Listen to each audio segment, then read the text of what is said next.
Nozomi and I headed to the cafeteria together, where the other 7 who had fought in the battle 3 days ago were gathered.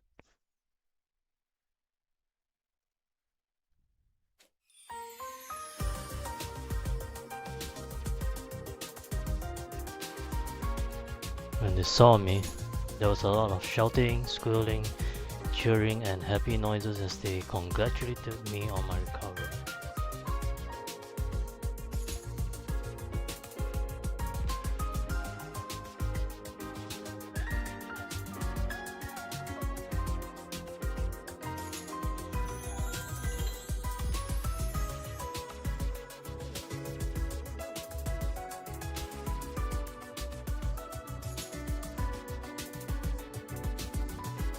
Although it felt a little more subdued than their reactions 3 days ago. Then again, I did wake up from a 13-day coma at that time. Still, the celebration went on for quite a while. I ate my first meal, liquids only for now, in a long time while being surrounded by their warm and welcoming voices.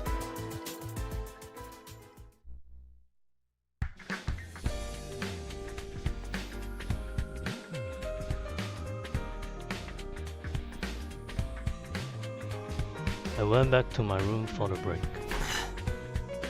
Now then, there was really no question on what I was going to do next. I have to find out who Gaku's real killer is. I didn't believe the real killer was one of us. That meant I had to find a way to prove that the killer was someone from outside the school. In any case, if I could prove my innocence, I could regain the trust of the 4 holdouts. Then they would join the future battles. Guess I should start investigating. I decided it was time to pay everyone a visit and ask questions. Oh, finally, it's been so long. I think it's our first, or technically it's not a free time event. So we actually had kind of a task to talk to everyone. Not everyone, but 6 people to get clues.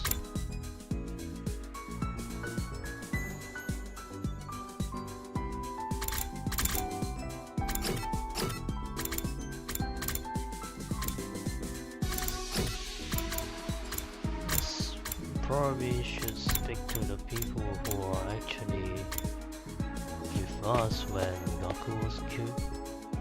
The original cast from the 800 line Defense Academy.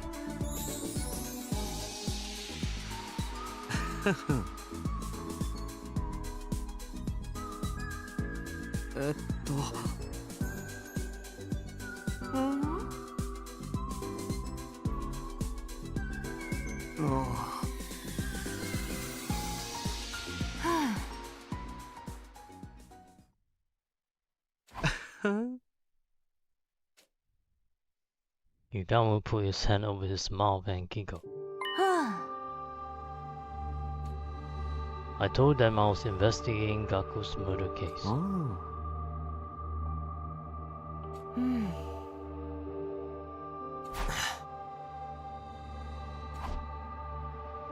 With that, I started investigating Gaku's dead body again. I didn't make any new discoveries, just like Hiruko said. What was the cause of death? Hemorrhagic shock. What about the murder weapon? A foot-long blade, the shape of the wound seems to indicate a kitchen knife of sorts. Have you found a knife? Not yet.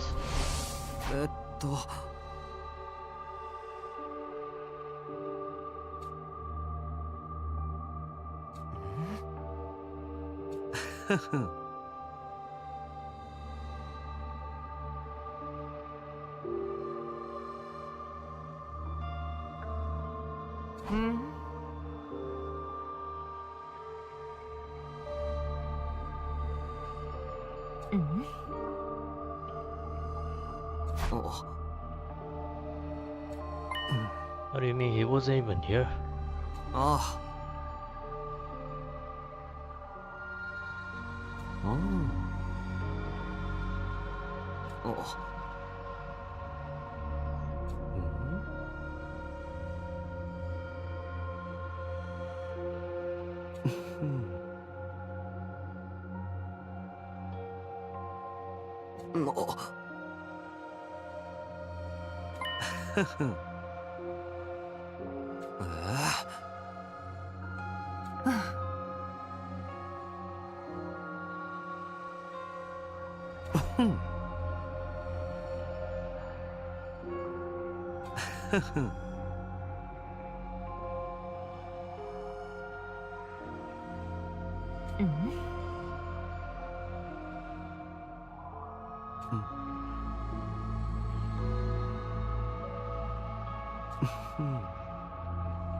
I didn't hesitate to answer because I had seen Yugamu and Gaku's relationship in the previous timeline.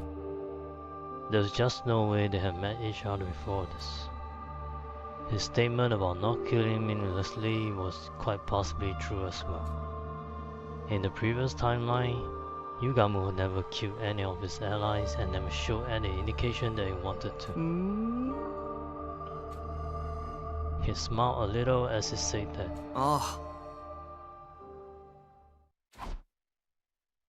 After thanking them, I turned around and left.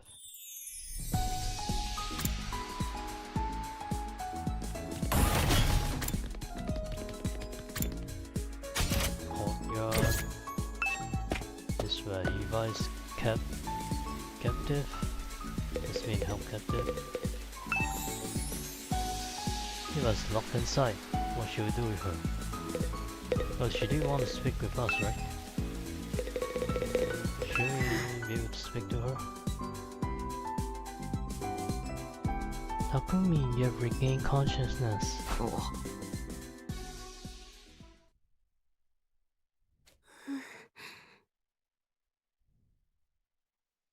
She's actually apologetic. Is the one it's called? Apologetic towards us. You're actually apologizing to me.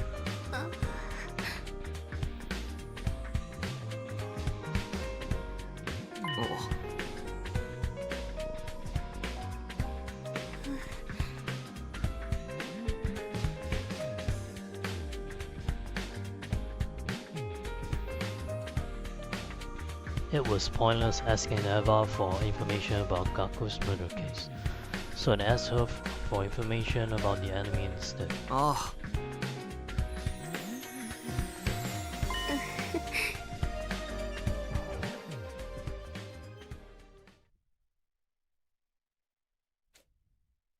At that, Eva's face suddenly clouded over. Yo, like, seriously, you gonna play punk on this?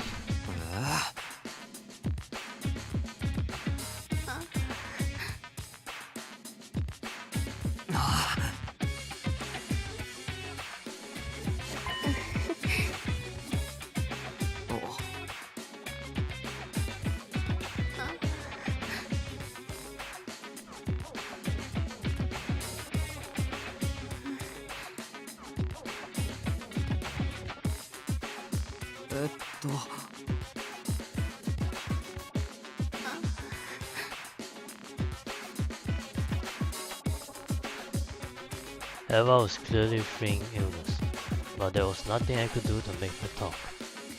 Her prison cell was locked. I won't be able to go inside without a key, and it's not like I can force her to spit out the information I wanted even if I could. This is ridiculous. I cursed and kicked a pebble as I left the courtyard.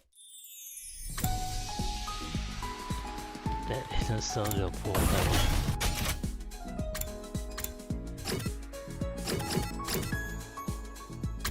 So, I see she's just not willingly going to split the beans. Even if we go there personally as Takumi. What game should try and play here?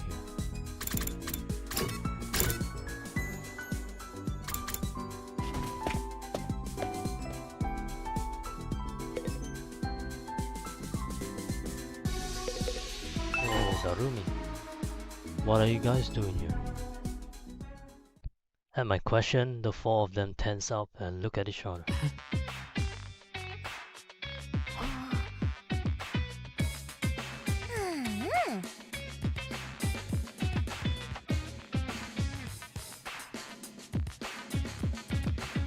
After hearing their reply, I informed them that I was investigating Gaku's murder case. They were taken aback.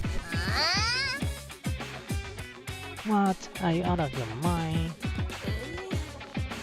Gaku was killed in the early morning on day 5. Almost 20 days have passed since then. Why now?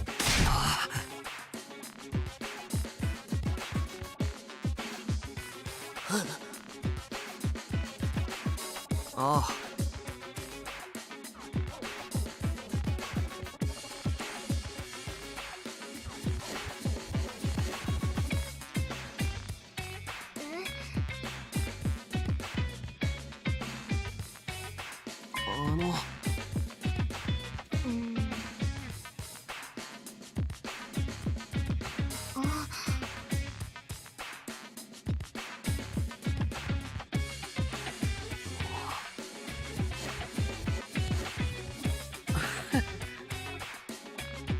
So we're separating them into groups now. Specifically 2 groups.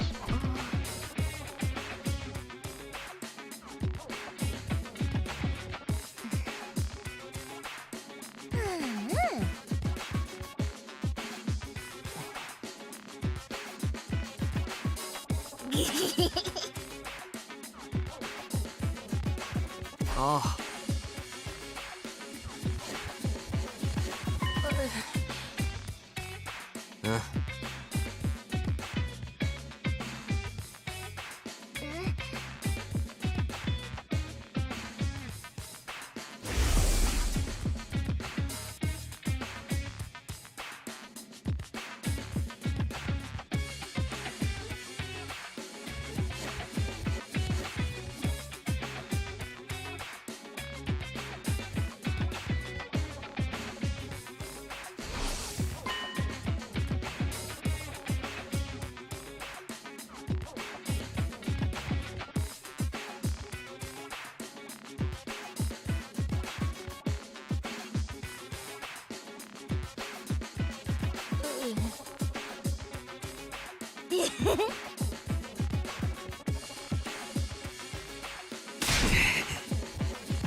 Look who's talking.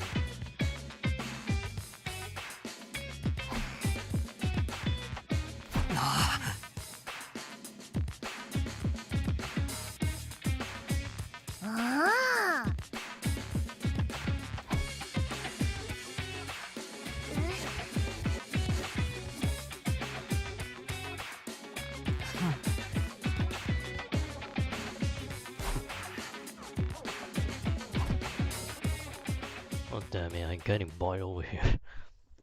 It was the same old argument that wasn't worth repeating, so I didn't bother continuing. I simply sighed deeply, shook my head, and left. You didn't get any clues, any solid evidence from anyone so far.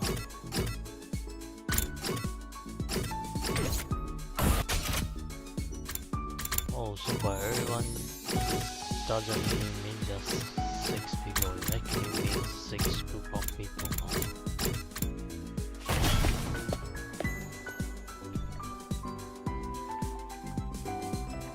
Oh. Hey guys, what are you doing here?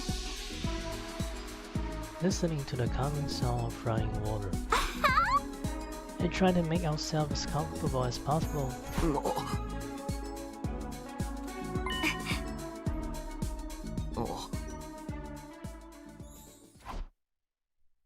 I told them I was investigating Gaku's murder case.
Just in case, I asked them what they were doing between 11 PM on day 4 and 7 AM on day 5. And as I suspected, their answers were the same.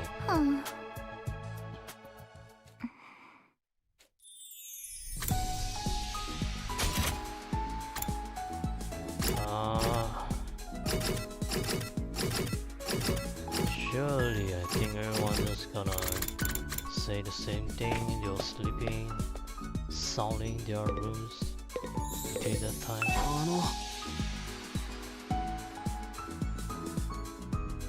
I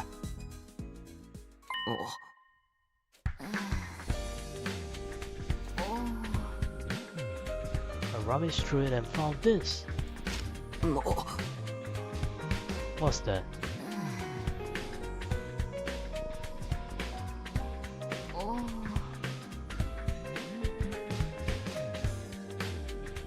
Oh crap. This opens up so many possibilities.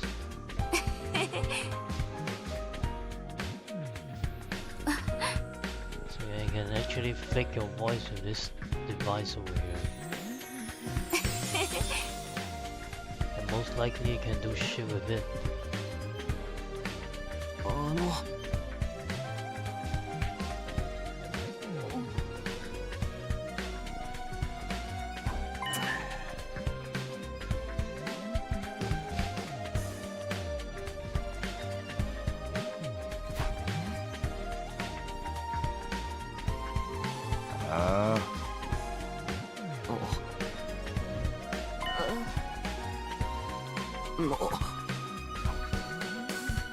I told them why I was there.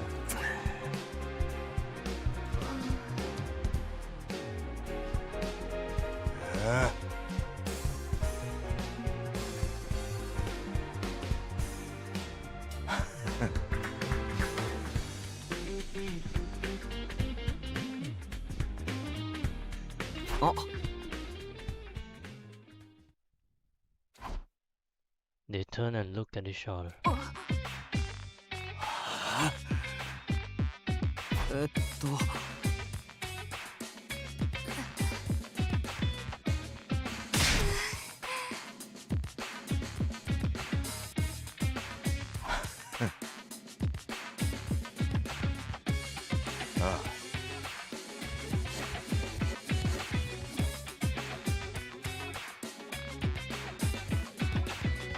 He was probably referring to the time when he suspected I was the killer. After saying that, I turned to leave.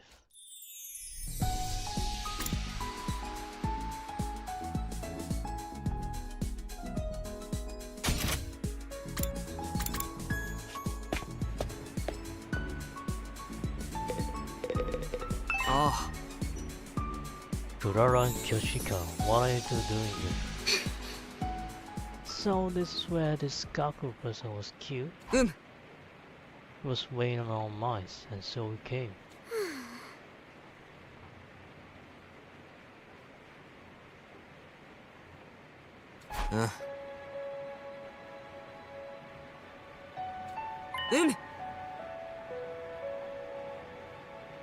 Oh.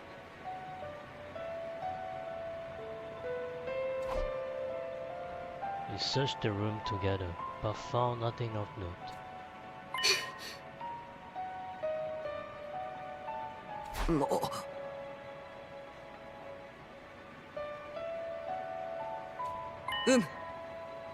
Oh.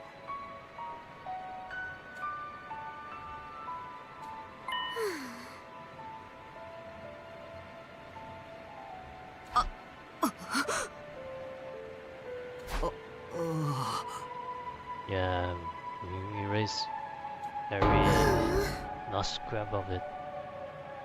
You can say that.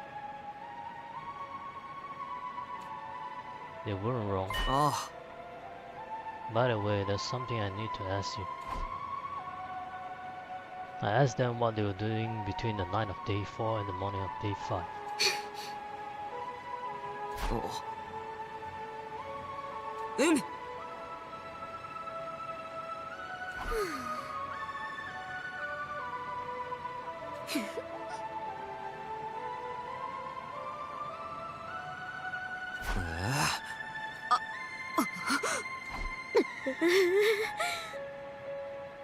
Oh.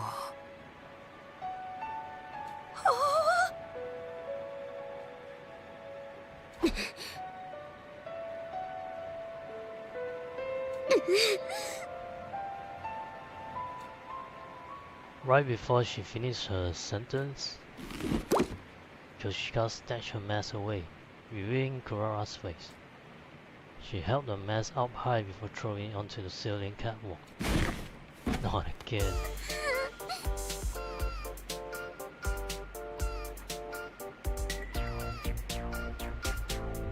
Kurara kept looking around in panic. It didn't seem like she noticed Yoshika had thrown the mask away. That didn't really matter. What did matter was her exposed face. No. Oh.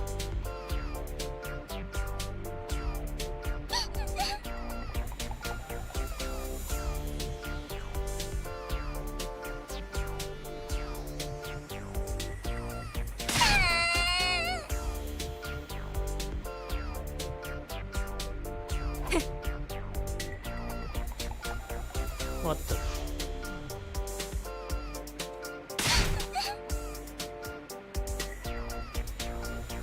Akemaru?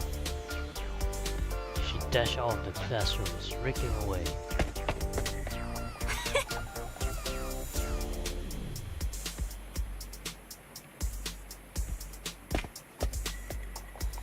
Yoshika disappeared after saying that. Now alone in the classroom, I doubt I've learned anything new by sticking around. I guess I should go too. So, I think we're done with questioning everyone here.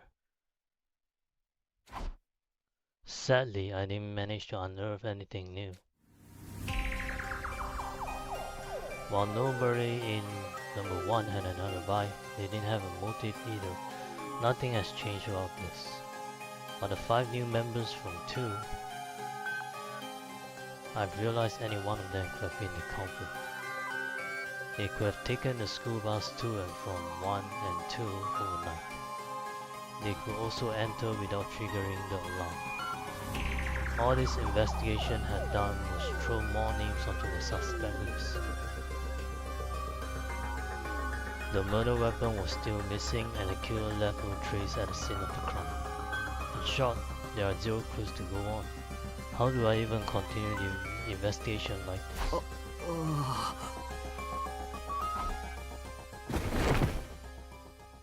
I sighed and collapsed into bed.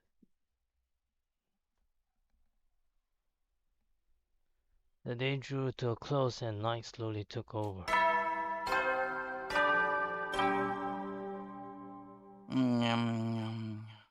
総員、就寝時間だよ。いつ進行せんじゃ。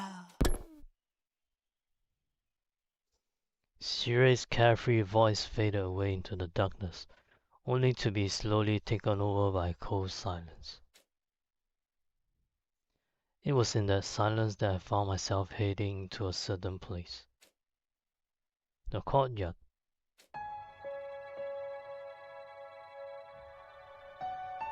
Where Eva was being held. I went closer to a cage and stopped just in front of it.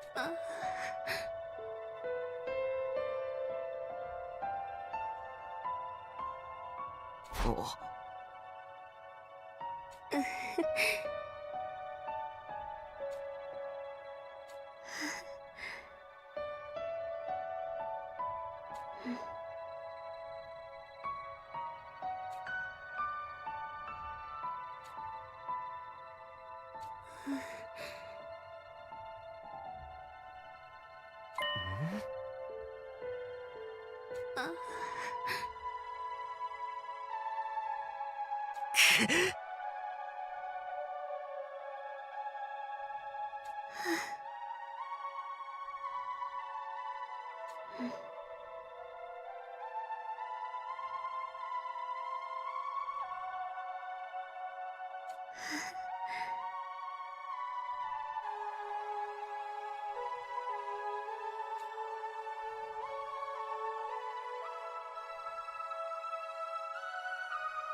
The words spilled out of my mouth before I could stop myself.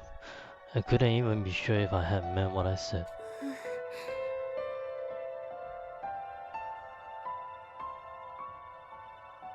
Oh, I see. That's why she agrees to actually be captured by us. Oh, she's having a beef with Agnes. No.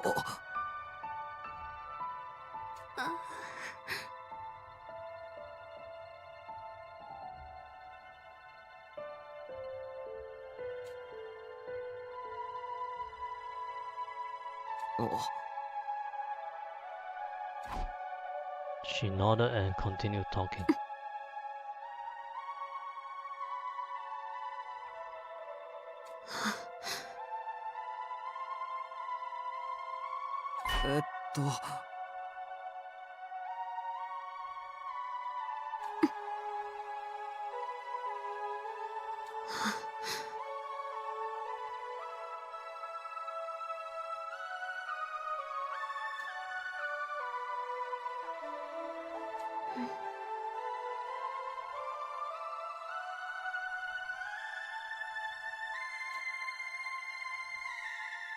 Oh, she has a bomb as well.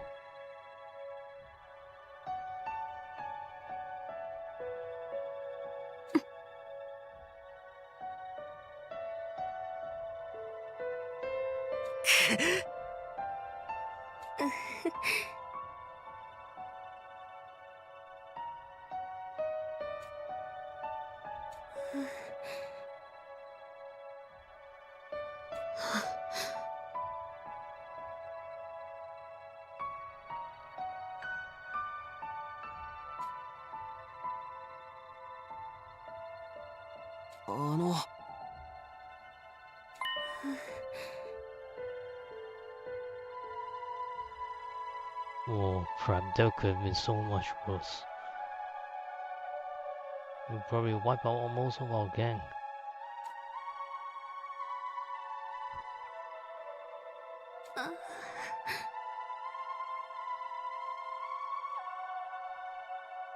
Oh.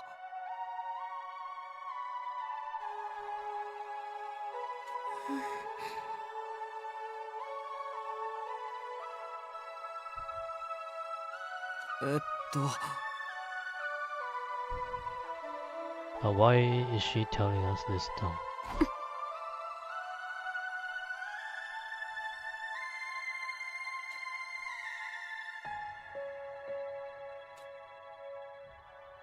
Eva clenched her jaw and lowered her head, her eyes brimming with tears.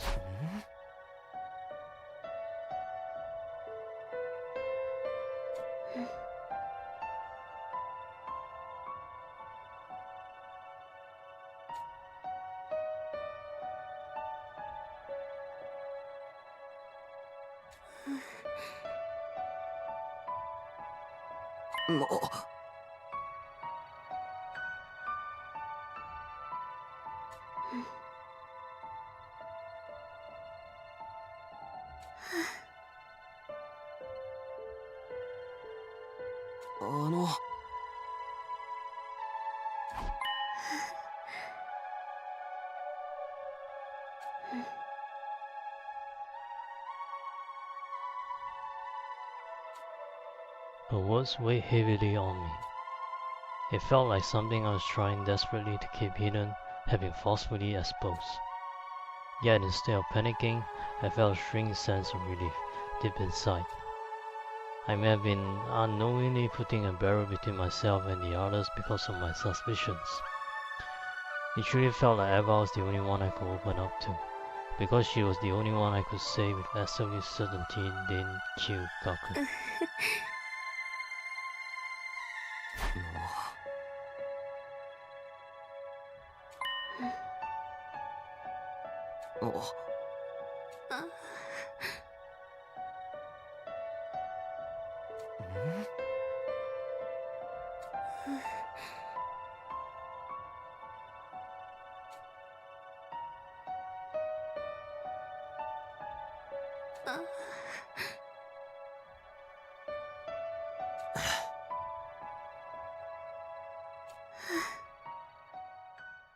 So it's kind of like a similar situation with Kurara. After leaving Eva, I went back to my room. Or was this some night jest going on? I had mixed feelings about our conversation. A chaotic mix of slight relief, intense guilt, and great confusion.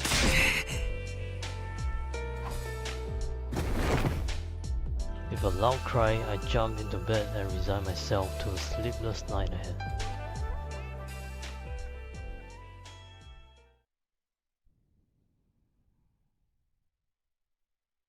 Yeah, I just gonna sleep my worries away. 総員気象最終防衛学園今日も野蛮下劣 After waking up to the usual morning announcement, I walked out of my room straight into Tsubasa.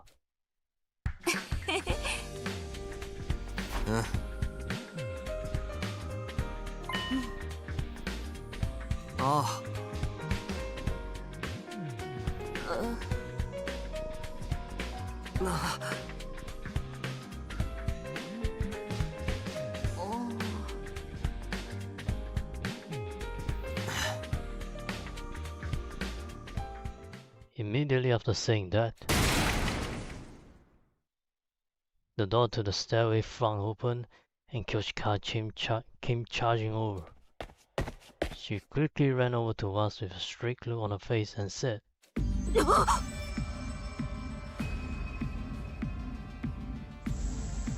"Oh my god, what is it this time? Something disturbing has been discovered in the classroom on the first floor."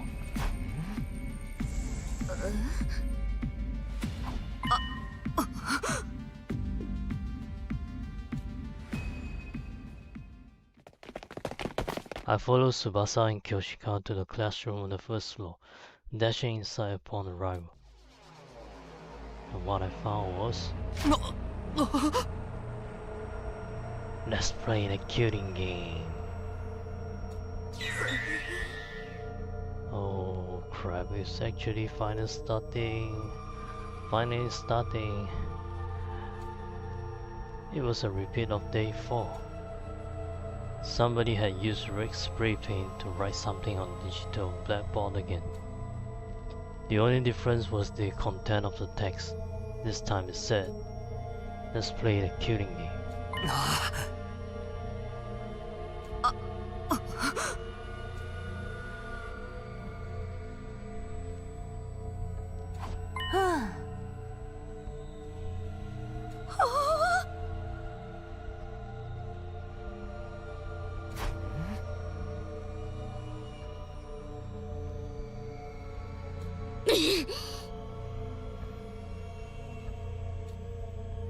Kurara was already wearing her mask.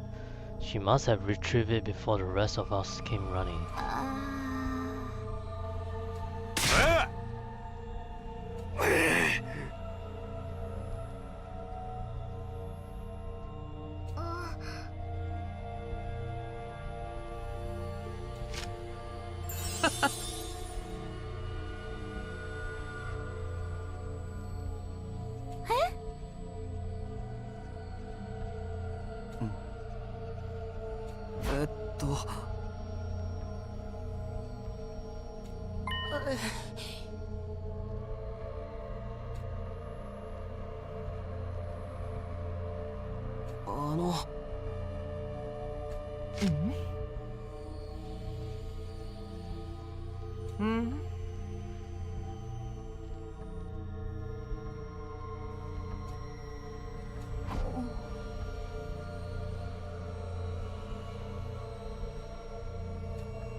Suddenly, Sean raised his voice.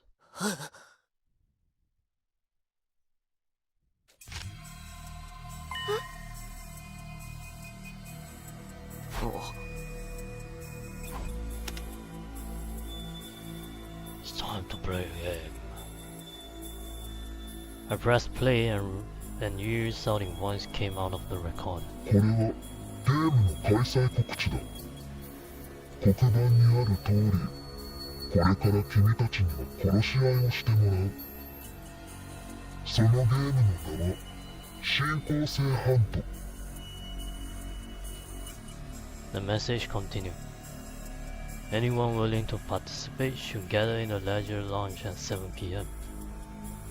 All who refuse to join the game will be eliminated. That's all.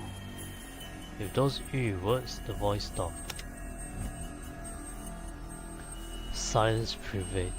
We could have heard a pin drop. We were all frowning, although nobody said anything. The last note hadn't been a prank. Syria was destroyed and Gaku was murdered. This note could have been written by the same person. His last words especially kept echoing loudly in my mind. All who refuse to join the game will be eliminated.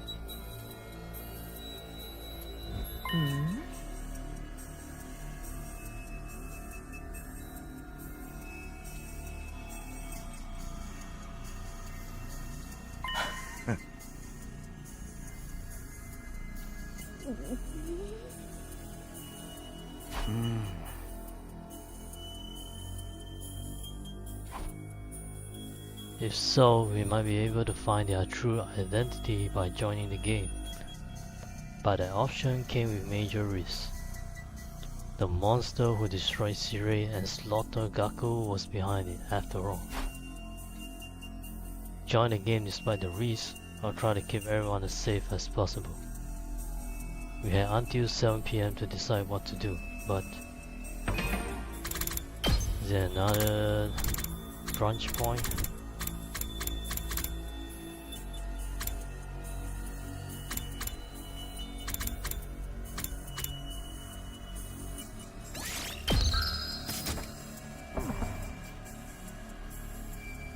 It didn't seem prudent to delay our decision until the last minute. We had to stay united, all of us. For that to happen, I had to clearly express my opinion on the matter first, as team leader. But what was our best option? Should we join the game or ignore it completely? I thought long and hard about what to say, and then I made my decision. Holy crap.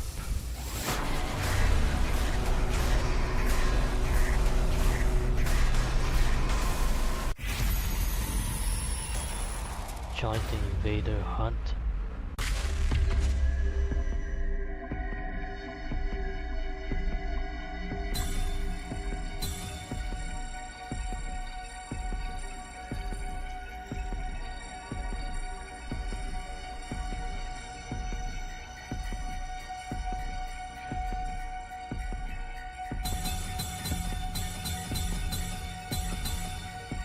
None of these choices makes any sense. They're all bad choices.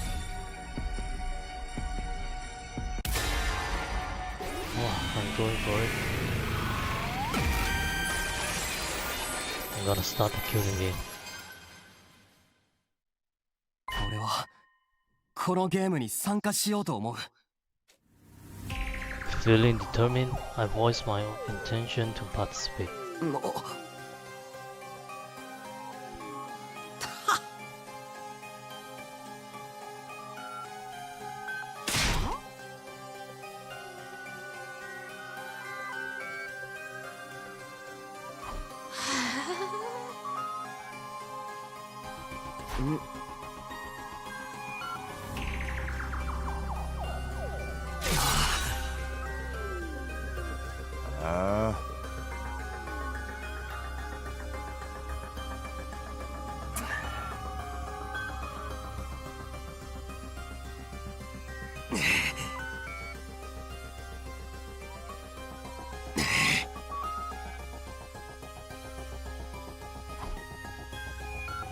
I thought things would be different without Ato secretly manipulating us, but apparently I was wrong.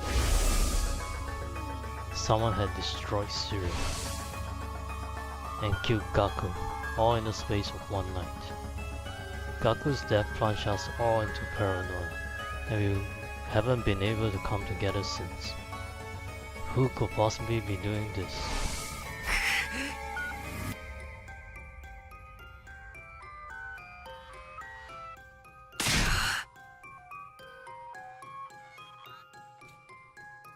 I bowed my head while shouting my pleas, trying to show them how serious I was. But I didn't get the reaction I was hoping for.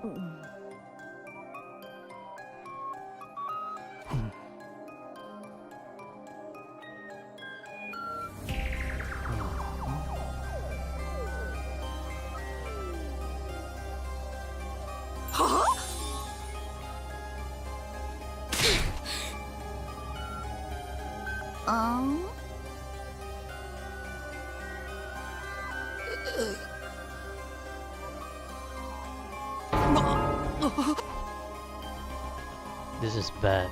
This is really bad. At this rate, I'll be the only one playing. How do I convince everyone that this is the right move? What do I have to do? Before I could say anything more... Yeah, of course she's joining. Just hoping for this ever since day one.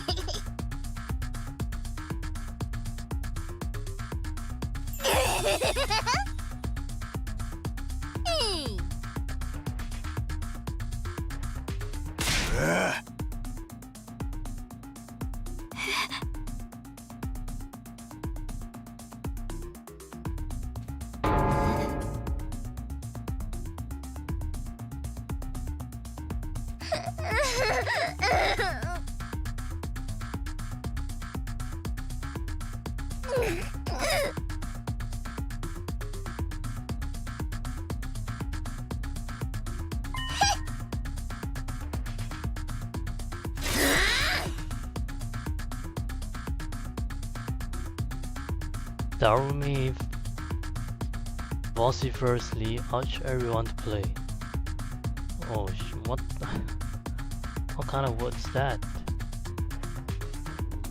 But the more she insisted, the more it turned everyone on.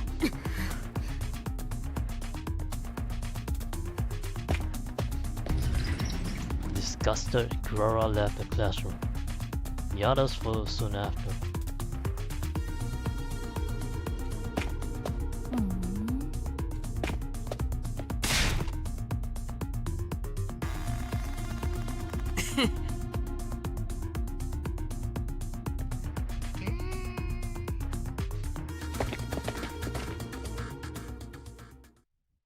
In the end, the only ones left standing in the classroom were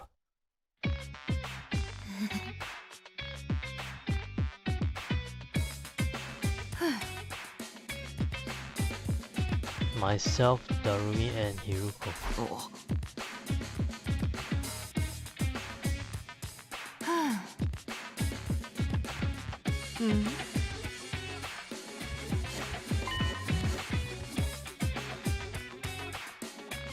Yuko fell silent, refusing to elaborate. She does tend to be secretive.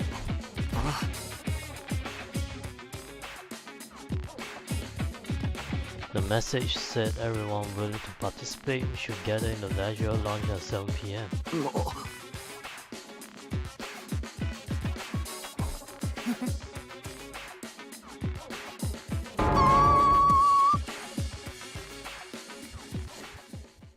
Yuko and I went back to our rooms, leaving Darumi behind to wallow in despair.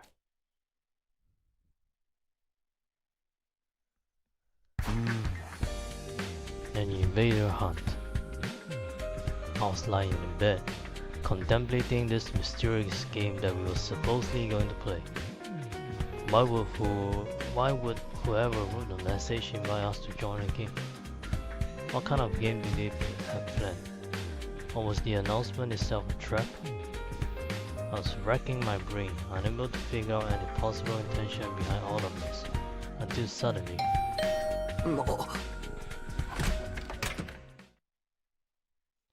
I opened the door and came face to face with Darumi.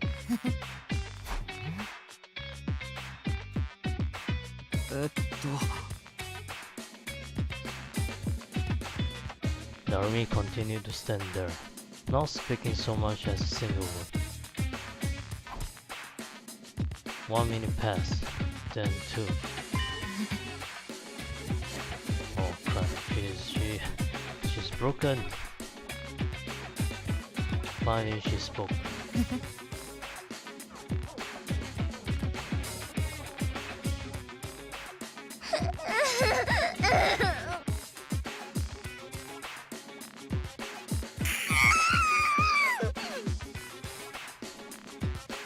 She was muttering to herself, but I more or less understood her point.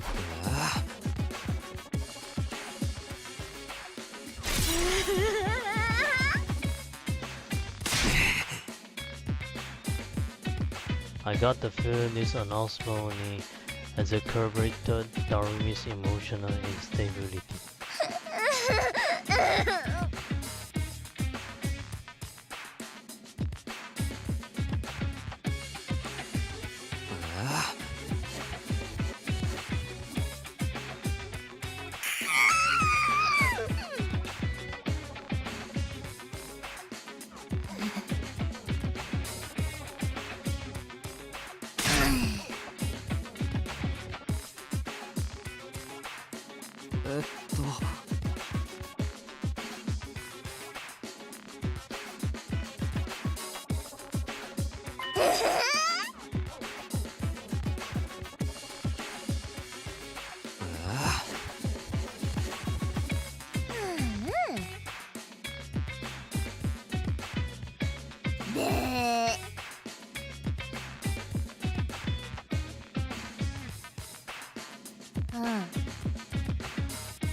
What do I even say to them?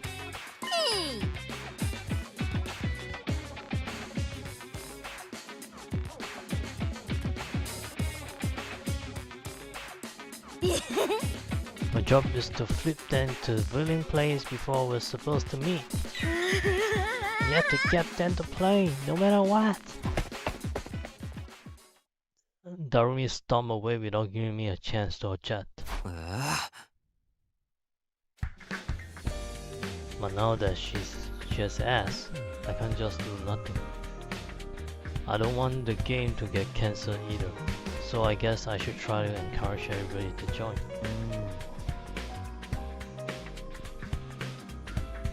Of the 4, Takemaru seems the most likely to hear me out. He looks like a hard ass, but at his core, he's genuine and kind. He might be willing to listen if he sees that I feel strongly about this. That settles that. Now to think of a way to get him to join.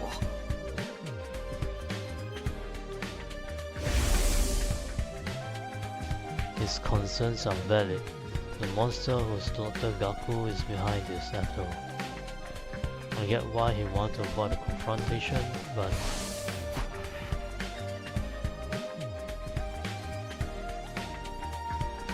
I can't let that happen. I want to catch whoever killed our friend, no matter what it takes. Gaku might have been a careless, sneaky goofball, but he was one of our own. He didn't deserve to die. I'll never forgive whoever killed him. I'm going to find him, and I know Takemura feels the same. Maybe I should get him to remember how it felt when Gaku was murdered.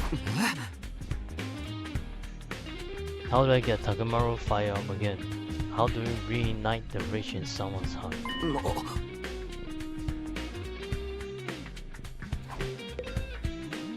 Oh, so is it gonna be one of those persuasion game again?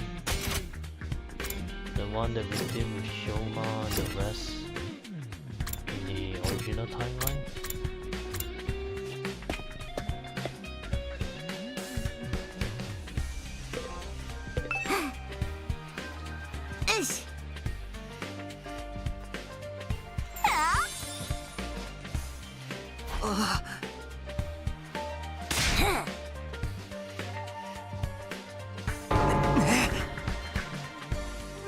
Man, I picked the wrong person to ask.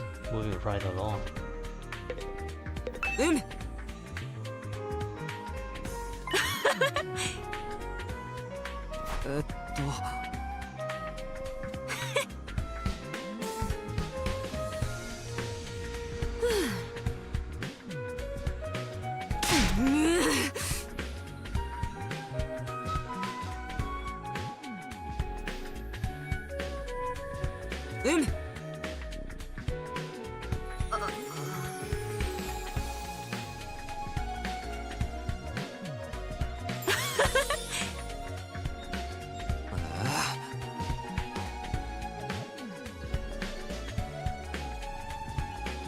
It doesn't seem like it's going to be useful, but I'll try to remember it anyway.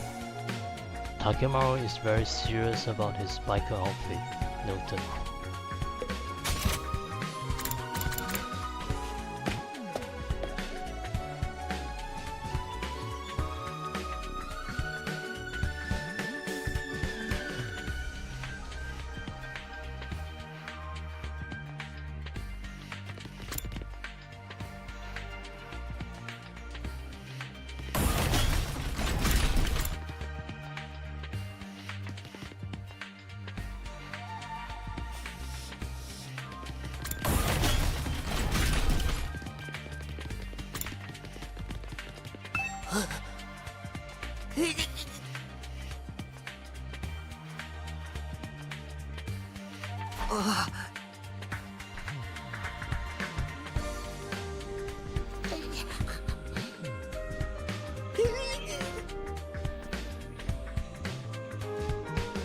Shoma is completely terrified.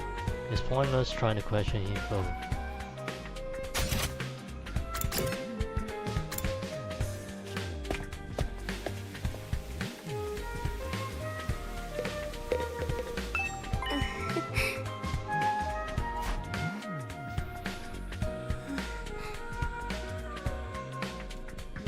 That's right, she asked me to give her mask back to her yesterday.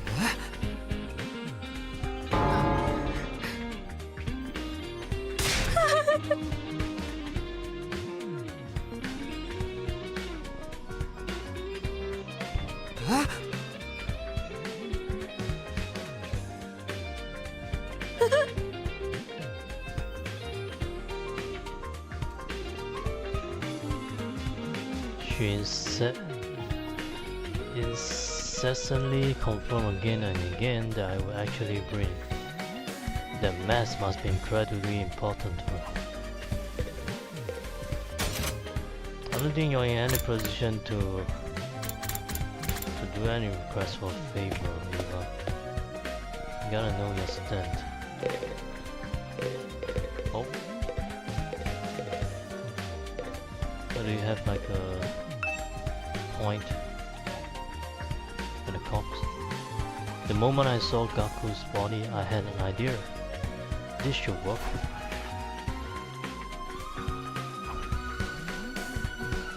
I put down the shit strap over Gaku's body and came face to face with his brutalized corpse. Then, I took off his jacket. He was splattered with blood and covered in countless holes.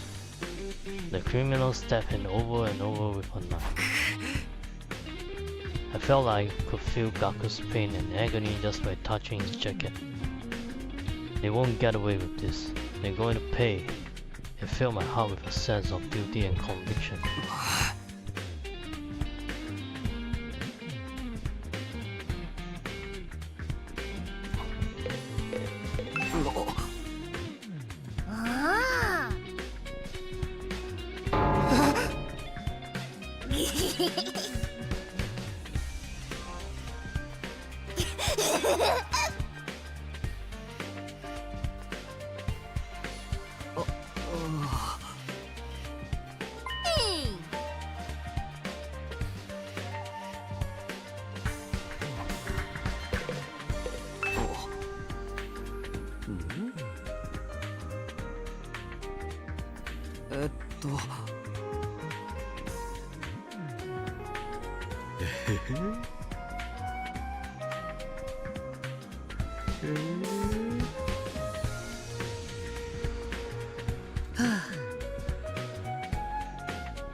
I felt my chest clench as I stared at Siri's remains.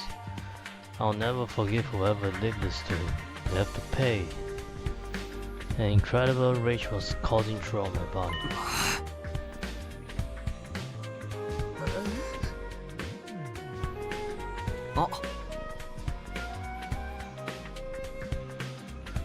The person who did this to Shirei was more than likely the same person who murdered Gaku. Takemaru might remember his rage when it ceases.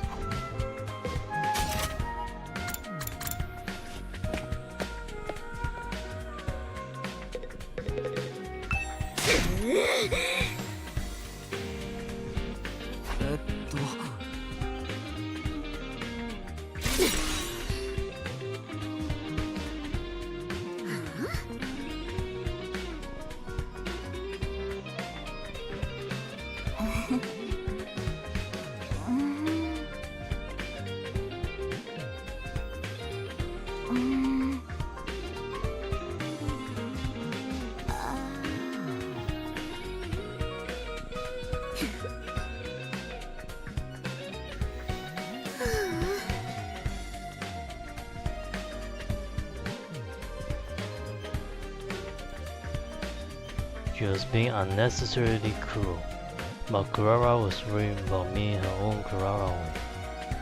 I appreciate this sentiment, but I'm gladly accept the risk for a chance to confront Gaku's killer, and nothing would change my mind.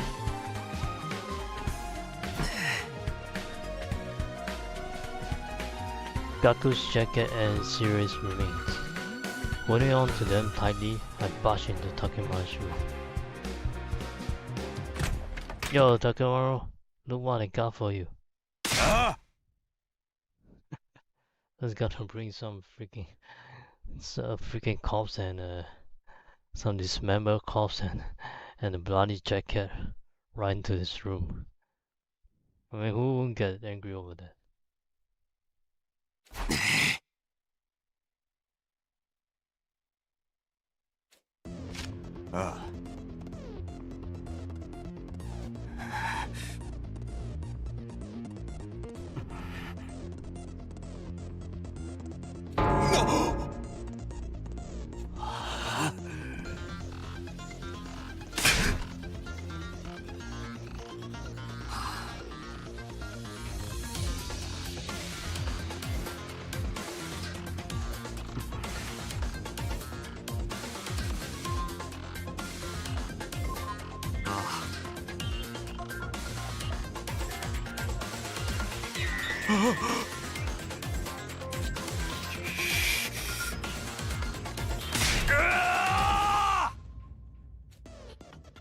Takemaru's eyes were bloodshot as he stared at the holes in Gaku's cloak.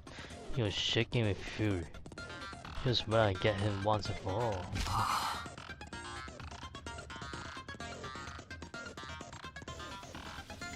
I mean, did you really saw this?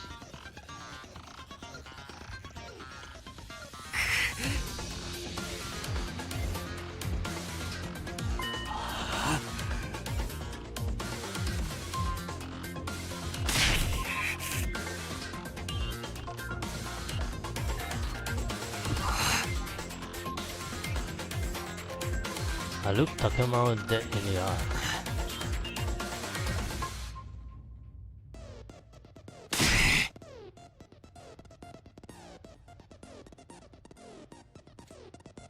I moved closer to Takemaru.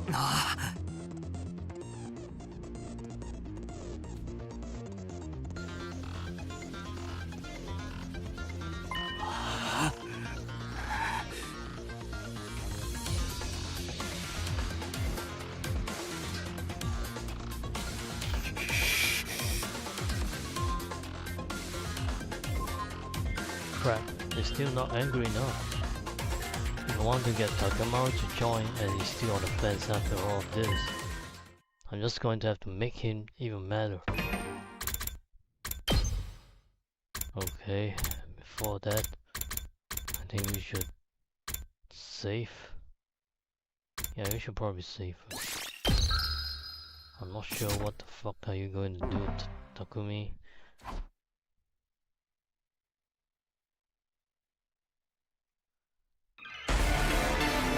So just the another mini possessive game. 必ず敵は撃ってやるつもりだけどよ、それは今じゃねえ。進行性ハントだかなんだか知らねえけどよ、あんなゲームはあからさまな罠じゃねえ。のこのこリラックスルームに出向いたら何があるかわからねえぞ。犯人の挑発に乗るべきじゃねえ。 Oh crap. ビビってるのか、薬師寺。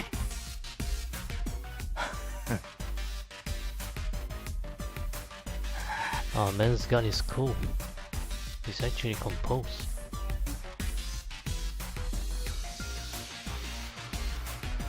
It's no good, I failed. I can't let Takemaru play good. Cool. I need to provoke him and hit him while hot. Hit him white hot with anger. Oh. Ah.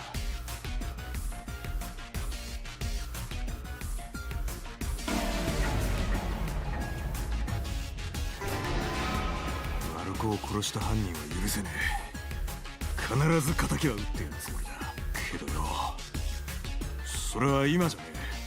進行性派のこのこリラックスルームに出向いたら何があるかわからねえぞ。犯人の挑発に乗るべきじゃねえ。 Oh shit. It's too slow. ああ。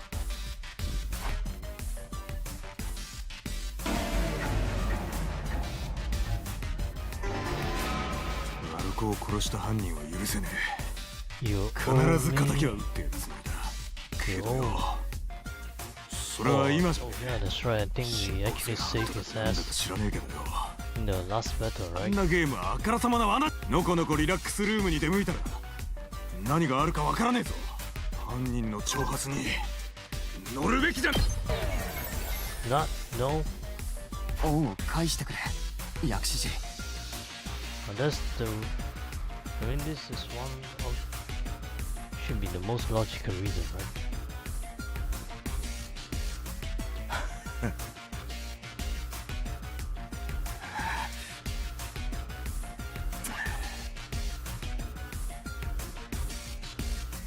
It's no good. I failed. あ So we only have one option あ left, マルコを殺した犯人を which 許 is せね to え必ず敵は撃ってやるつもりだ spit on his jacket. それは今じゃねえ進行性ハルトだかなんだか知らねえけどよ Who is being such a あんな jackass? ゲームはあからさまな罠じゃねえかのこのこリラックスルームに出向いたら何があるかわからねえぞ犯人の挑発に乗るべきじゃんその特攻服は飾りかよ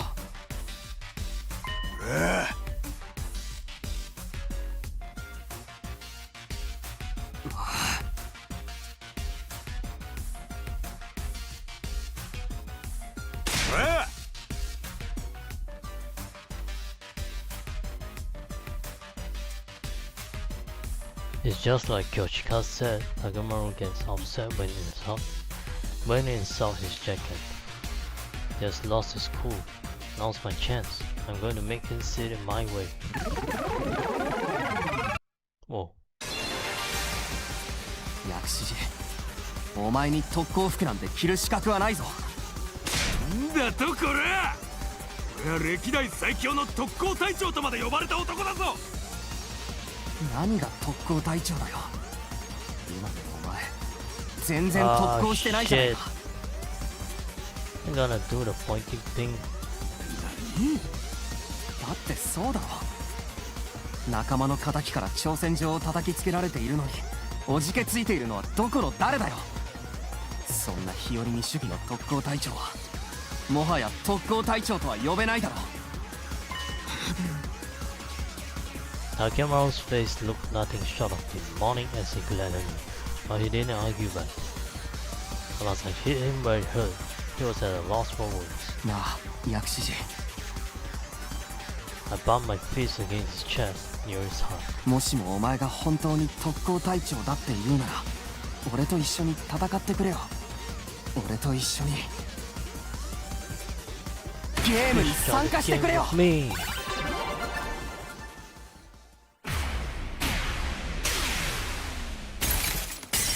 Okay.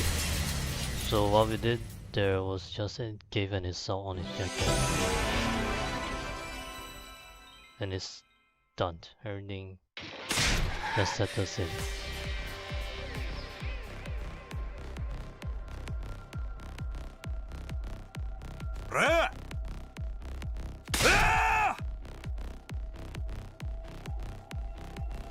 It was so easy.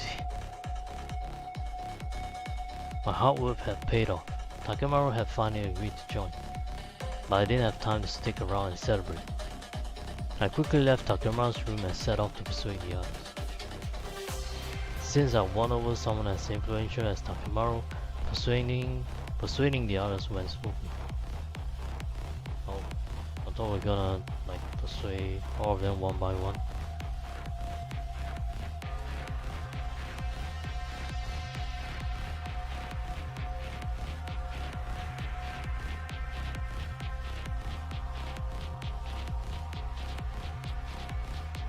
Having successfully won over Ima, Kako and Shoma, I met the Quarter Darumi force on. And then night finally came. Oh, it's killing game time. Whoa. Is the game bigger than unexpected? I arrived at the leisure lounge just before 7 PM and found that all of the other Special Defense Unit members were really there.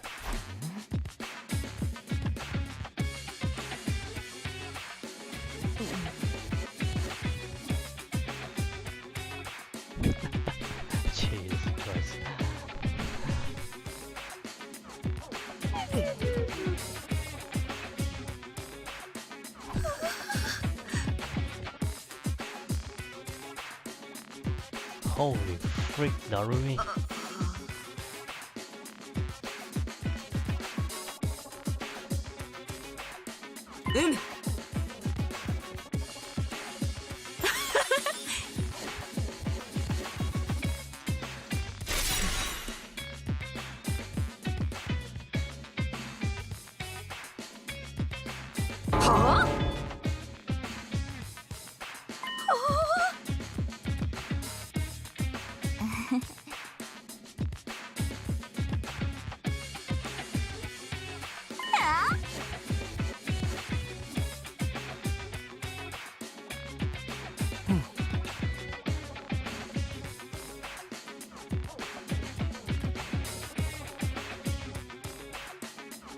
Darumi seems to have used some pretty underhanded tricks to get everyone to come.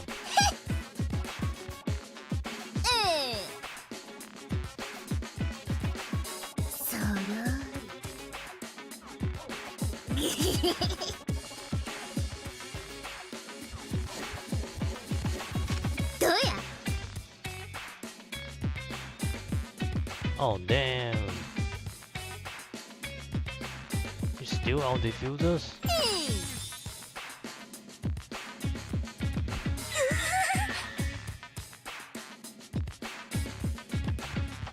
Darumi seems true at the idea of us killing each other, but I don't plan on hurting any of my friends.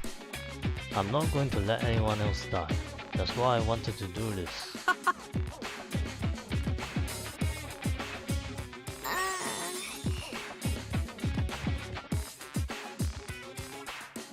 Time passed, and finally it was 7 PM, but...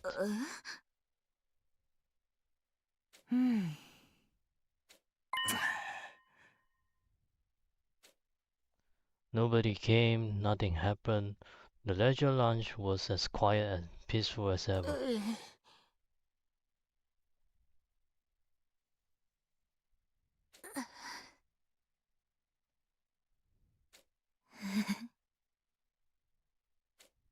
Oh, she's gonna lose it? Honestly, as anticlimactic as that would be, a safe conclusion like that might be for the best. No sooner than Takemaru had said those words, it happened. What? Bees? Are they hornets? Suddenly an ominous sound came from out of nowhere.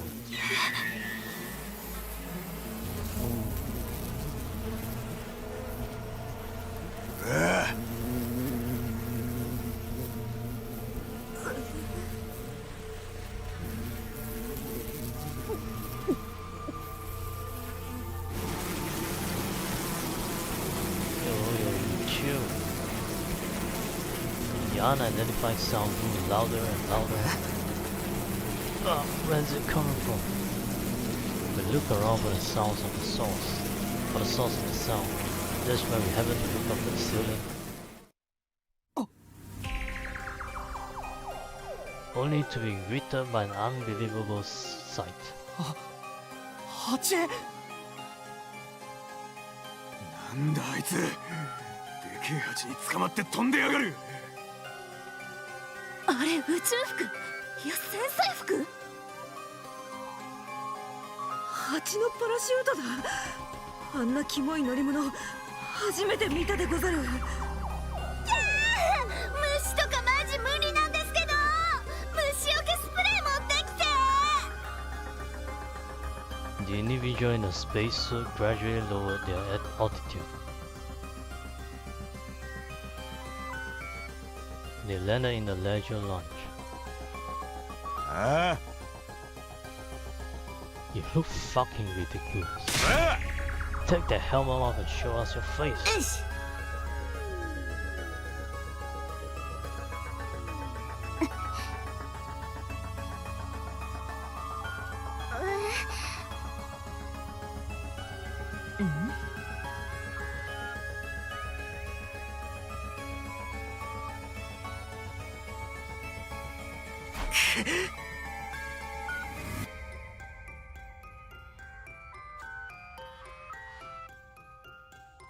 We never face a commander who controlled bees, especially not one in a spacesuit.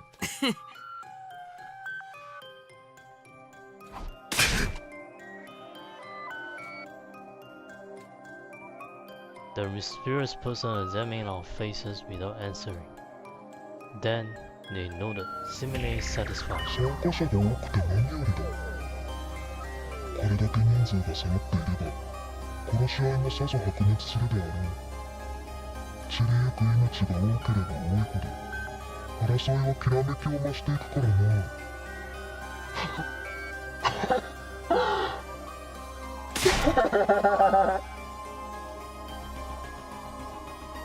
Why don't you laugh like this? Their voice sounded unnatural. Perhaps they were filtering through a voice changer. Their face was skirted by their mask too, so there was no guessing their age or gender.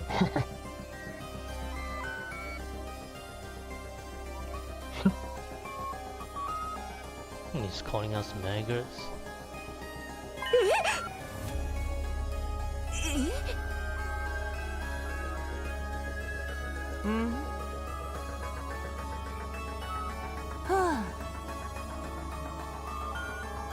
Oh.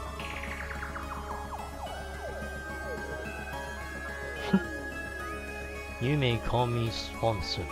Treat the title with the respect it deserves. Sponsor. So this is the person who invited us to play this game, which means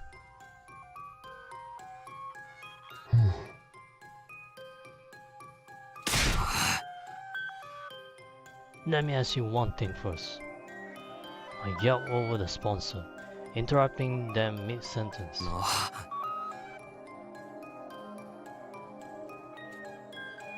A strange threat was written on the blackboard the day before Gaku's murder. It perfectly matches this order of events. In other words, it was only natural to assume this was the person behind Gaku's death.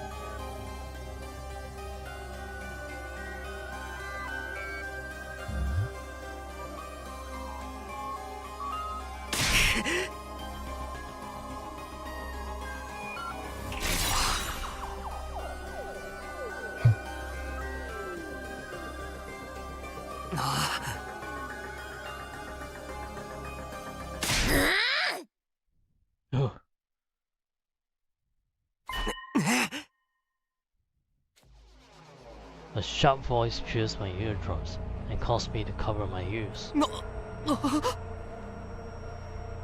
Narumi?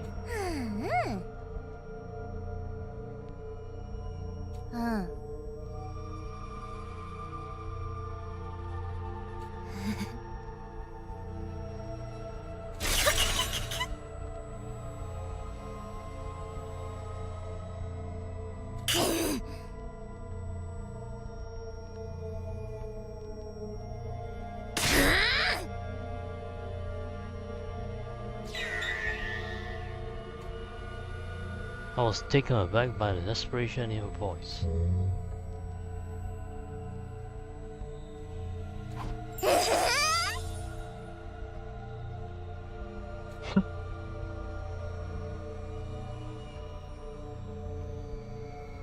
Yokoro.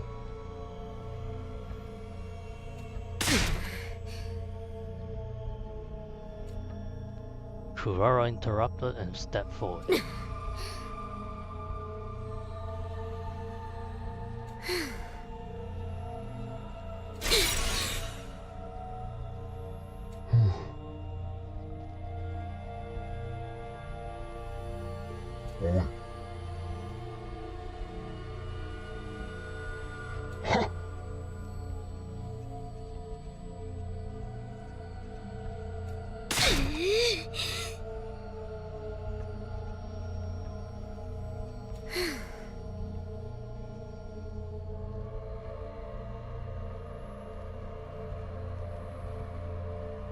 Oi.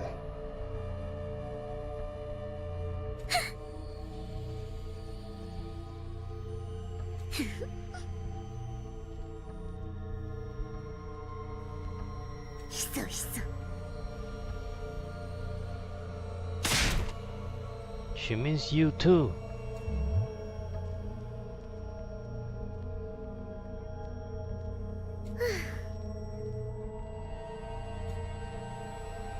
Kurara glanced down for just a moment.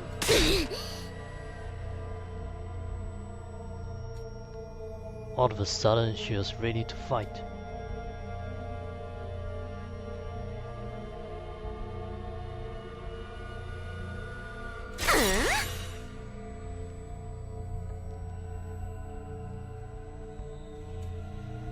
Kurara assumed a boxing stance and steadily approached the sponsor.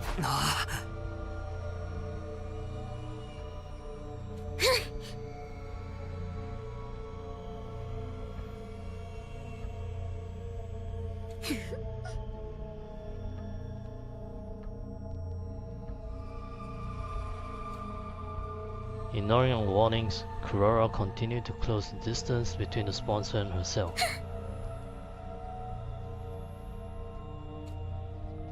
Kurara was about to unleash her deadly uppercut when it happened. Kurara!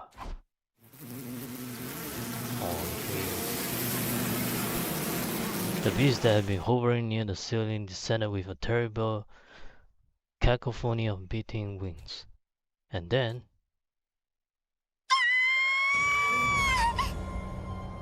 oh shit! They took away her mask.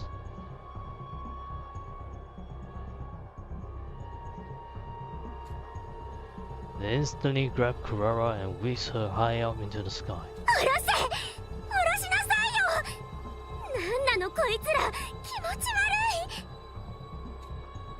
Kurara screamed frantically, but they held onto her tight, refusing to let go. 大鈴木クララ、貴様を宙吊りの刑に処す。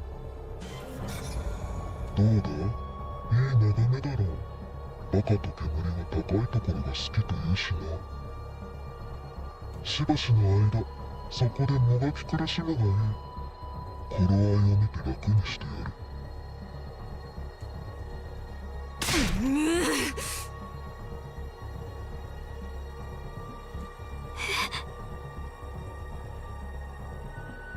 I mean, you guys have refusers. Maybe you should just fight against the guy. It shouldn't be so much a problem, right? Most likely a small fry compared to the invaders.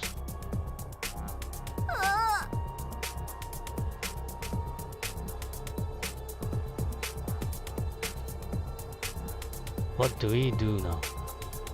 How can we save Kurara when she's all the way up there? Kako's sniper rifle might be able to reach, but this Kako has never used her hammer anymore before. Right now, there's no way for us to attack the beast up near the ceiling. In that case,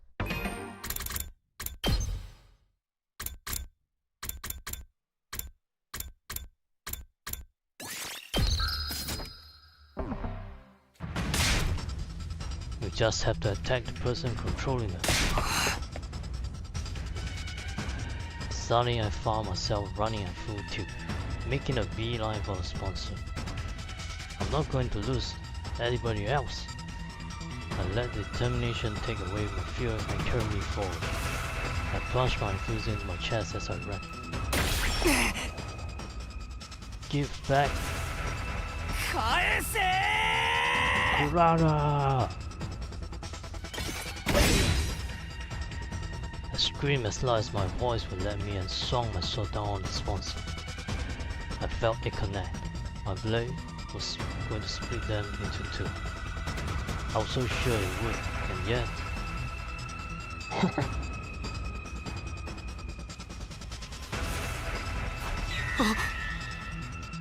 What? It didn't work? The sponsor was completely unharmed.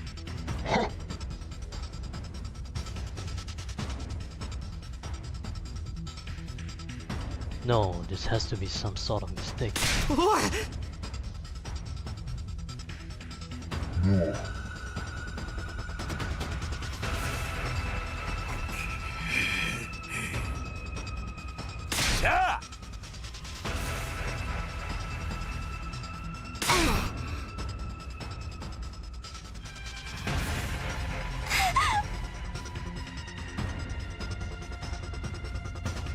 よし Even if we can't take the sponsor on alone, we can if we all protect together. あ Brace yourself, asshole! Oh, I thought we were actually going to do like an actual battle. Our breasts synchronizing. We all leap at the sponsor. うらー食らいやがれ このゲロメが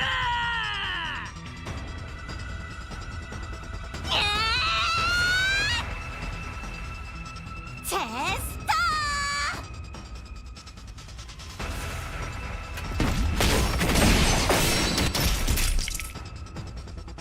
Takemaru, Nozomi, Kyoshika, and I unleashed everything we had on the sponsor. We punched, we kicked, we sliced, we pummeled. We tried every attack possible. We used every last ounce of our strength, until we had no energy or hammer anymore to spare. However,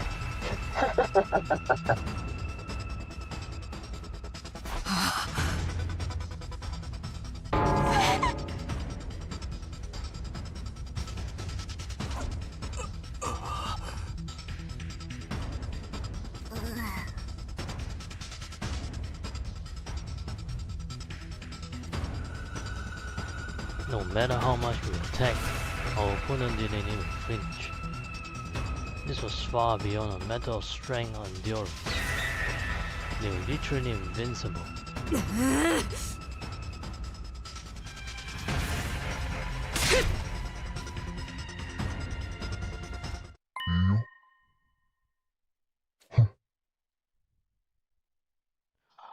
Oh no! No way, she's not gonna die. There was a cruelty in the sponsor's voice as they pointed to Kurara, still hanging in the air.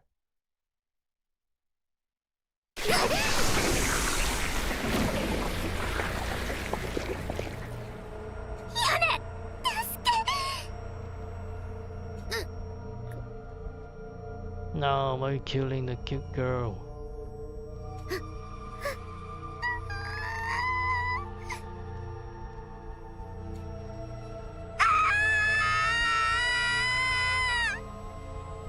Oh freak, those things absorb hammer anymore. Her body was rapidly turning black. Was the swarm of beasts draining her crypto globally?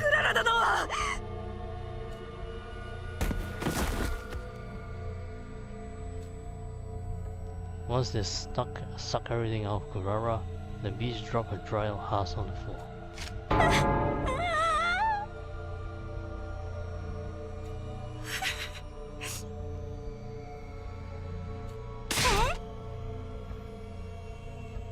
No, I don't think the revival mechanic's gonna do anything. Nozomi, Moko, and Kyoshika lifted up Kurara's corpse and left the leisure lounge, but...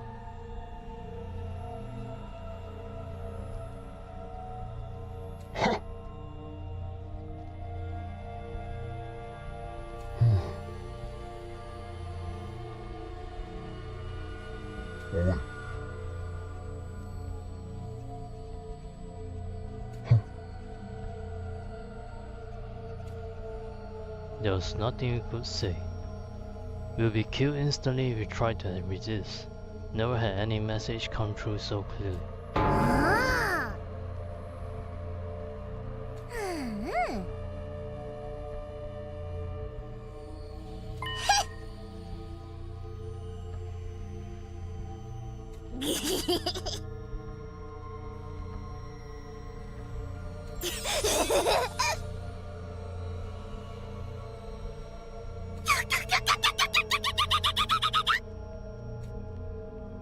Daru's eerie yet strangely innocent cackle rang out across the silent leisure lounge.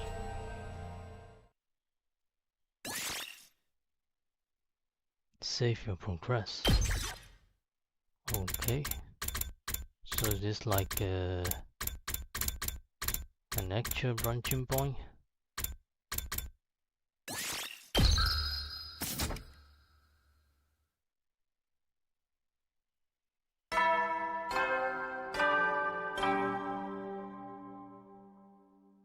総員起床時間だよ。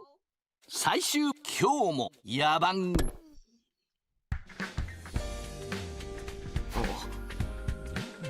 I barely slept last night. I woke up over and over again, seeing Kurara's face when she died in my nightmares. He won't get away after killing my friends so horribly. If I could, I'll kill them right away. I'll kill them right now. We can't beat them. One poor attempt to revolt and we'll just be massacred. For now, we just have to obey. We just have to play the game. もう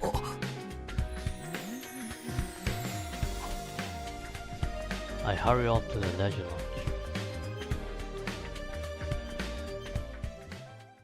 On my way to the leisure lounge, I came across Nozomi and Moko in the hall. え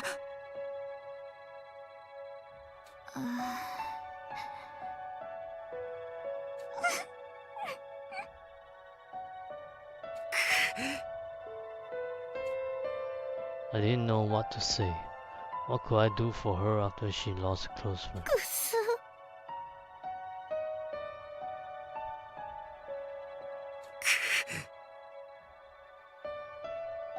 あうんよし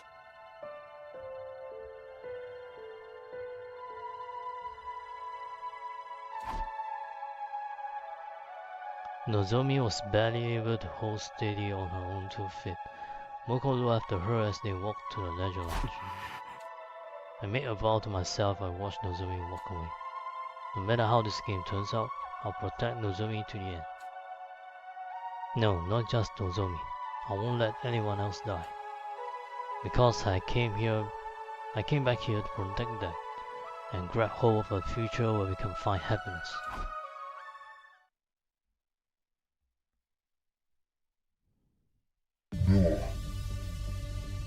At last, I present to you the rulers of the invader hunt. Once we were all in the leisure lounge, the sponsor began to explain the rules without any preamble. さて。ああ。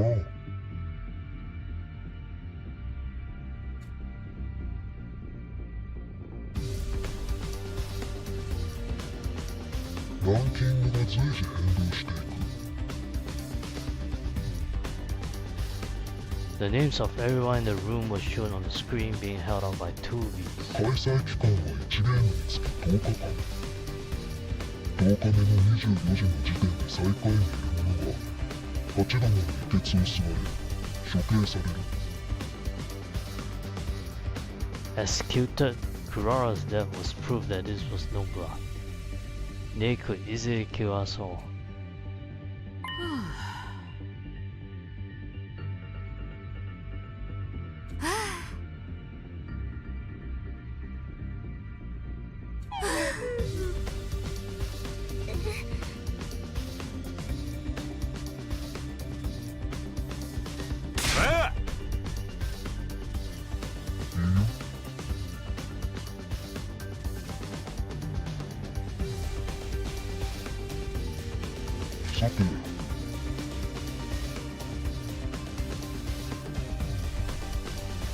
Oh, we're doing this outside the school. We're actually like pursuing the invaders outside of the school. We can't get points anywhere in the area we shaded red. That's anywhere within school grounds. That means if we want points, we'll have to go hunt down invaders wandering outside. あん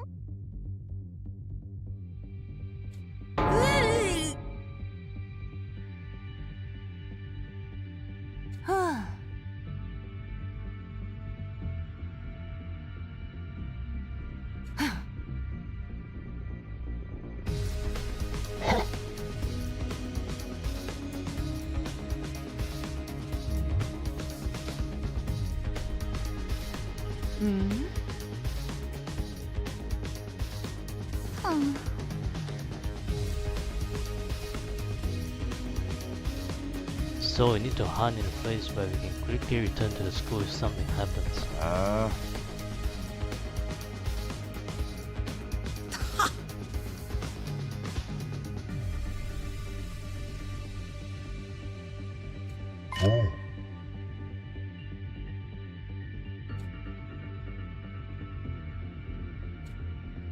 In other words, this beast will be monitoring our actions while we're playing this game.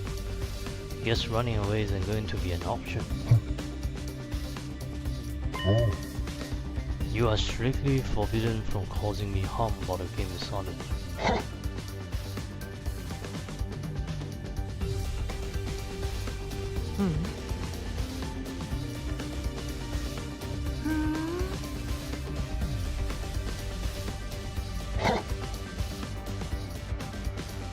oh, The game will immediately cease if the sponsor harms a participant without just cause.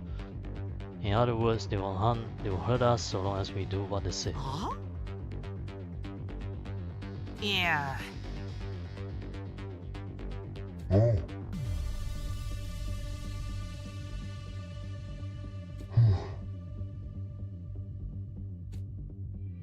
There's no way you can trust them, but we're in no position to argue. さて、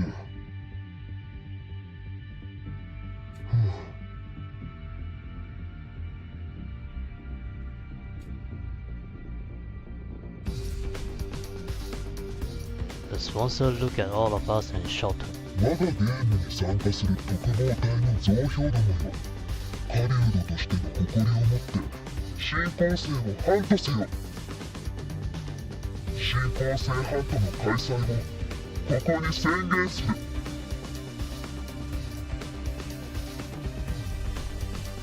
Without so much as a moment to prepare, the game was on. But I wasn't sure how I was supposed to handle our newly assigned tasks.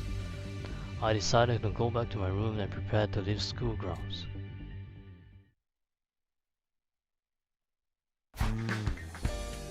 The Invader Hunt is a point-based hunting game. I decided to review the rules of the game. The rules themselves were simple. All we really had to do was hunt invaders. However, the game field was outside school grounds. Even if we killed an invader, if it happened in a school facility or in the schoolyard, it wouldn't count.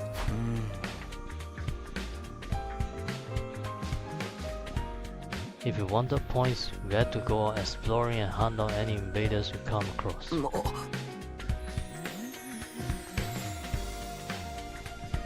If we died outside school grounds, the drones wouldn't collect our bodies and the revival medic wouldn't revive us. Death would truly be final. We have to be careful so we don't die. And if we want to do that, we should probably form teams. In a team, there will be someone there to have our backs, and we could look after one another to keep each other alive. We'll need comrades if we want to survive.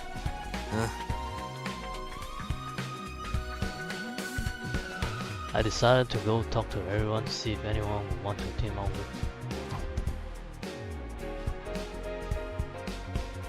For some reason, when I went onto the roof, everyone was already there. There was no sign of Darumi or Hiruko, but almost everyone else was there.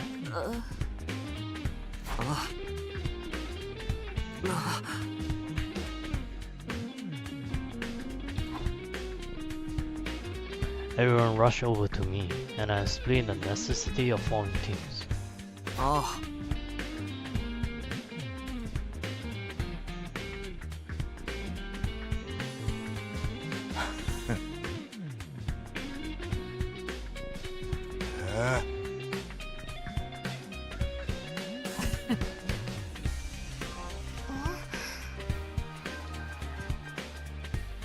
Kako pulled out a piece of paper with the members of each team written on it.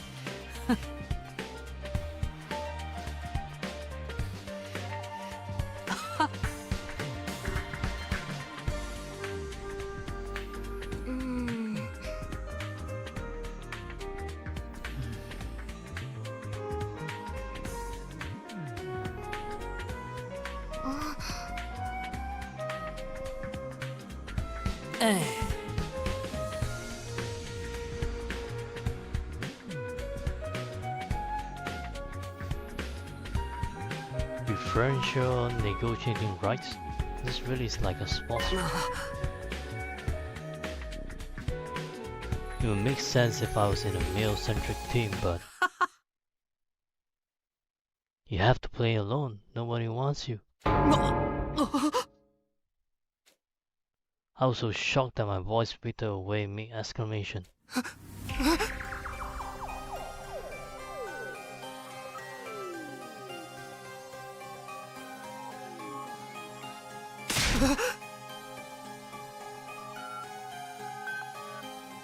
Eh?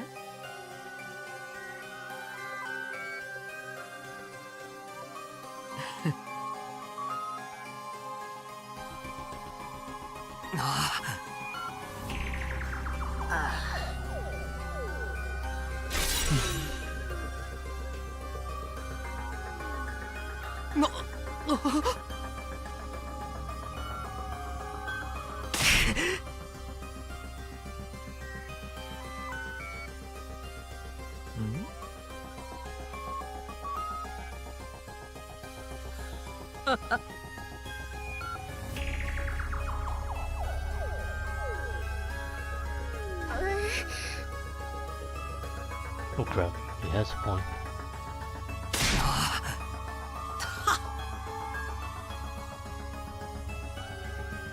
不幸を呼び込む疫病神にはご退場願いたいっす。疫病神っていうか死神。 Oh jeez.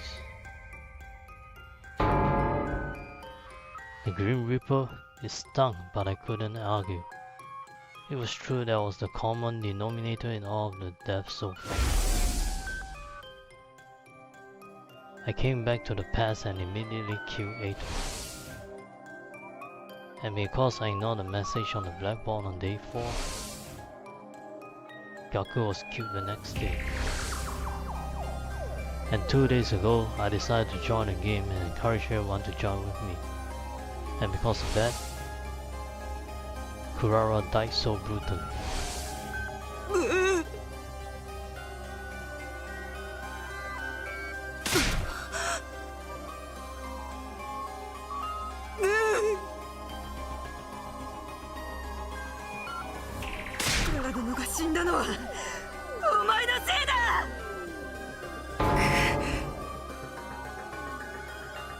Yoshika drew closer to me, letting out a pain cry. I couldn't bring myself to meet her eyes, which were now red and swollen from crying. Moko put herself between us and embraced Yoshika.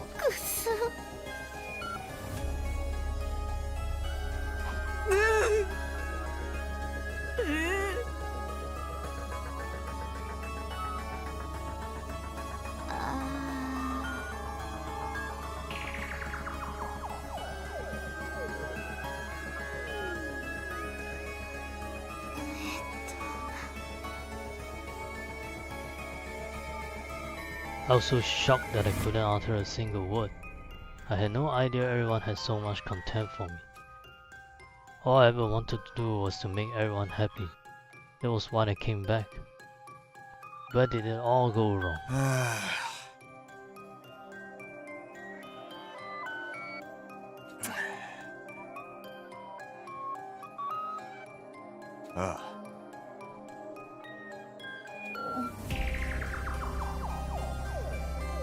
Everyone left one after the other, leaving me all alone on the rooftop. I felt total despair. This was my first time being so obviously and intentionally isolated. I always had Karua by my side in the TRC, and my mom and dad were always waiting at the dinner table whenever I went home. But now, here I was, all alone. I would have to face this game of death all by myself. Nobody would ever want to team up with the Grim Reaper. But then, I thought of something. I saw Hiruko in my mind's eye. On day 5, she took me to the second to last defense academy.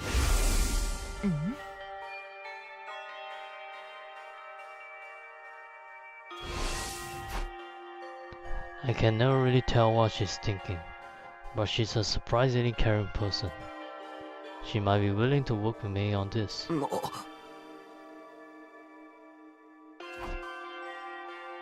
Feeling a silver of hope, I decided to stop by Hiriko's room.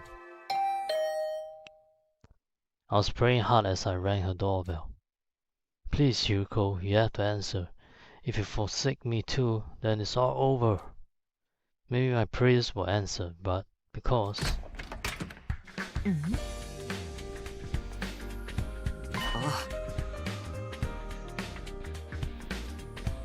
I was almost tearing out with happiness.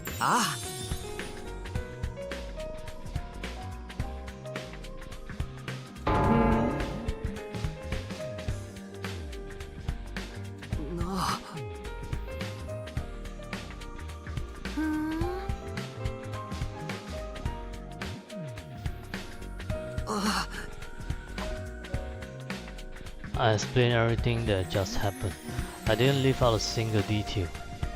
I told her how they called me the Green Reaper, how no one would team up with me.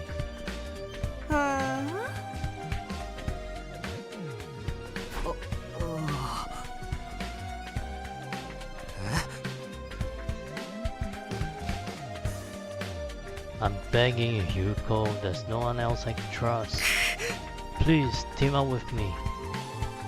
I lowered my head and pleaded sincerely. I believe that if anyone would lend me a hand to pull me out of my predicament, it would be Hiriko, but... my hope was crushed.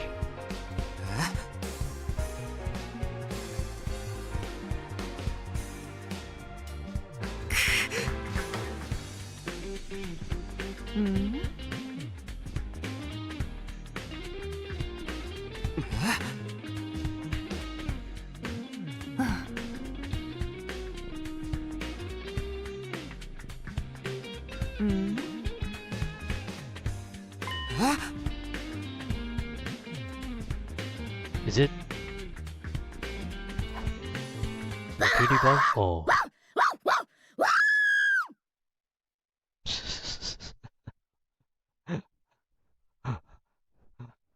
Half of the army.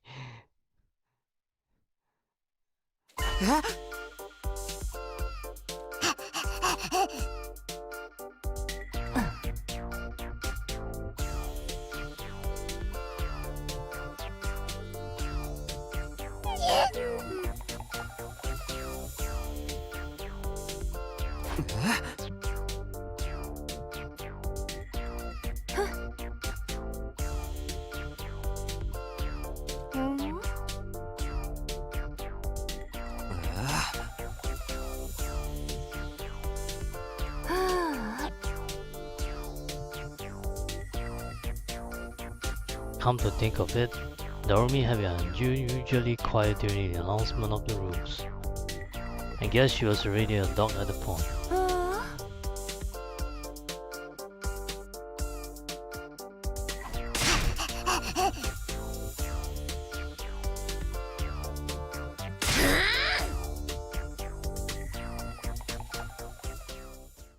I instinctively fled after being ferociously barked at by Narumi.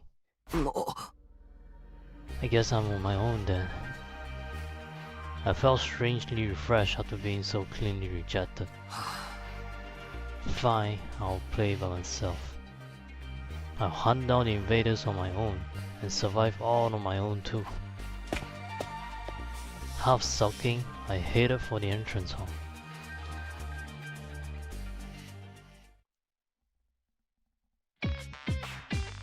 There was some unexpected waiting for me when I arrived at the entrance hall.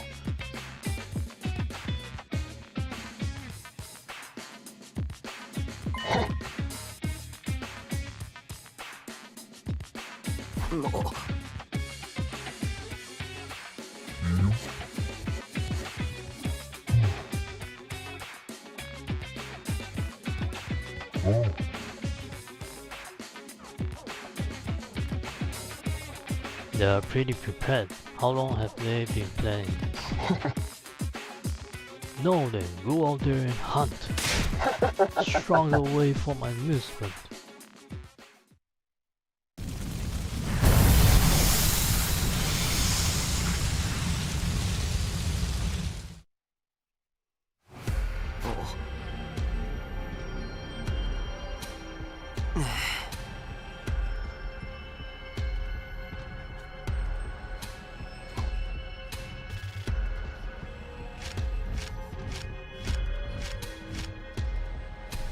Just as I thought, there was a large number of invaders inhabiting the nearby city. They roam around the ruins like zombies with no will of their own. They were all just basic cannon fodder. I could defeat them on my own. I sensed a presence and glanced out in the air to see how the sponsors bee were killing me. It must be here to count my points. I stiffened my breath and slowly crept out on one of the invaders. Time to attack with everything I've got. I wanted to attack, but my legs froze. I couldn't move. I fought on my own plenty of times before, but there was a difference between choosing to go it all alone and having no alternative. I was going to have to fight alone forever. I was scared of confronting that truth.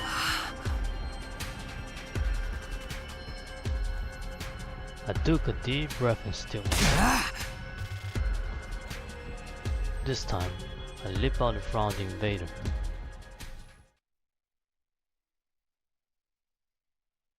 So are we actually like doing actual battles?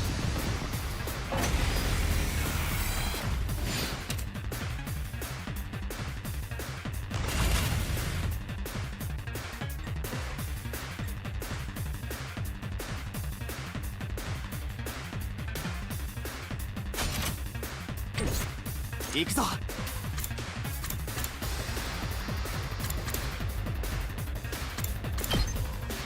食らえ。俺に任せろ。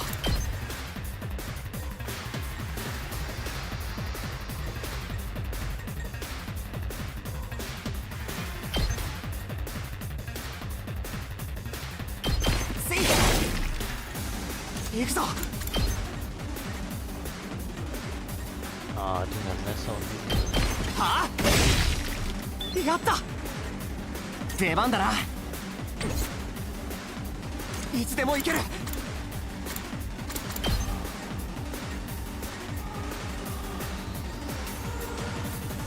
ひゃっ。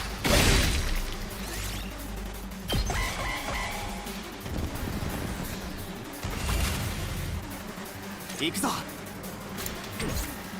俺に任せろ。いつでも行ける。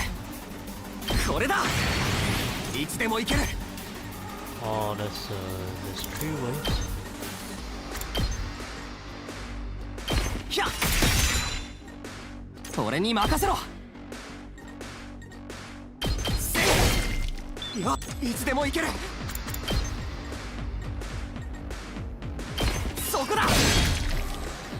行くぞ。せい。やっ。いつでも行ける。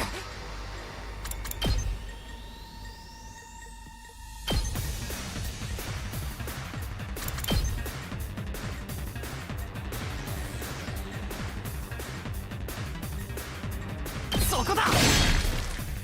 いつでも行ける。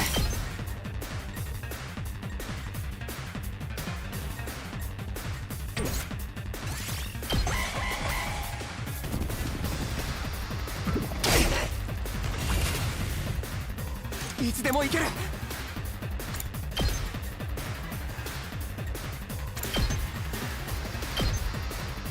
食らえ。いつでも行ける。そこだ。よっ。いつでも行ける。せい。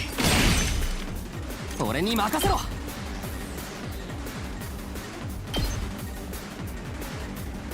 ひゃっ。いつでも行ける。はあ。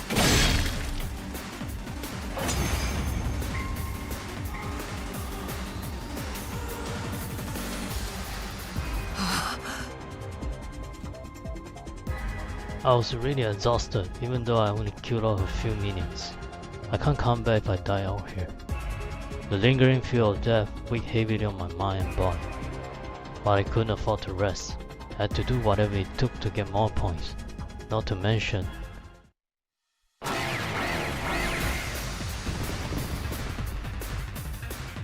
invaders drawn by the sound of fighting were showing up one after the other, and they were beginning to surround me. I prepared to face the next battle with scarcely any time in between to breathe in between.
No matter how many I kill, more just keeps cropping up.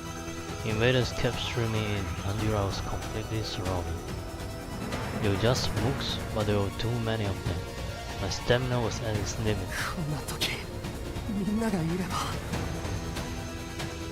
I needed to toughen up, but just telling myself that wasn't doing anything. For the first time, I truly felt how alone I was. At this rate, I'll die without anyone ever knowing. Just then. Yugamu? I heard a voice and turned over. Standing there was the pretty boy.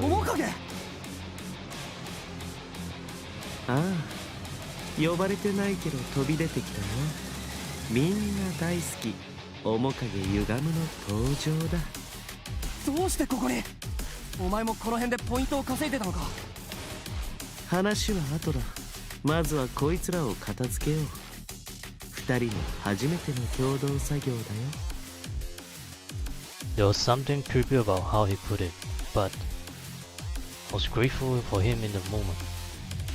Our breaths sync up and we began to clean out the swarm of invaders.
私の出番だ。それ。さてやっちゃおうか。実験させてもらうよ。待ちきれないよ。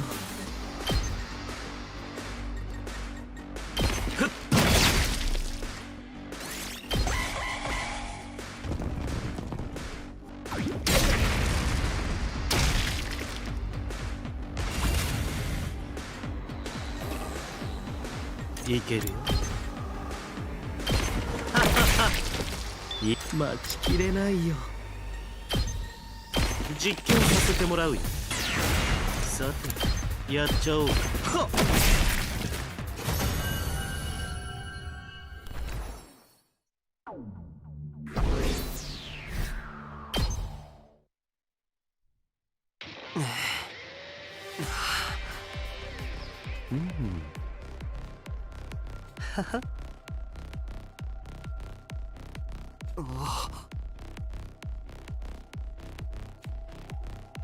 I was almost killed by the bunch of weaklings.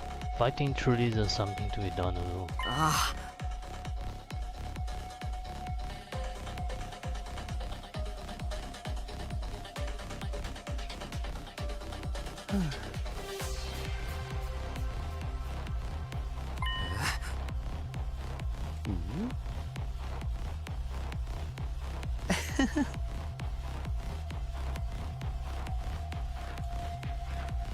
Was he just joking to play off his embarrassment? No, that doesn't seem like what's going on. He really was following me. Then it makes sense why he showed up at the perfect time to save. But why? What's the point of following me?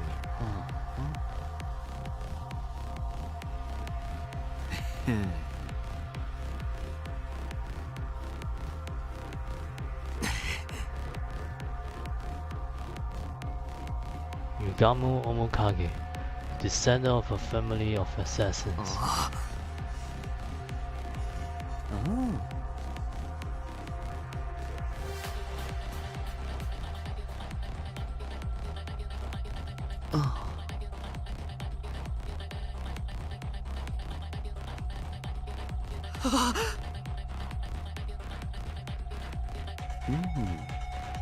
He's looking very sus right now.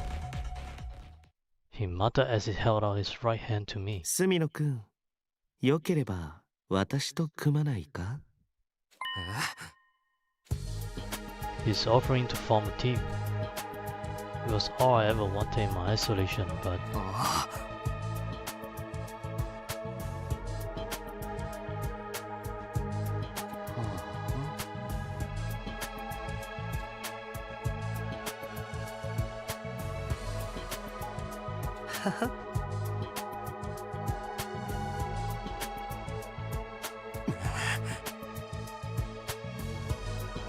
is that really the only reason? It makes sense, but it's hard to decipher his true intentions. I was sure he was planning something, even that he went out of his way to ask me after I've been ostracized. But if I turn down his offer, I have to hunt alone forever.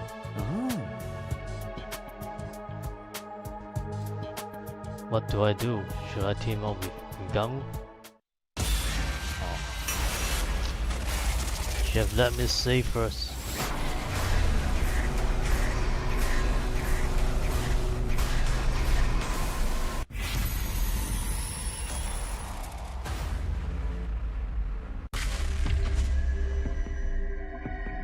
I mean, obviously we're gonna team up, right? That's our union plan.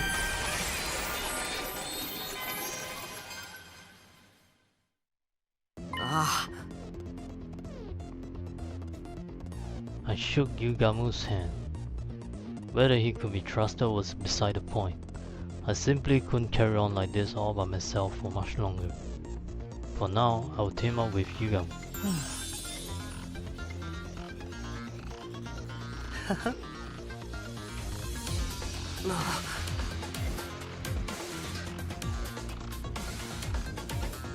While Yugamu and I were trading goods, we heard it.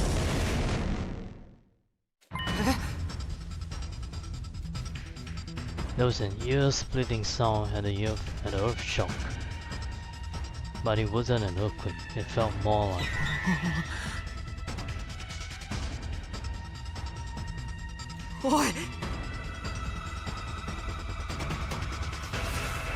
That would be bad news.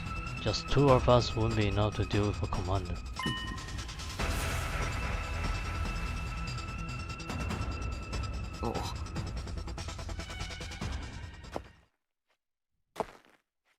We cautiously made our way towards the source of the sound, hiding behind pieces of rubber along the way. And then...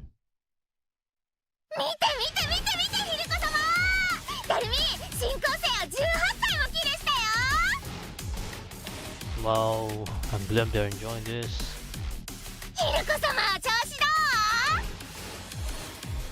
調子なんて最高潮に決まってるでしょ。私を誰だと思っているの？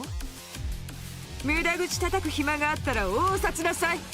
こいつら一匹残らず引き裂いて赤い花火をあげるわよ。さすがダルミのヒルコ様。ひゃっはーしてる姿も様になる。そこにしびれる憧れる。おい。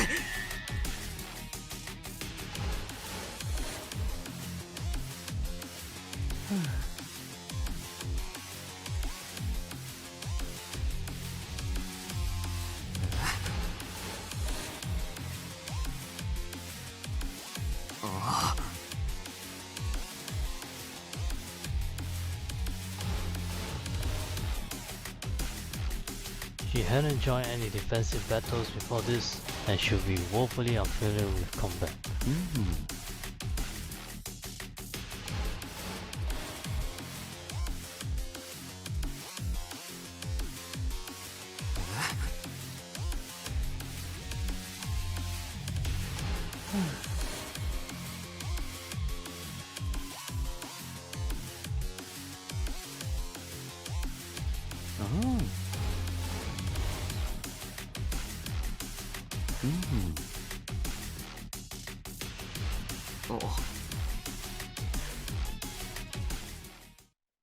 We made our way back and decided to drop by the leisure lounge before returning to our rooms.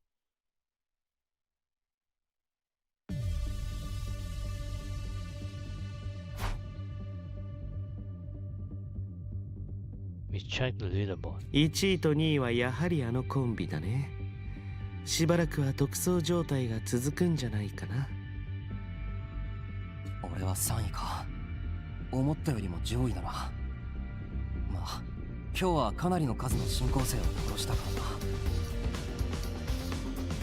らな。私は4位だ。この調子でポイントを稼いでいけば第1ゲームで私たちが最下位を取ることはなさそうだね。The first round of this game will last until day 35. Whoever finishes last in each round will be executed.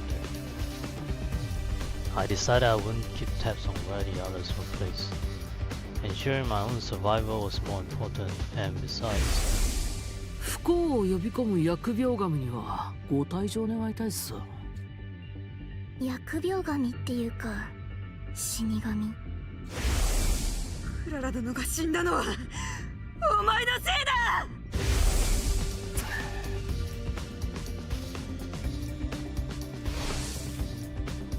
I shouldn't be letting the people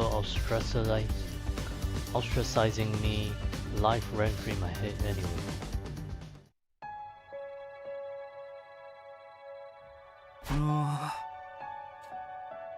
The constant fighting and stress of possible death has strained my mind and body to their limits.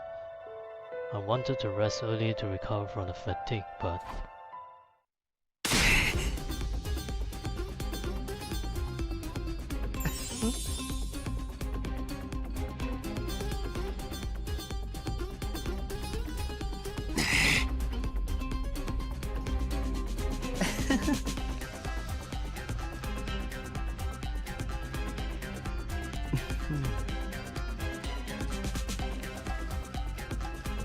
He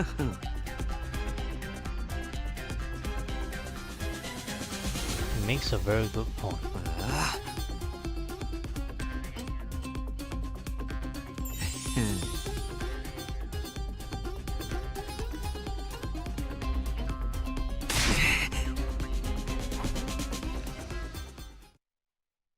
After that, we spent several hours discussing strategies for surviving the killing game in the days to come.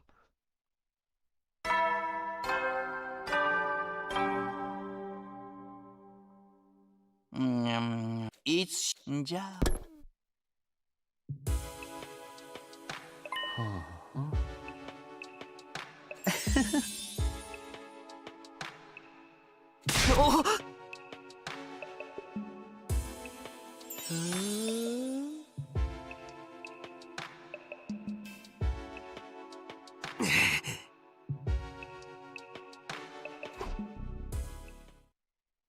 After chasing Yugamu out of my room, I crawled into bed and closed my eyes. I had to grab every second of sleep I could to let my tired body recover, but...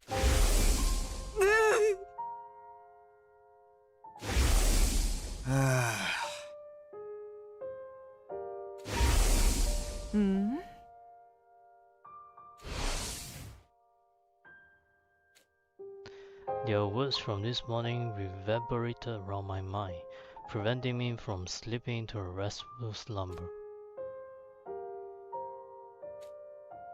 I came back in time to lead everyone towards a brighter future. So why am I being so despised? What I wouldn't give to return to those happy days.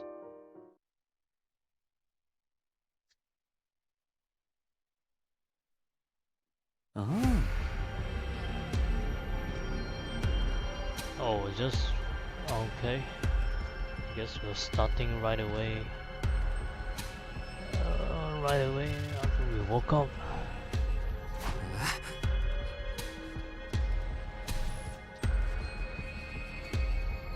On day 2 of the invader hunt, we went out to explore the city again, to earn points by hunting down the invaders we can find.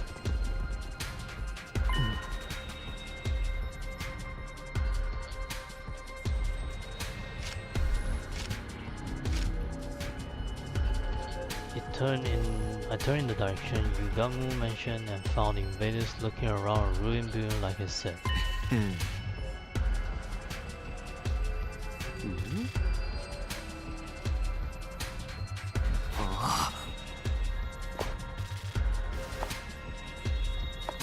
Yugamu had clearly adapted well to the rhythm of the game. He knew how to take quick and decisive action to earn points for our continued survival. I, on the other hand, my feelings had yet to catch up to the strange situation of me participating in a killing game with him as my teammate. What was I doing? Why did Yugamu propose a partnership in the first place? Was my life even worth living if I had to keep someone else down to do it? There were so many things on my mind, but...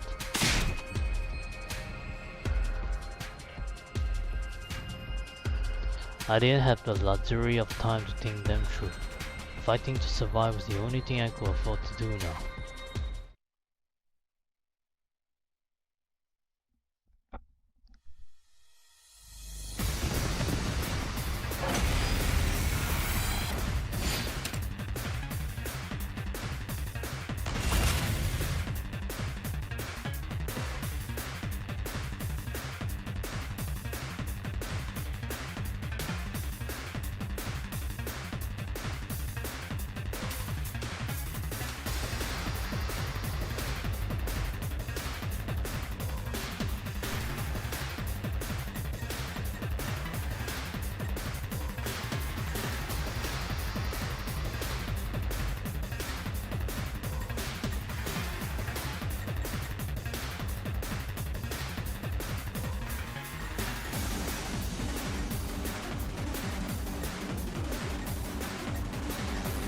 いける。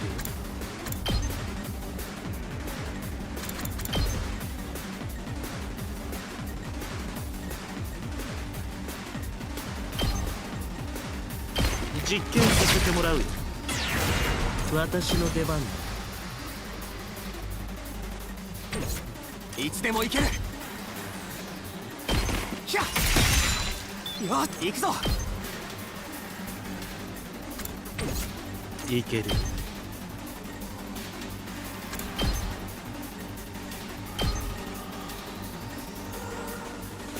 これはどうだ。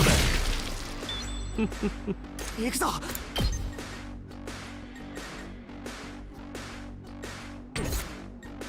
私の出番だ。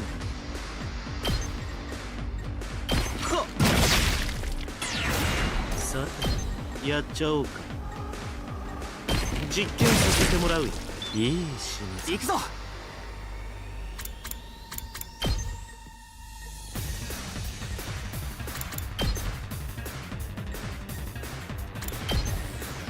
はあ、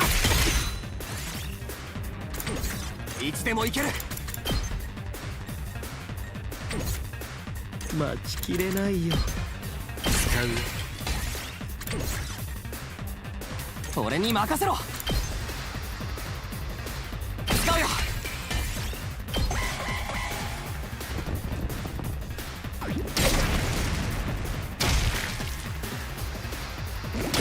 まった。力が出ない。さてやっちゃおうか。これはどうダブルキル。いつでも行ける。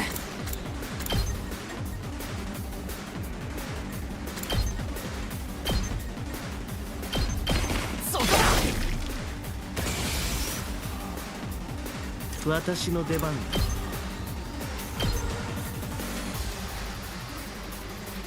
ちょっと近い。さてやっちゃおうか。実験させてもらうよ。いけるよ。いい死にざまだ。あ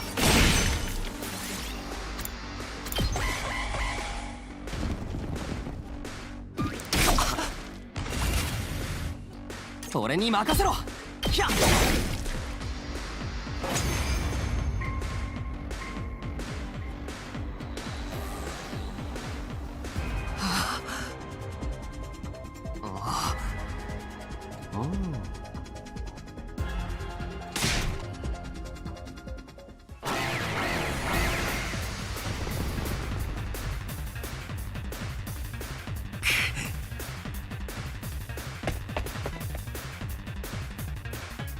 I prepared for the next battle with scarcely any time to breathe in between.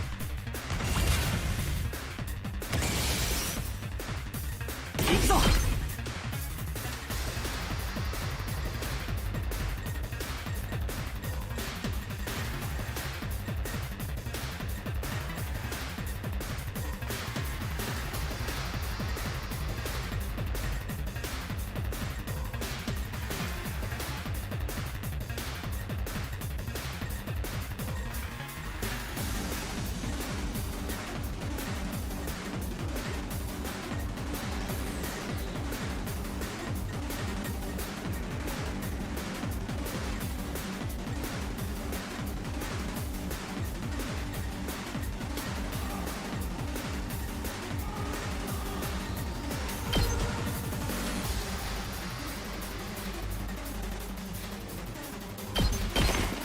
この一撃で。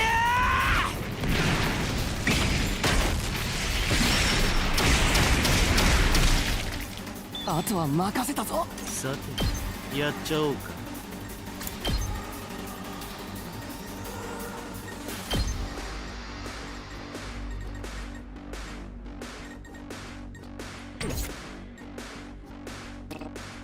私の出番だね。これはどう？待ちきれないよ。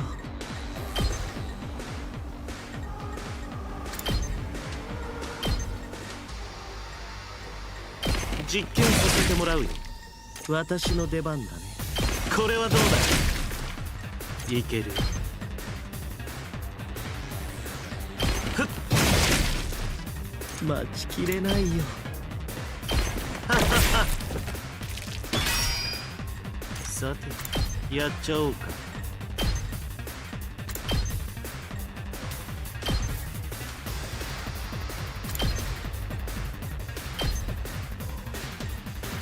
実験させてもらうよ。いける。ちょっと近い。待ちきれないよ。これはどうだ。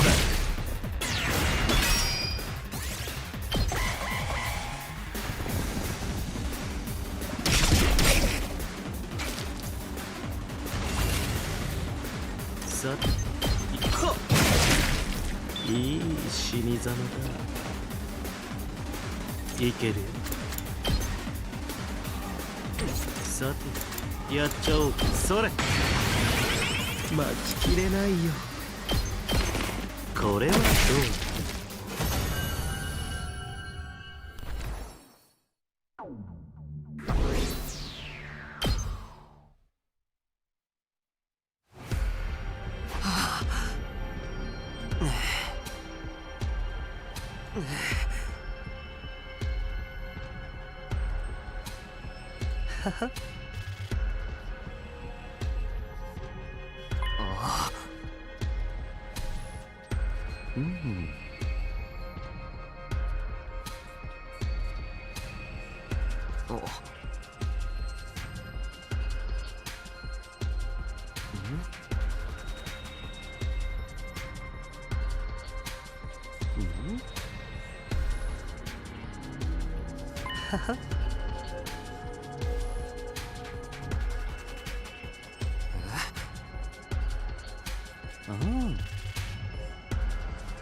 Despite my misgivings, I decided to try Yugamu's suggestion.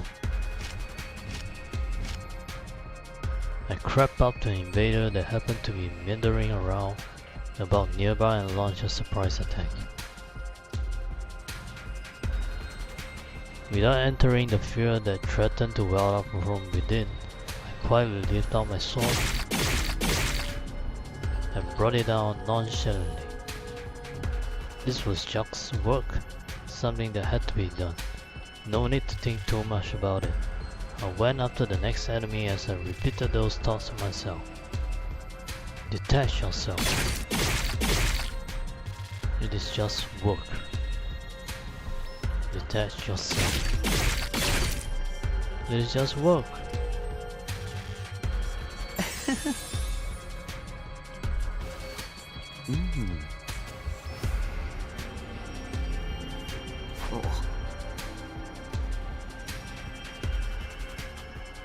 No, sounds strange coming from me, but I wasn't good at such things at all. I tended to miss the obvious and my reflexes were average at best.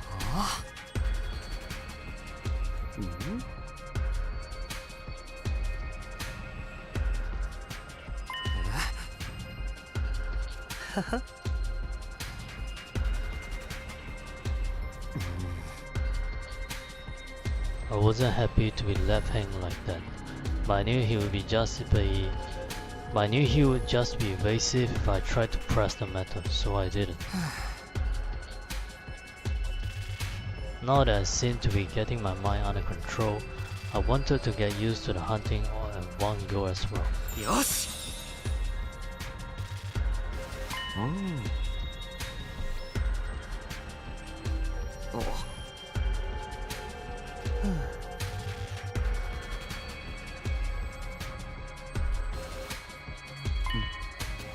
If we keep on hunting, we'll run into them sooner or later. You okay with that? Just as I was wondering who Yugamu could be talking about,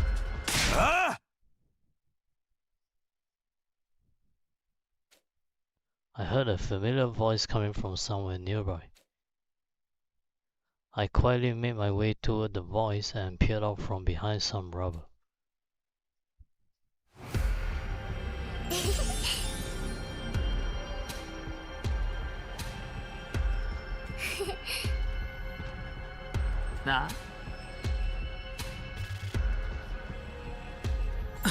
あ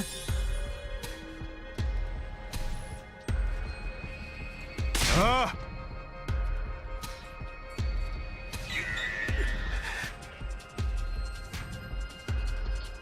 ああ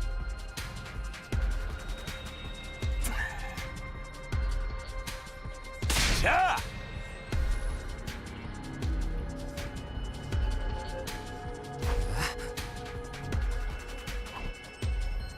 Takemaro, Ima, and Kako were the only ones. I could see Tsubasa, Nozomi, and the others in the distance as well.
Takemaro was desperately trying to protect Ima and Kako, who weren't used to fighting.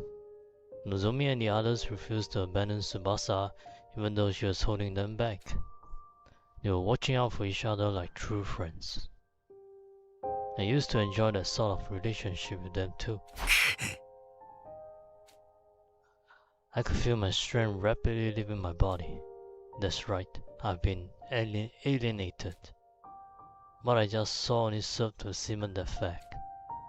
All those kind and comforting words would never be for me.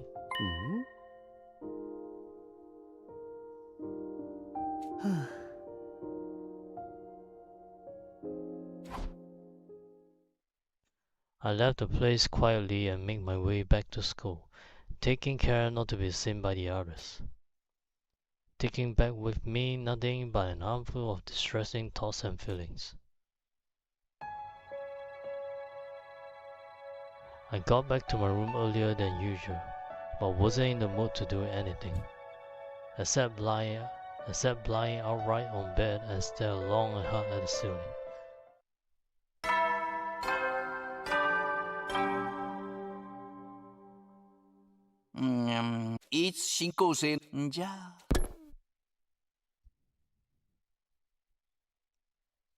I suddenly realized it was already night.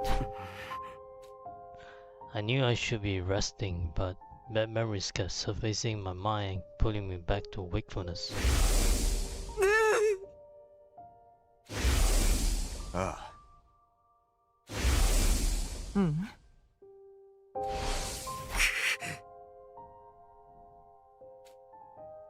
The pain of being despised was more excruciating than anything the killing game or defensive battles could inflict upon me. It wasn't a happy ending by any means, but at least everyone was my friend. We had a barbecue. We set up festival booth. We got testy with each other sometimes, but we always made out in the end. Our bonds became unbreakable.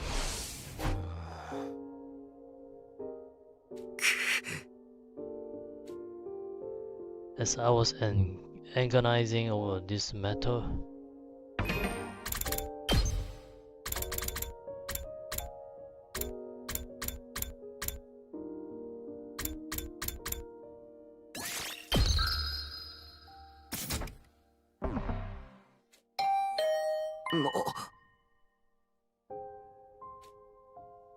Maybe he wanted to discuss our strategy for tomorrow's hunt.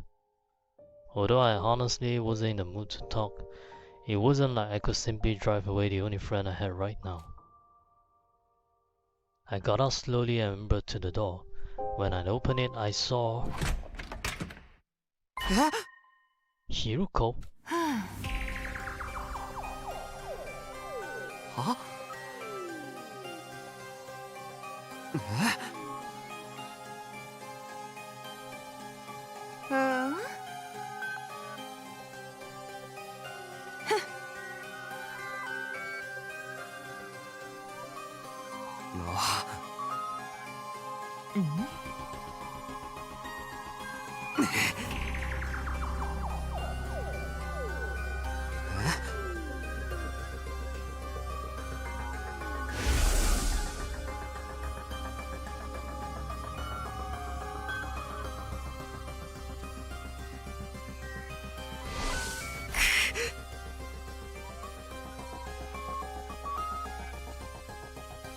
It wasn't Hiruko's fault that I almost been killed.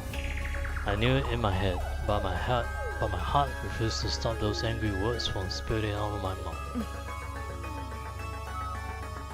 Hiruko said nothing in response to my irrational accusation at first.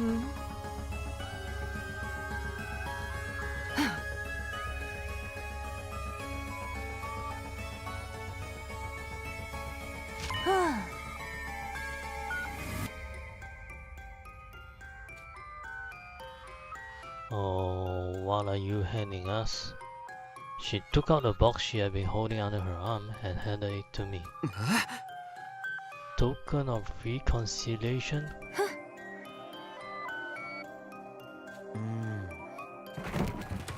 I took the box and gingerly lifted the cover. Inside was...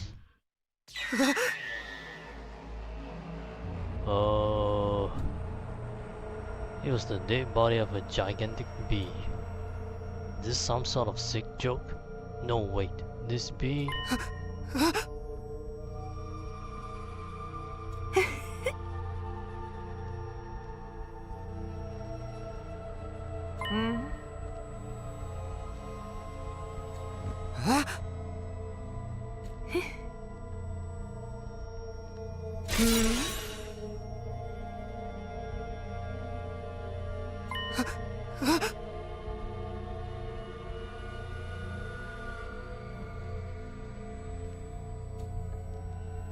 I was dumbfounded by how nonchalantly Hiruko talked about killing a sponsor.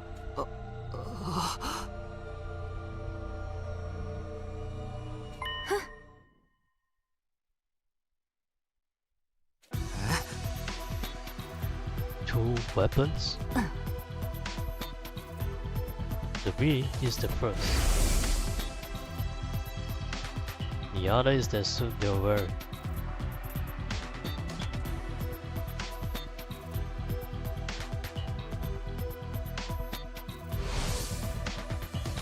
She was right. We attacked the fellow with all of our might, but didn't manage to even scratch the suit. The outfit clearly had some special powers attached to it.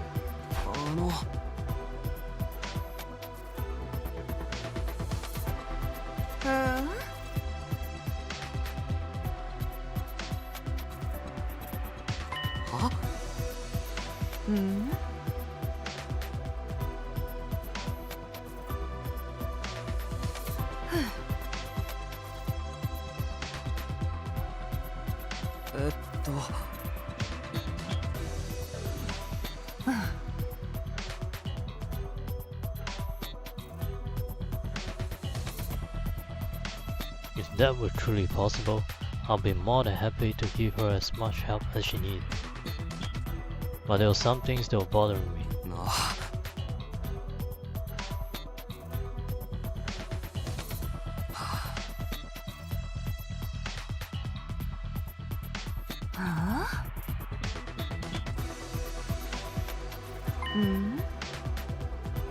I will not be teaming up with you for this game.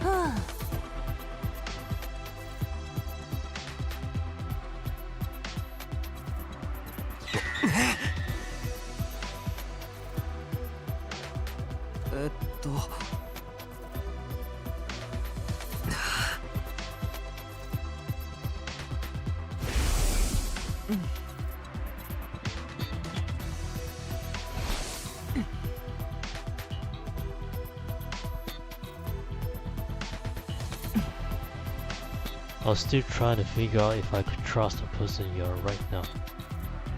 The person I am right now?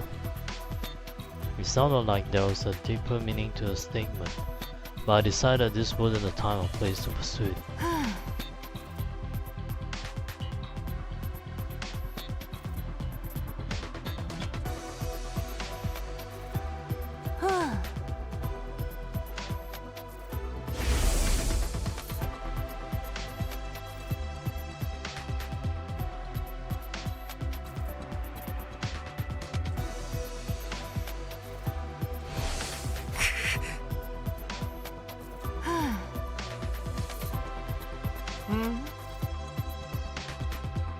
I had to wonder if the Takumi I'm seeing right now is the Takumi I know.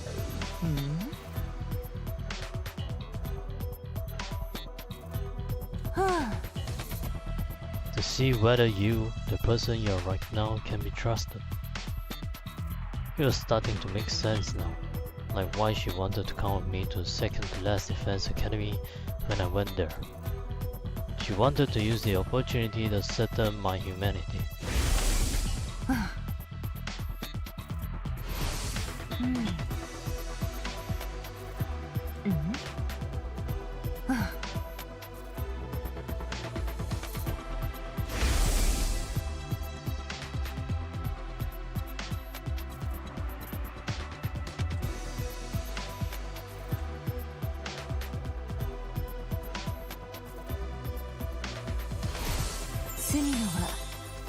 私の知っている隅野なんだって。見た目は情けなくてモブっぽいけど、中身は誰より仲間思いで優しい隅野匠なんだって。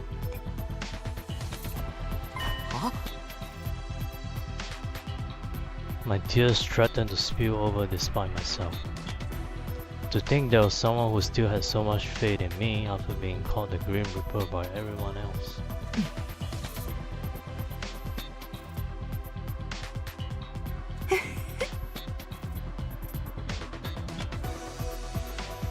I wasn't as cold-hearted as to say no to someone who had just spread so much of their heart to me. However,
you have just been appointed the leader of the Anti-Sponsor Alliance.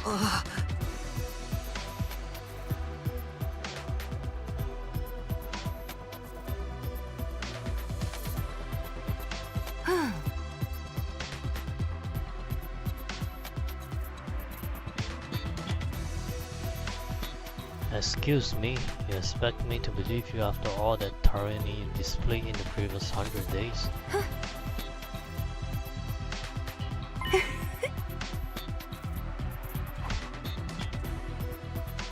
Defeating the invincible sponsor of this game. It sounded impossible, but being told we could do this by Hyuko of all people, somehow it felt like we really could. Maybe the others will have a better opinion of me if I played a part in taking down the sponsor. Maybe we could become friends again. I fell asleep clinging to that small ray of hope that had lighted up in my heart.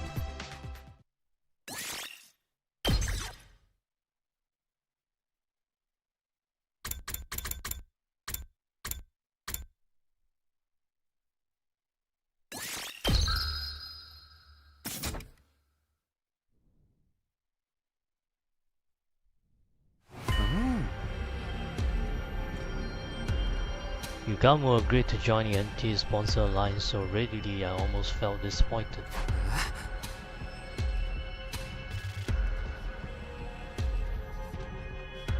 Oh. Mm. Oh.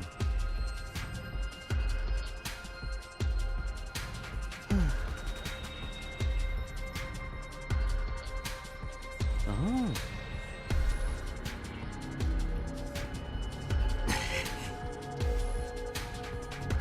Mm-hmm.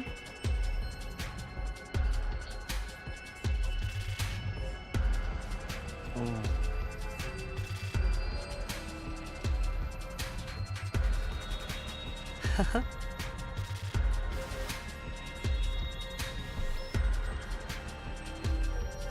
His expression darkened.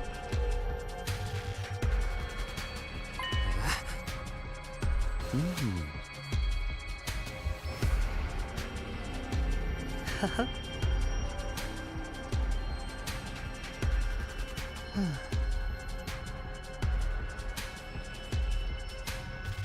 Ah.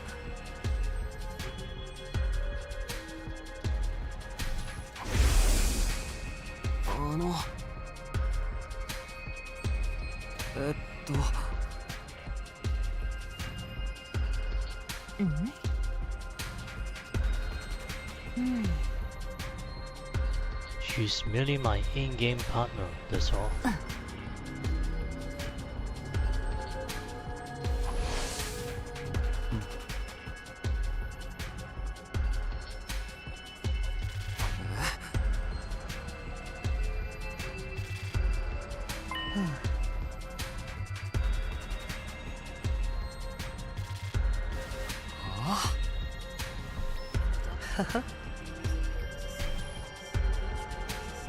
Mm. Ah.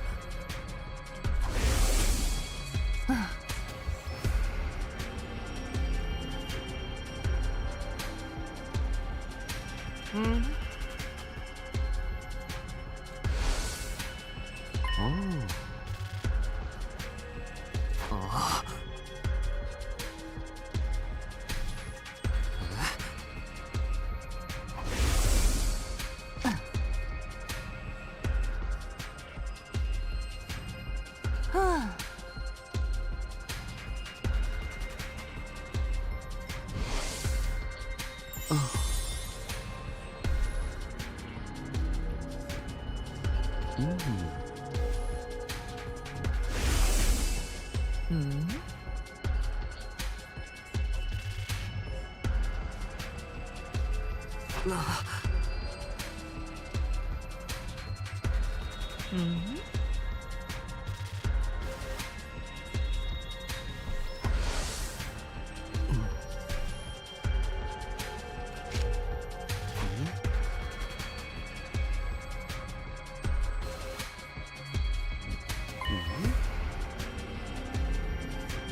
It wasn't easy for me to build some semblance of a friendly relationship with Eva, and I wasn't about to let this lunatic flush that down the proverbial toilet.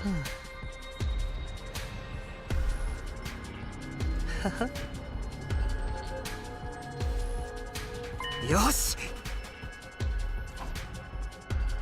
We took out our weapons and went around attacking the invaders loitering in the ruins. I applied Yugamu's advice from yesterday about treating the killings as mundane work. Lifting out my sword quietly and bringing it down nonchalantly. It is just work, I kept repeating to myself in my head. Detach yourself. It is just work. Detach yourself. It is just work.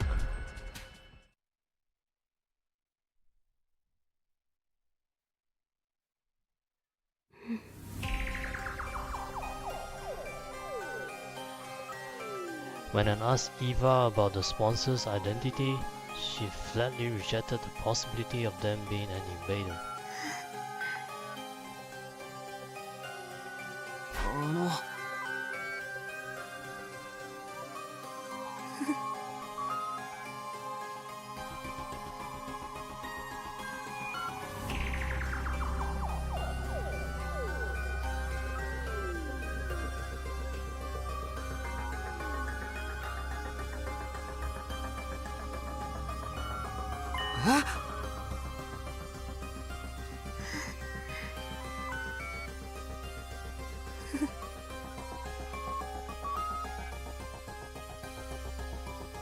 Divine blood, meaning the cryptoglobin running in our veins. Absorbing cryptoglobin was prohibited. That reminded me of something similar I had heard during my previous 100 days.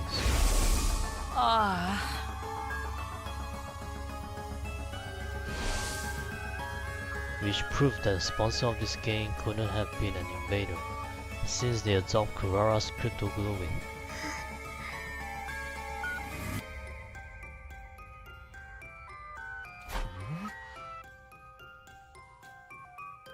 It didn't make sense for an invader to urge the enemy to hunt down other invaders. However, this did complicate matters. If the sponsor was neither a special defense unit nor school invader, did that mean they were an unknown third party? Eva suddenly changed the subject. Oh, is that... she was looking for a mess.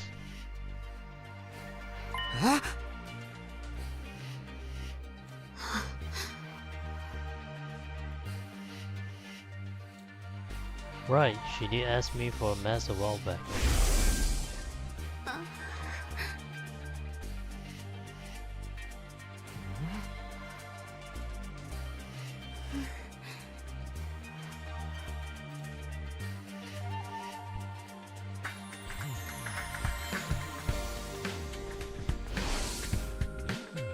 The mess was really important to her, as much as I'd like to give it back to her right now.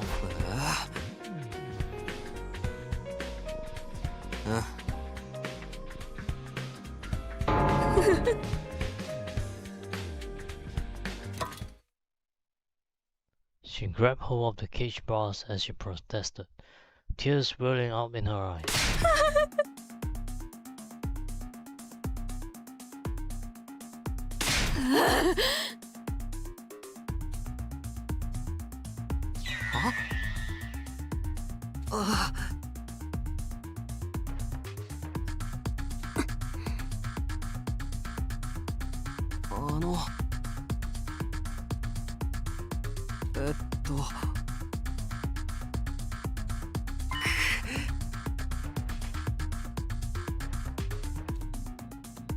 As a commander, Eva was most likely one of the targets of this game. Her death would likely result in a lot of points. If anyone realized that, she was bound to be murdered sooner or later.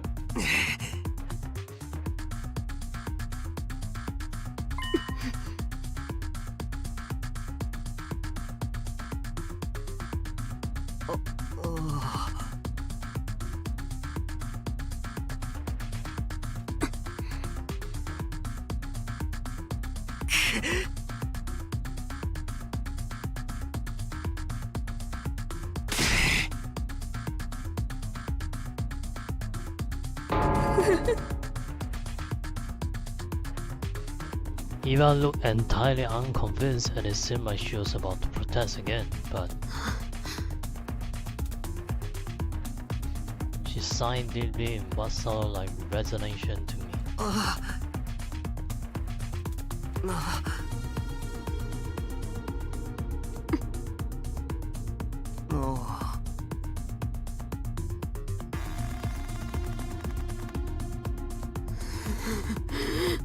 No. It's just a mess. You gotta chill.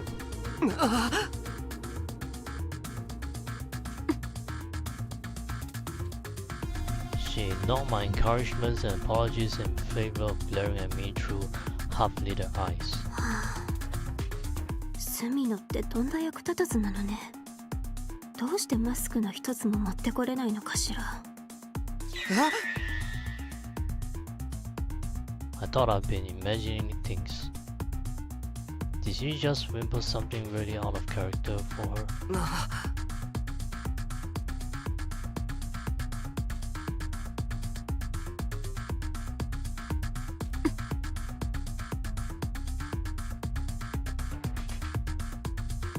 隅野のバーカ、乙女の敵、変態。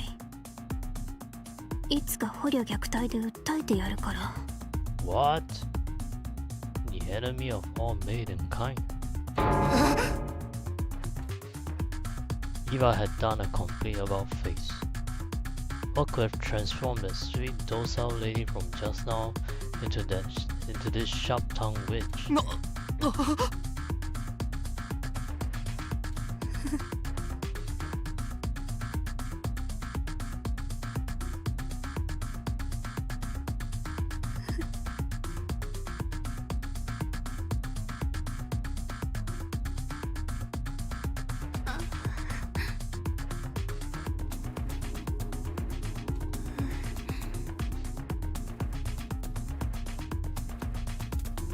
The shock of not being able to get her mask back made Eva burst into tears.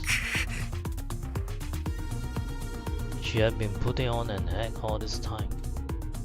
I was astonished by the fact and annoyed by her hurtful accusations, but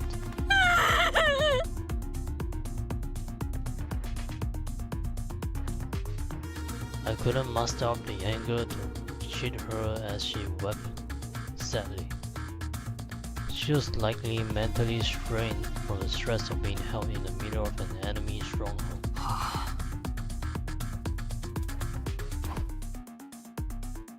I quietly left the courtyard so as not to agitate Eva any further. After that, I returned to my room and organized the information I had gotten out of Eva in a notebook. And then once night fell,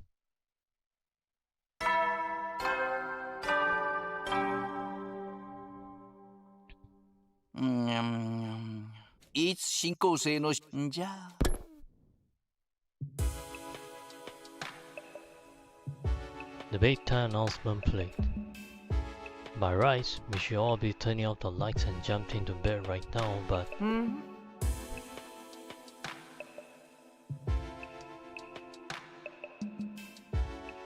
it had been decided that the anti-sponsor alliance should be holding nightly meetings in my room to exchange information starting from tonight.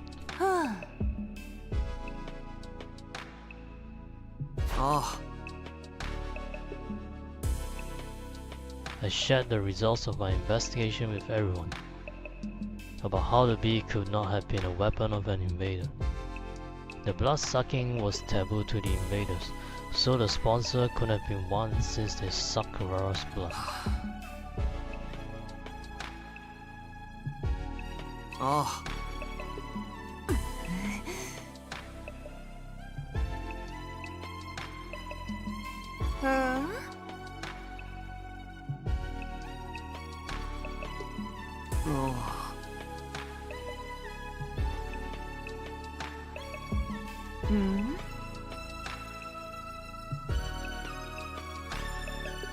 So there's a no.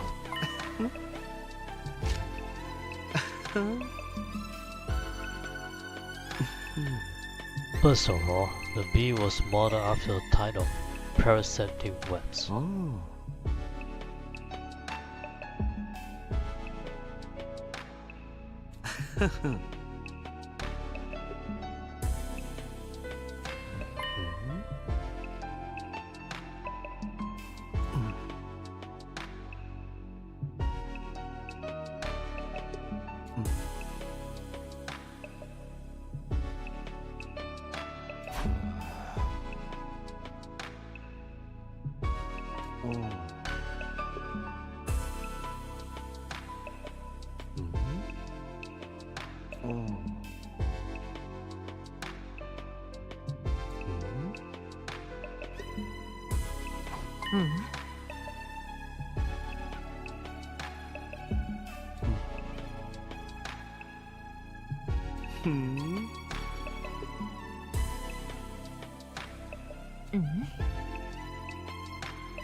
If that turned out to be true, it would mean the sponsor is of Kurara's blood.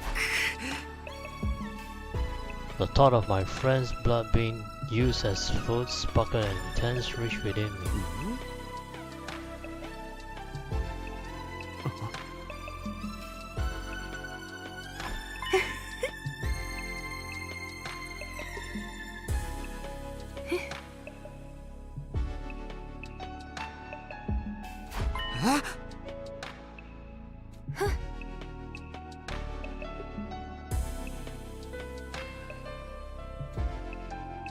Yuruko previously said the sponsor invincibility came from that suit. If we could secure something similar, wouldn't that make us invincible as well?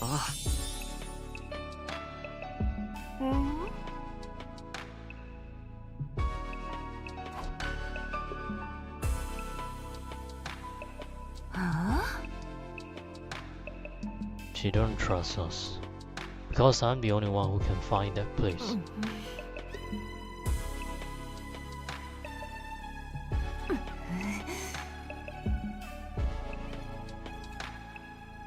Her assertive tone made it clear that there would be no further discussion on the matter.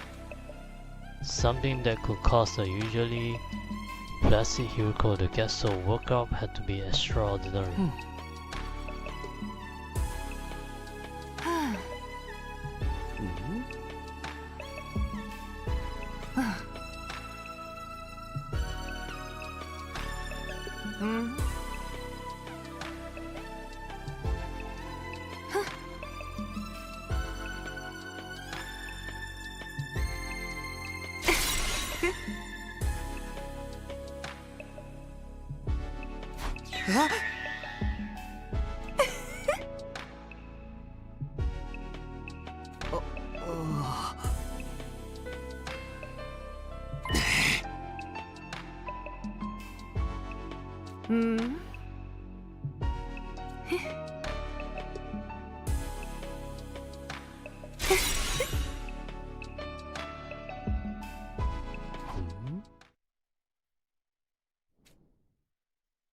Yugamo's expression darkened at that.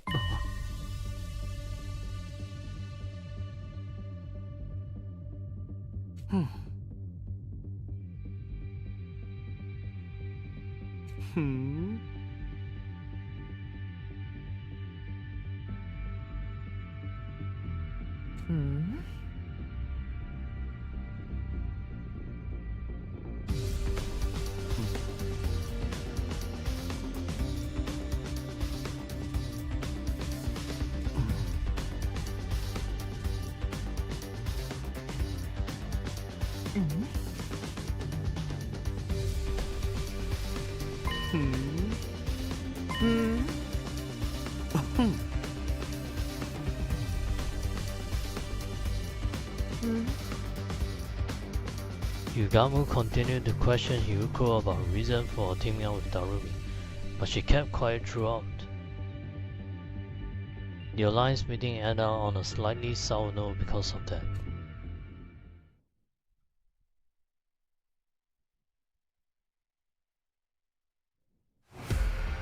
It had been 4 days since the game started and I had gotten used to fighting outside the academy. I would wander around town quietly in search of invaders and strike them down using as little energy as possible. Detach yourself. It is just work. Detach yourself.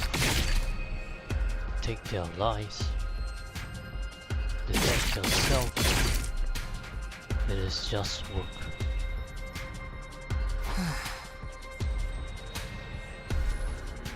I doubt I will end up in last place in the first round if I kept this up.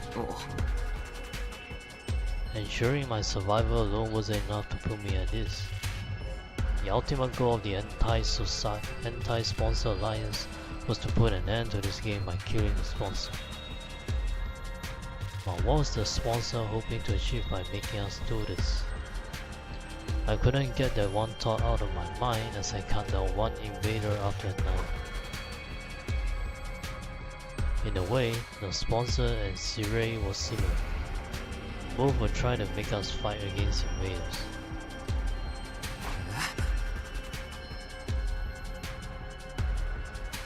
He always insisted we fought on the academy grounds. On the other hand, the rules laid out by the sponsor basically forbade us from doing so. They were designed to make us fight outside. Was the sponsor so determined to make us fight out here?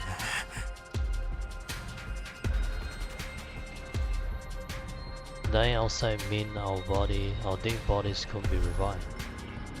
Was that the sponsor objective? To ensure that anyone who died would stay dead?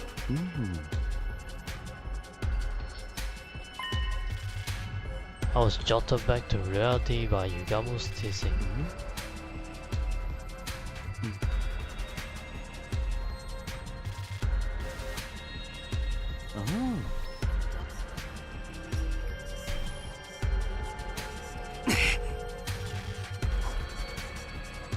I focused my mind on the task at hand.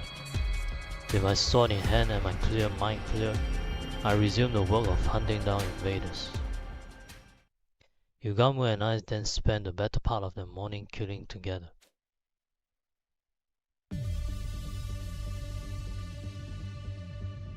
We returned to the academy a little past noon and immediately made our way to the leisure lounge.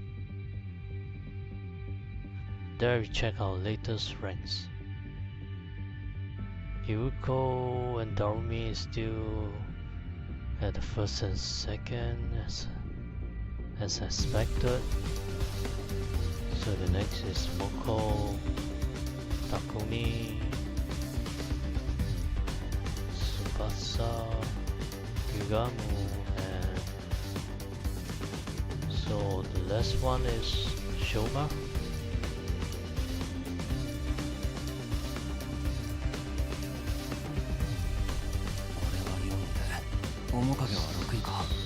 Someone else actually at the bottom. Is it Nozomi? Or Kurara, since she's dead. So she's been in the last place ever since the game started. Our positions had slipped from the first day, but we were still within the top bracket. Since it was already the fourth day, it was unlikely we would tumble all the way to the bottom this round unless something catastrophic happened. I told myself not to look at the other positions, but my eyes naturally drifted to the last spot. Speaking of leaderboard positions,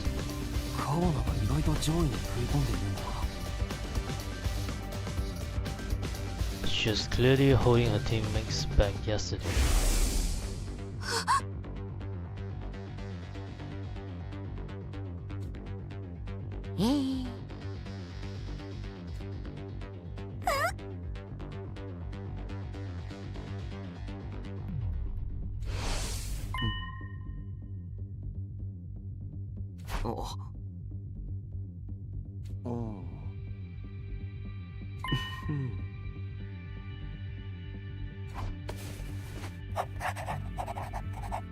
Yagamo took out a notepad and started drawing some sort of diagram on it.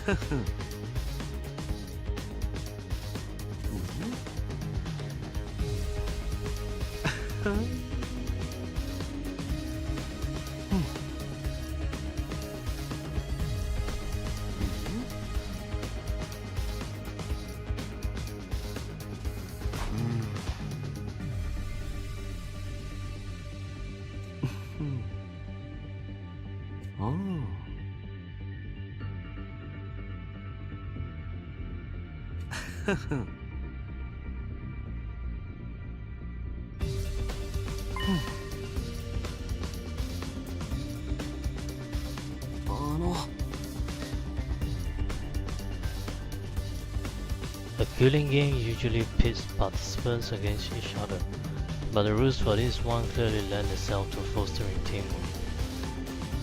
Had this been implemented to adjust the difficulty of the game to our level, or did the sponsor have some ulterior motive? I returned to my room, unable to quash the indescribable wave of nausea threatening to bowl me over.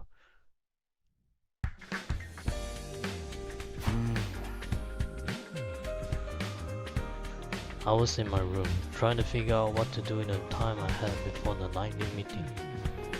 My role in the anti-sponsor alliance was to find out the identity of the sponsor, but I felt like I needed clearer directions, like where was I supposed to even start? If only I had a hint of sauce to help me get the ball rolling.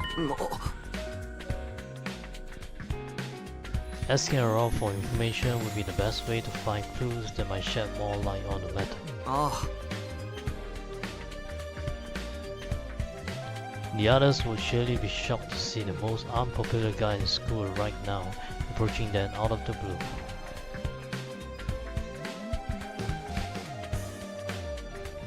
I stilled myself before dashing out of the room.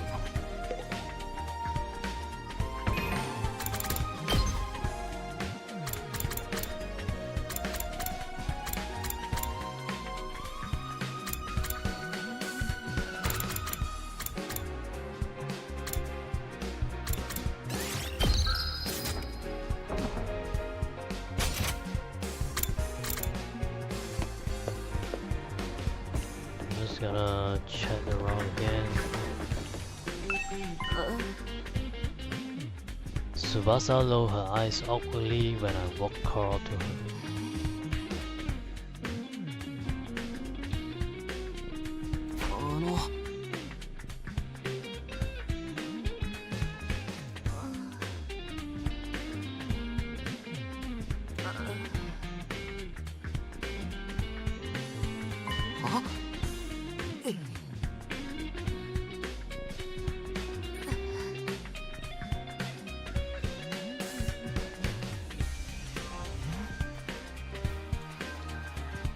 I see.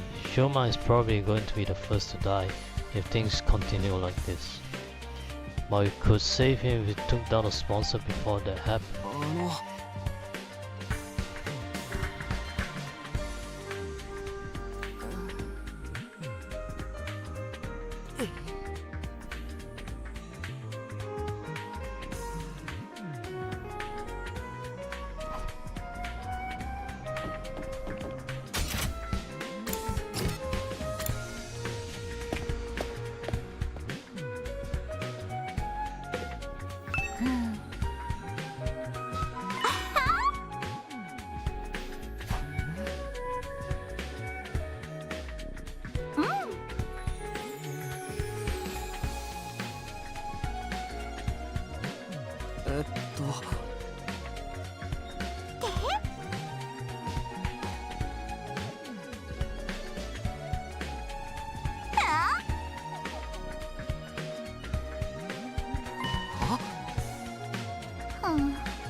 The sponsor can stay active for 24 hours without any food or sleep. It sounded unbelievable to me, but Moko wasn't the type to tell tall tales.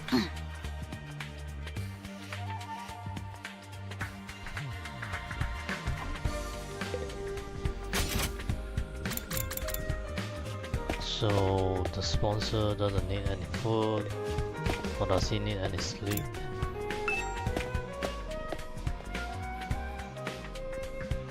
Which is why he will be able to keep the mask on for days.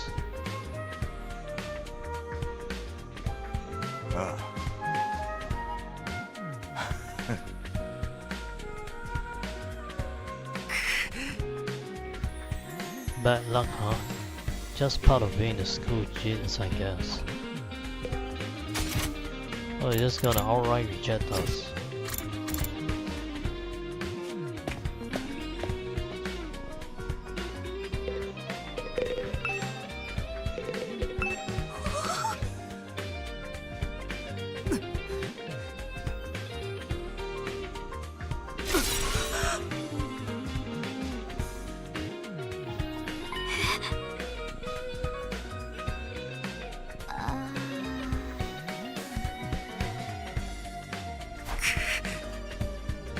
I knew I wasn't popular, but actually having such vitriol spilled directly in my face was a sobering experience.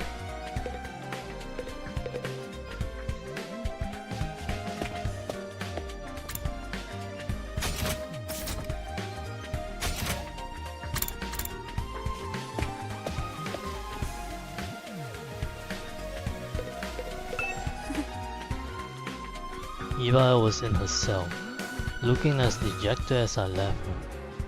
She was clearly still aghast at not being able to get her mask back.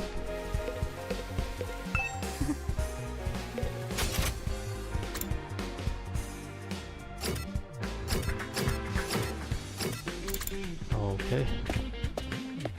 The final girl here. This is bliss.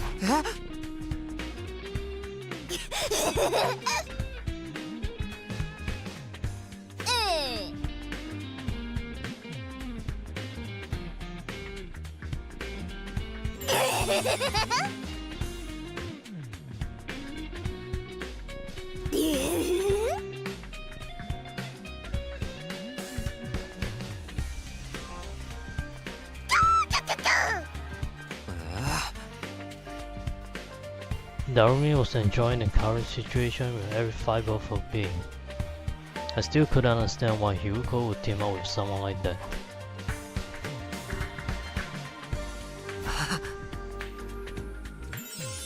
I learned a lot and was glad I mustered up the courage to talk to everyone. After putting the information down in a notebook, I prepared for the nightly meeting.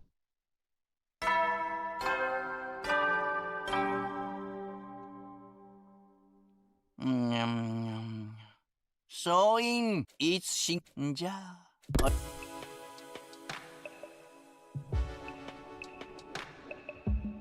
For the anti-sponsor alliance, the beta announcement was not a call to action, instead of a reminder to rest.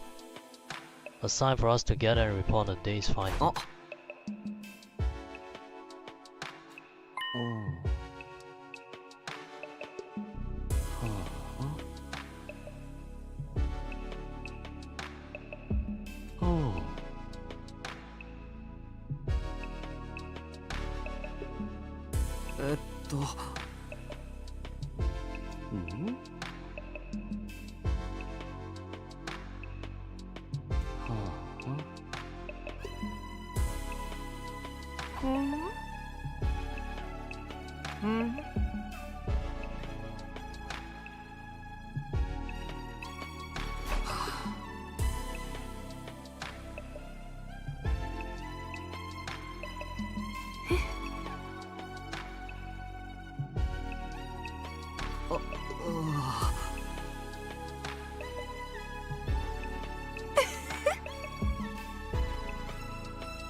Well, aren't you something yourself?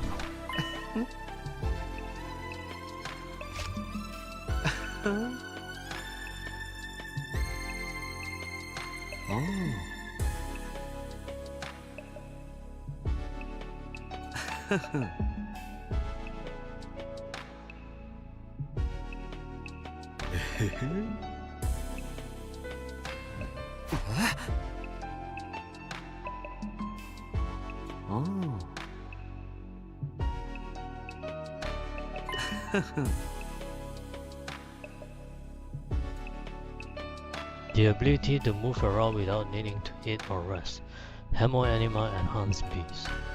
The more we tried to pry into the sponsor's business, the more of their uncanny strengths we seemed to discover.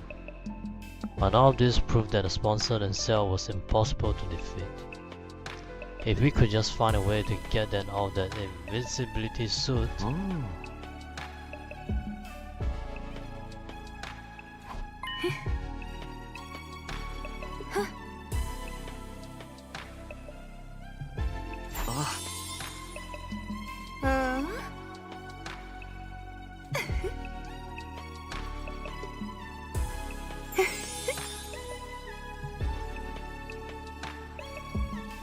An end to this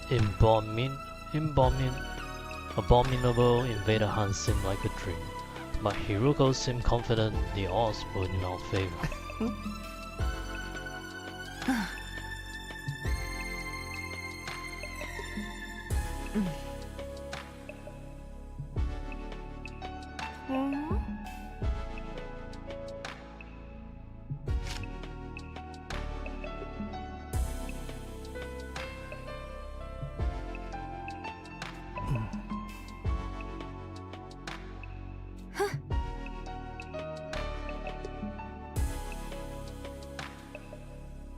With that preface, Hyuko shared with us a brief outline of the plan.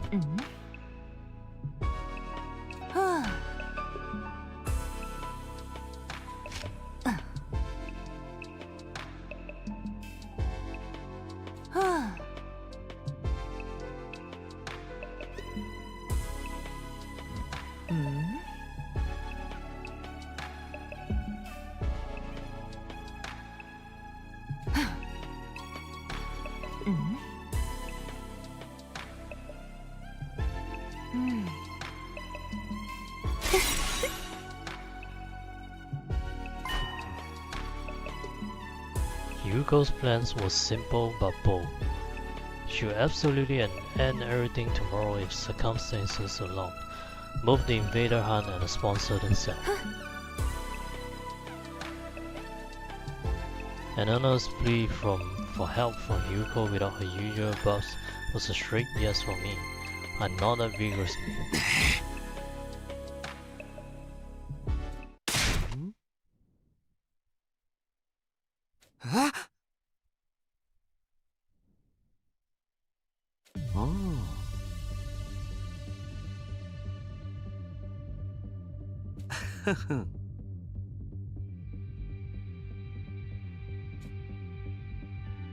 You've been insisting all this time she's nothing but your in-game partner and not a member of the anti-sponsor alliance.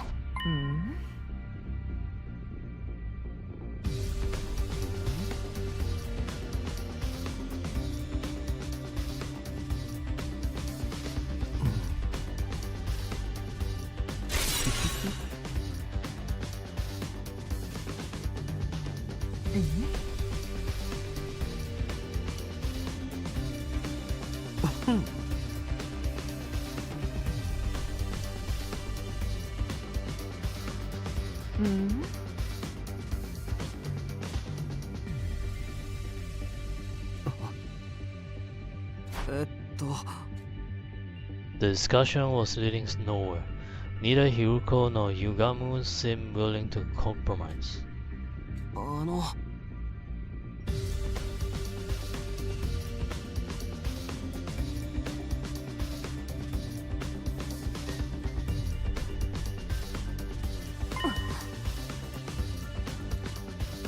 She averted her eyes and bit on her lips.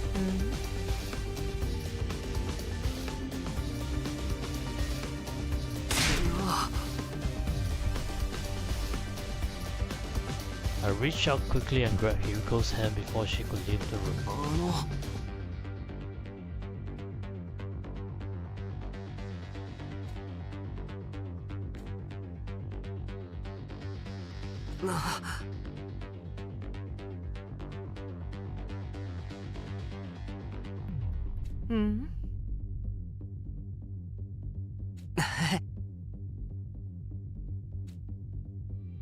It was Hyuko who trusted me and brought me out when everyone else was shunning me and calling me a jinx. If she needed help, I wanted to do everything in my power to help her. I quietly pleaded with Yuko while intensely staring at her in the eyes, praying hard that she would trust and lean on me. And then,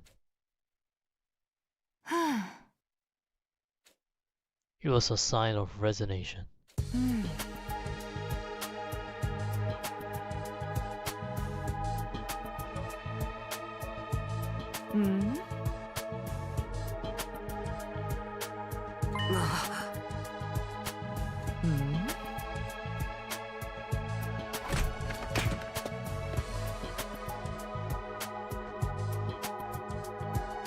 I will be waiting for you on the roof, come alone. With that, she exited the room, but her wanting to meet with me alone would mean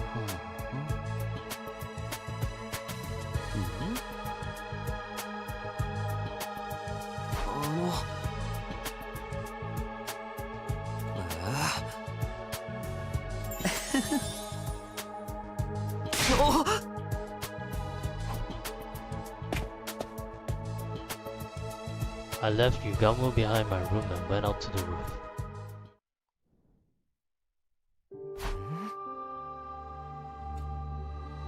I didn't see Hiruko on the roof even though she said she'd be waiting for me there. Unless she went back to her room.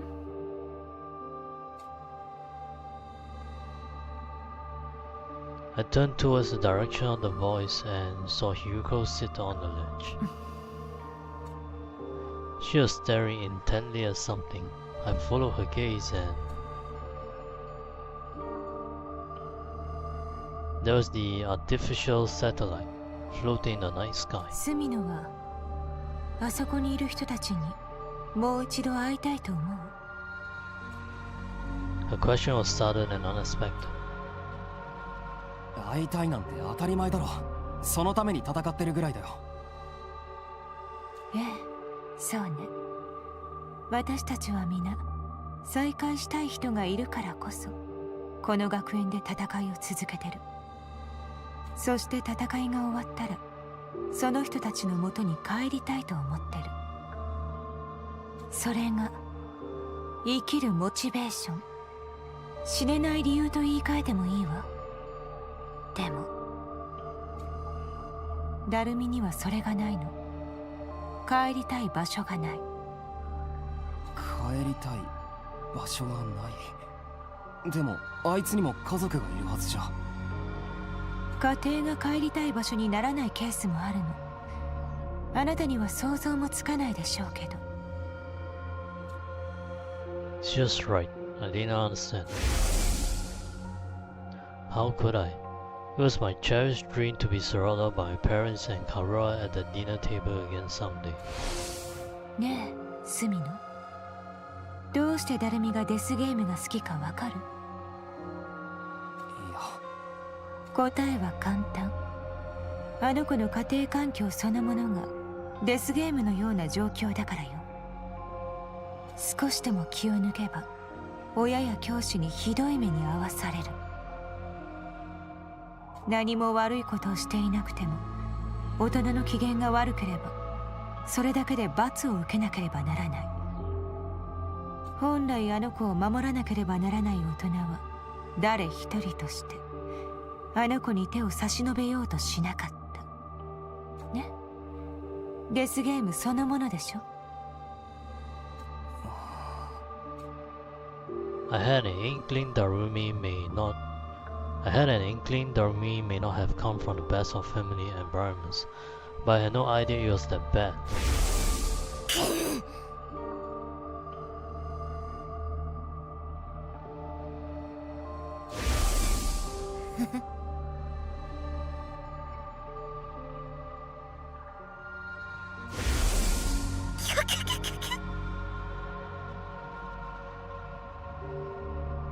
Oh, poor Darumi.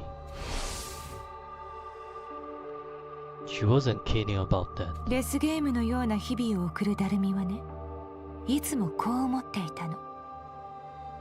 どうして自分だけって。まあ、そう思うよな。どうして自分だけこんな目に遭わなければいけないの。老若男女の区別なくみんなひどい目に遭えばいい。命を無残に散らされて存在そのものをエンタメとして消費されてしまえばいいのに。だからダルミはデスゲームを好むのよ。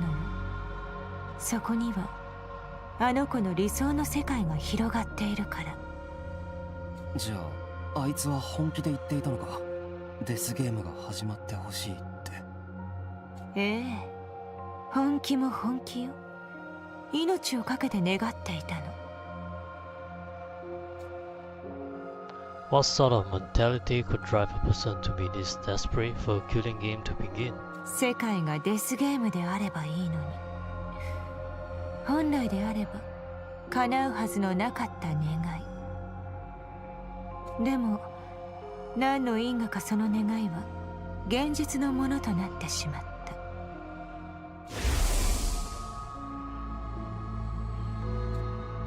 The sponsor of the killing game suddenly appeared in mid-air one day. Doreen must have felt like her childhood dream was finally coming true. 今のあの子は夢心地なの。何せ夢が叶ってしまったんだから。あの子は夢の中で思う存分遊び狂い、そして夢の中で死のうとしている。死ぬ？せっかく夢が叶ったのに。夢が叶ったからこそよ。あの子にはこの先の人生に望むものなんてもうないの。でも何度か外であいつの姿を見かけたけど、死のうとしているようには見えなかったぞ。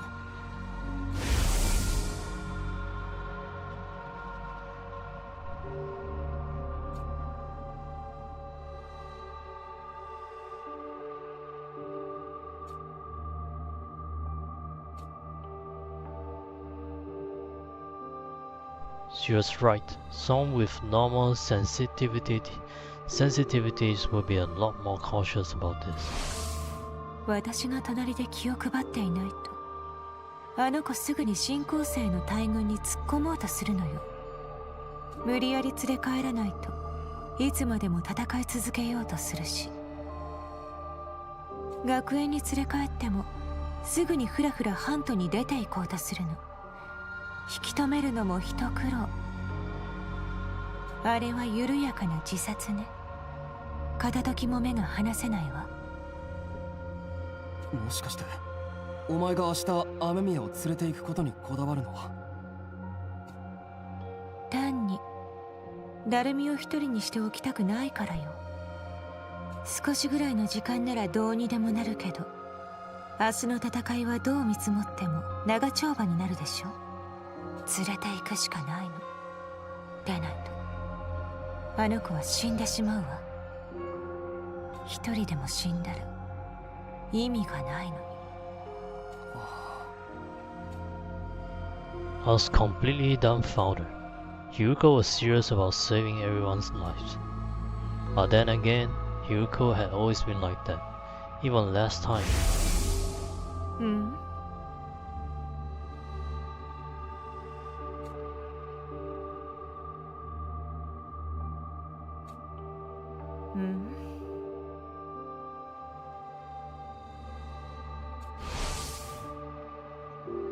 'You ensure no one got left behind by snatching them from the jaws of death, even if it meant taking their place. Her tenacity in this aspect has saved me, and was now saving Darumi. My body trembled involuntarily when I realized the depth of Hyuko's determination. I had to admit it. She was the real hero here.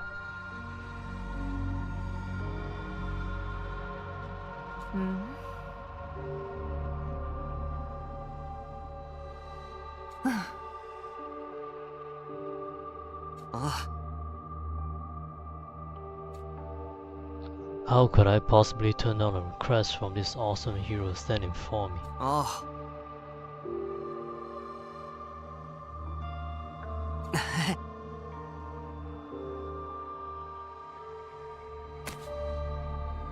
We both stretched out our hands spontaneously and exchanged a firm and solemn handshake. The only thing going through my mind at that time was what I could do to protect Hyuko's kind-hearted resolve. We will work together to defeat our sponsor, and then...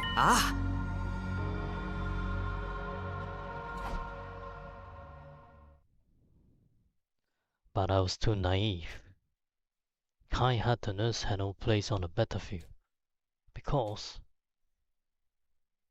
it was Hyuko's kind-heartedness that led her to end up like that. Like what? And tell me she's been murdered.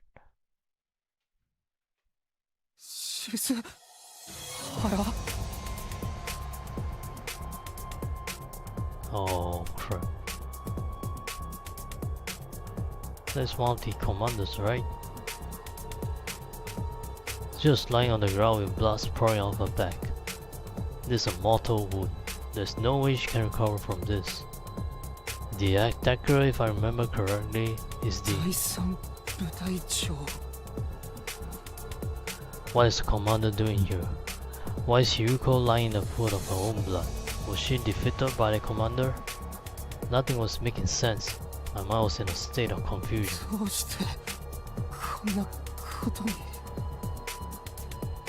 Our plan had been proceeding smoothly. We set off early, reached the part of town south of the school, and started doing battle. Using the flashiest skills we had in our arsenal, we hunted down every invader in the area. It was to draw the flying beast's attention to us. Sometime after the battle began, Hyuko secretly left the area like she had planned in order to secure the spare suit. The beast was struggling to count the points Yugamu and I were racking up and didn't seem to have noticed her sudden absence. It felt like the plan was actually going to work. All we had to do was to wait for Hyuko to return with the suit that would lead us to victory. But then something unexpected happened. I took my eyes off Darumi, who had been fighting with us, for only a short while, and she vanished in that moment. She probably got overly excited and decided to expand her hunting territory. I panicked. Hyuko would be heartbroken if anything happened to Darumi. I ran around the vicinity in a desperate attempt to locate her, all the while imploring her in my heart to not do anything reckless that might end up making Hyuko sad. I was praying hard for her safety. And just as I finally caught sight of Darumi on the other side of some rubble, the unthinkable happened. I couldn't make head nor tail of the scene no matter how long or hard I stared at it. なんでだよ。なんでこんなことになったんだ。ぼさっとするな、隅野くん。I stepped back to my senses at Yugamu's yelling.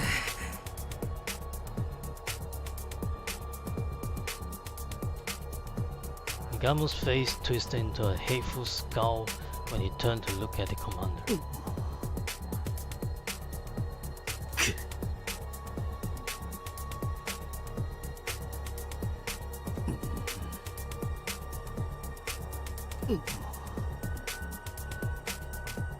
The commander attacked Darumi as she was rampaging around, and when Hyuko tried to help, she got struck down instead.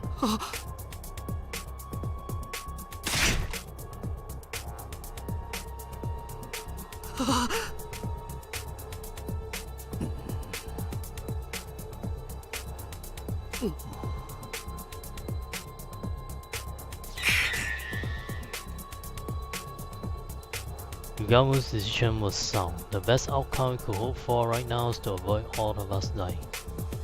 But do I really want that? So... okay, I think now is another turning point. Whether we should fight or we should just escape. What's the point of surviving if I had to abandon a friend to... abandon Hyuko and Darumi to escape and wait for another chance, or jump in to save them without caring about the consequences.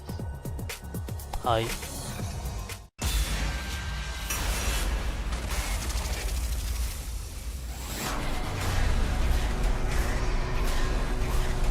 surely we have to save them, right? Even at this point, we don't know whether Himiko is actually dead. He doesn't seem to suffer like a fatal damage from what I can tell. Of course I'm saving her.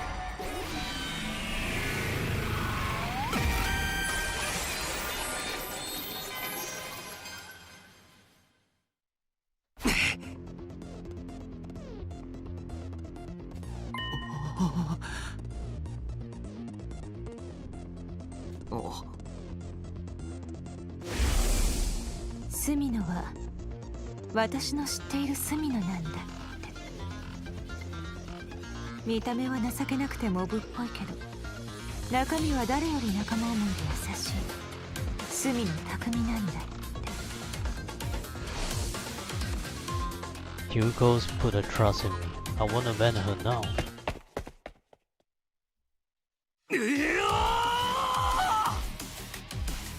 I cleared my mind from battle cry and charged into the fray. Once I reached Hyuko and Darumi, we launched into a painfully one-sided battle against the enemy commander.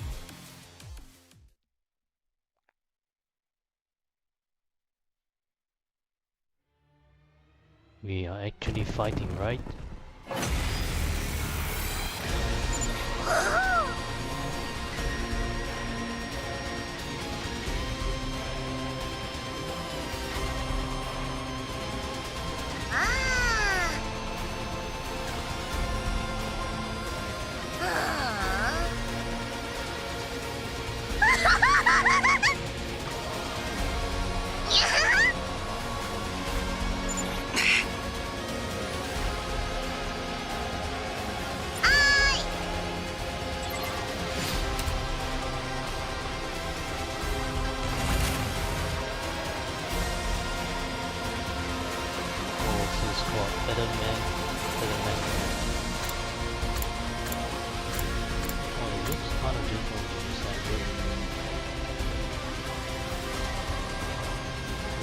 Devan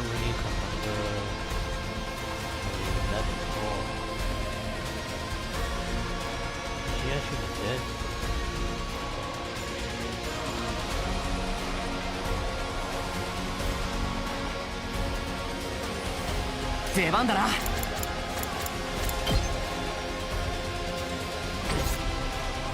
いつでも行ける。これだ。これやばいかも。いつでも行ける。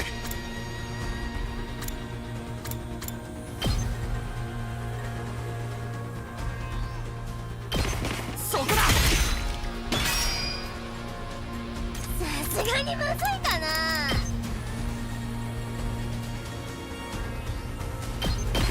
ぐさぐさ。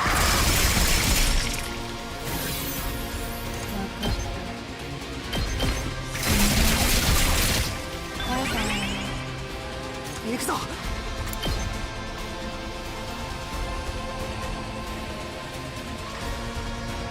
ひゃっ。行くぞ。ひゃっ。やった。出番だな。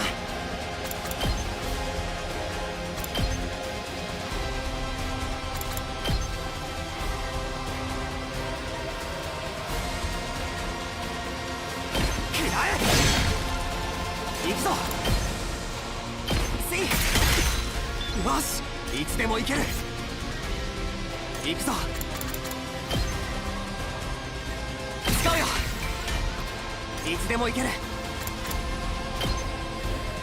これだ。行くぞ。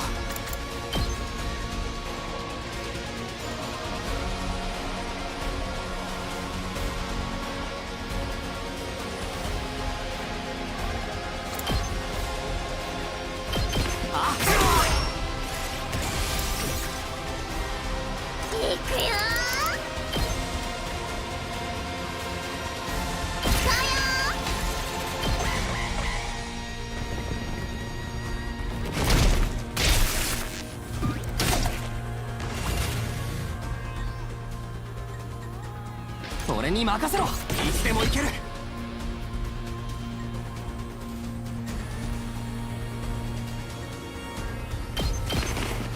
の一撃で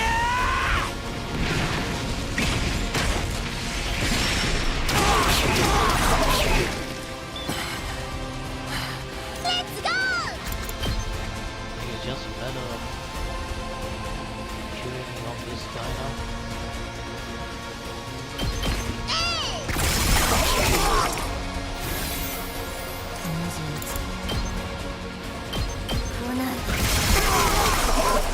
あとはよろしく。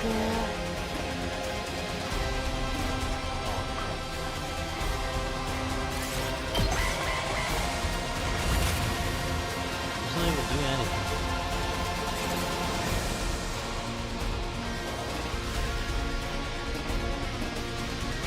What's going on? 行くよー。行くぞ。ひゃっ俺に任せろ。くらえ。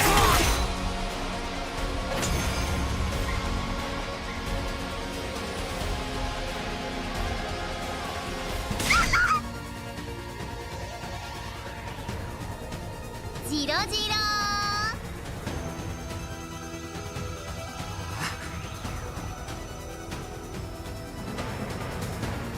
We are already outnumbered and outclassed. It's only a matter of time till they overwhelm us.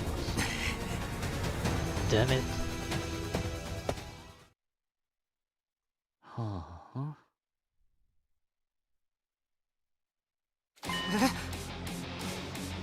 I knew you wouldn't abandon us. My guy.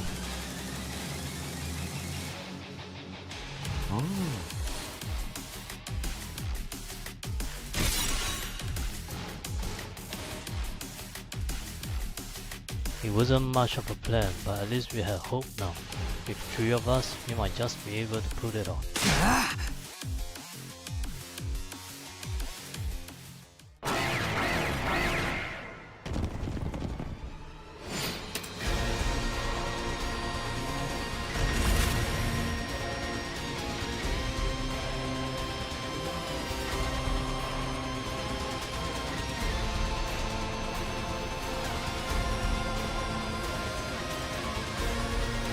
いける。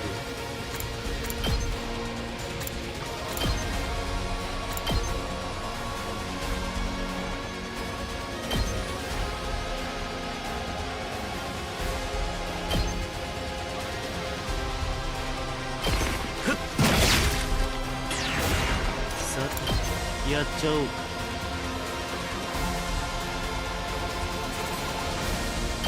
これはどうだ。いける。実験させてもらう。殺し合いだ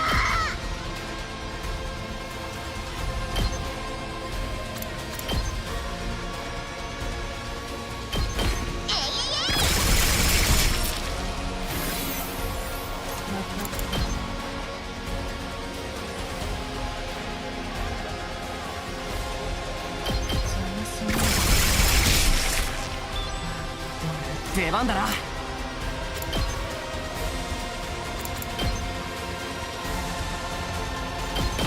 ひゃっいつでもいける。せいよしいつでもいける。使うよ。いつでもいける。使うよ。いつでもいける。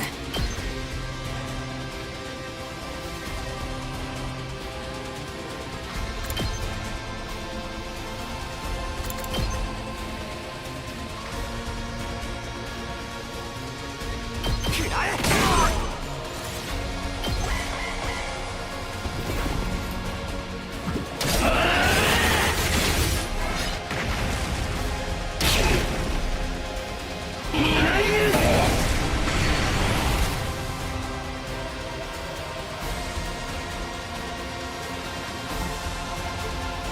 待ちきれないよ。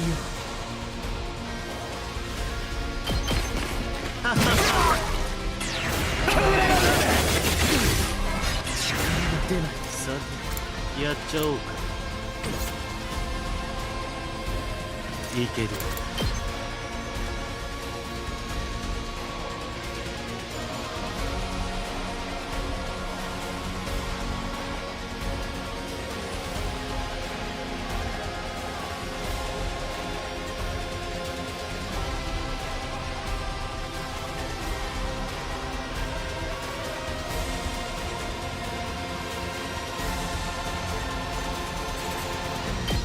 気分はどうだ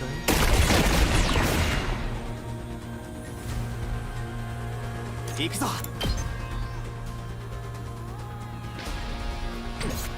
いつでも行ける。いつでも行ける。セーフ。行くぞ。はあ。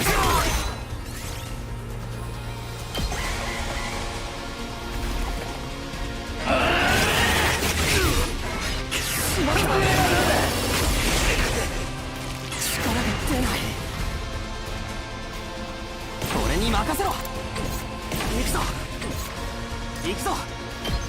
これだ。いつでも行ける。ひゃっ。しまった。出番だな。あ、いつでも行ける。そこだ。出番だな。待ちきれないよ。足止めってやつ。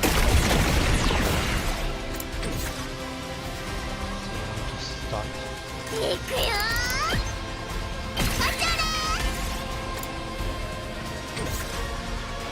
行くぞ。使うよ。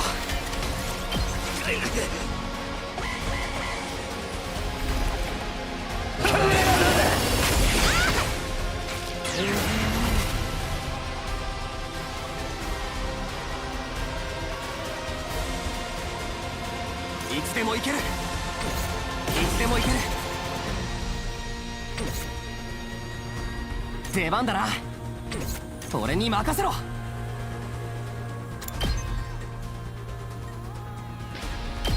ひゃっ。行くぞ。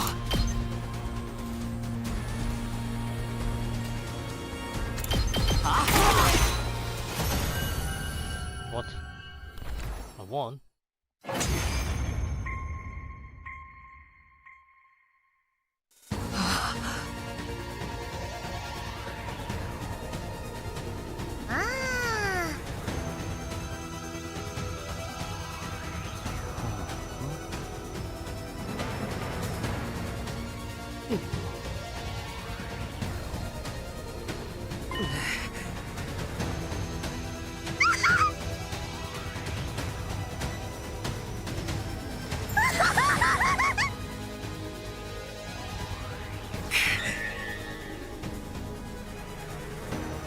We are all out of options.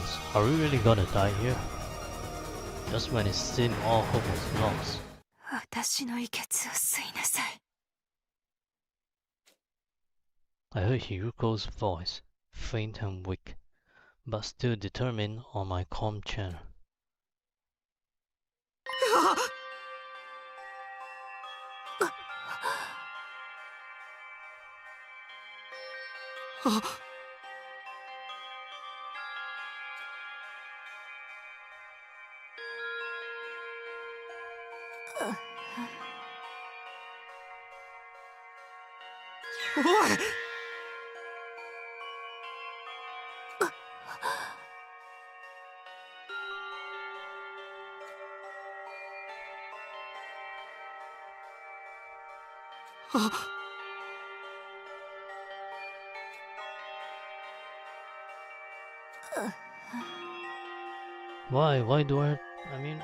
Why do I have to do this?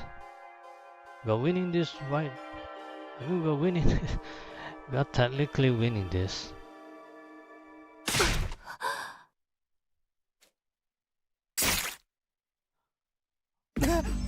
Oh, freak. She killed her.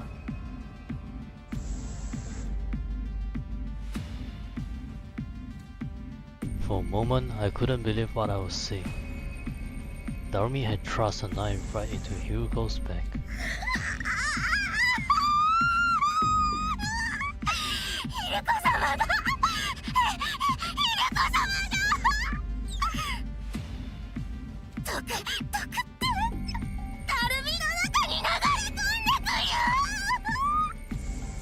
Is it actually all planned out by her?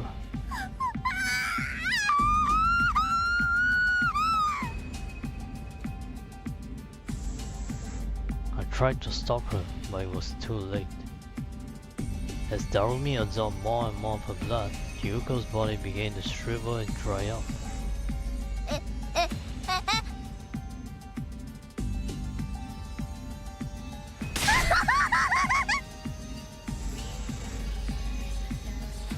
Darumi threw back her head and let out a crazed cry of elation, totally at odds with what had just happened.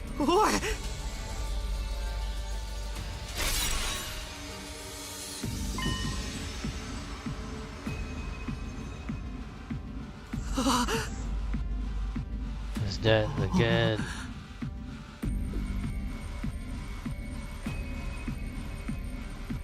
Yugamu was right. Darumi was stronger than ever. She rushed around the battlefield like a berserker, swinging her weapons in every direction, even charging at the commander without the slightest trace of fear. By the time we were able to take stock of our surroundings, we realized the commander was no longer there.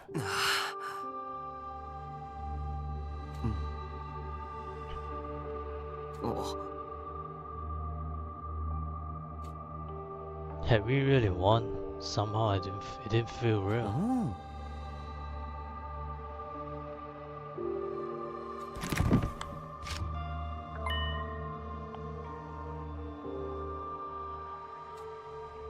Yugamu held up the suitcase Hyuko had brought from the school. It most likely had a spare of the sponsor's suit inside it.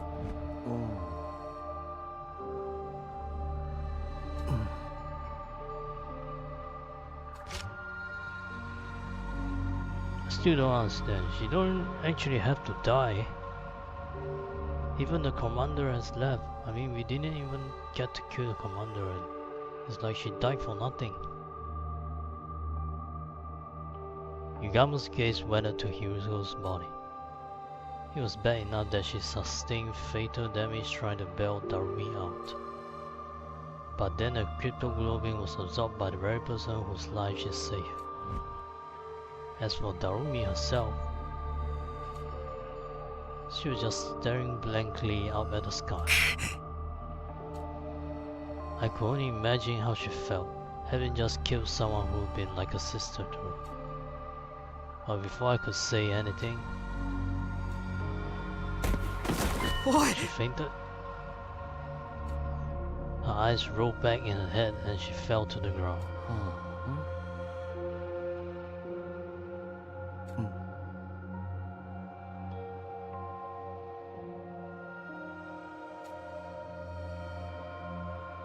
Yugamu began digging with an old piece of wood, and when the hole was big enough, gently lowered Hyuko's body into the ground.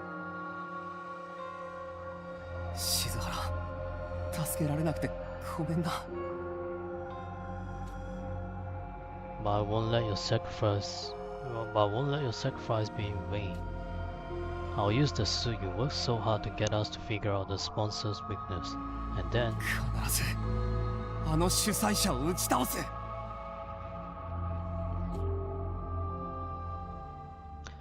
we returned to the school, determined to carry on what Hyuko had started.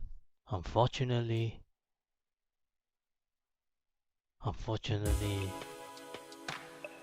what the frick is going on?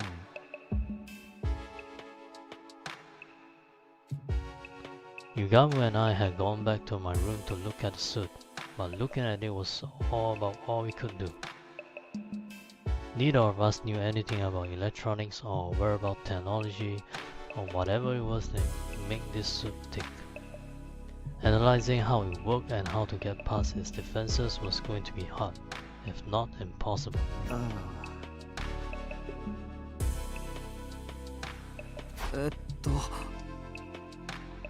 I think we may need the help from Tsubasa. We worked so hard to get it. This feels like such a waste.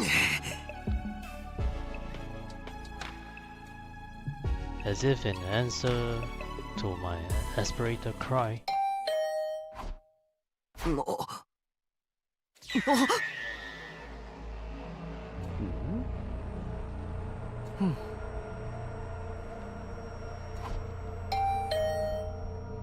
The bell rang again.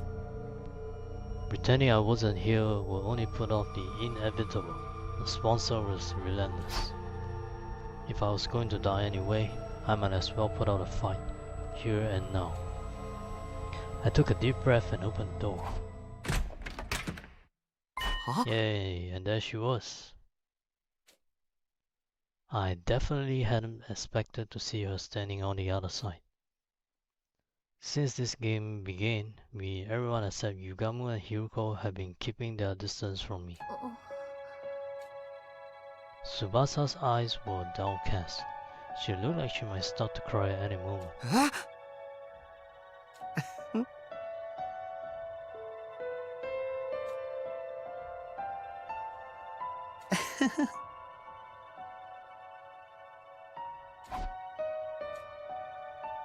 Yugamu's laid-back attitude did nothing to put Tsubasa at ease. Eventually, she did speak out on her own.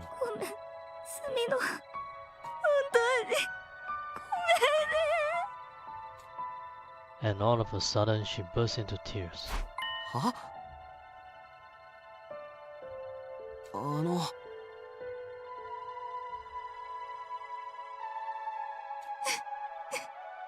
Tell me another person has died.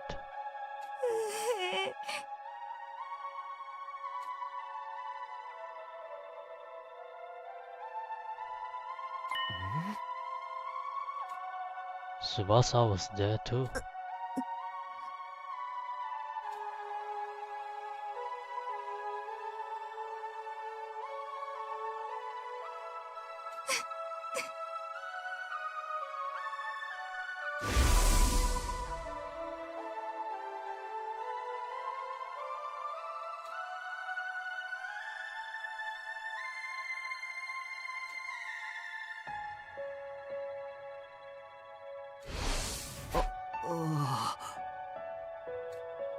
I had no idea what to say.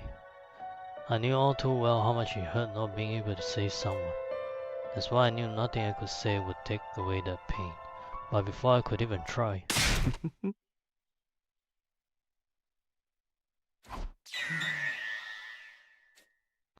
Yugamu got there first, speaking in a harsh tone I had heard him use before.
Tsubasa didn't stop at dry heaving. She vomited all over the floor, tears still streaming down her face.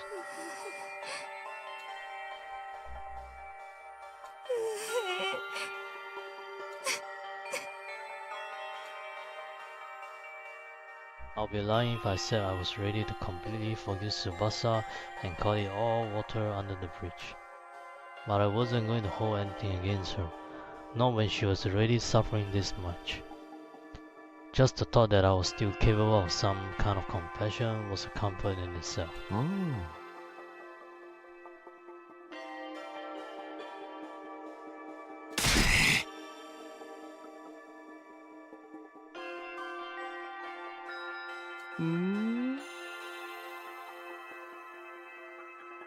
見殺しにした分、人の命を救うんだよ。君にはその義務がある。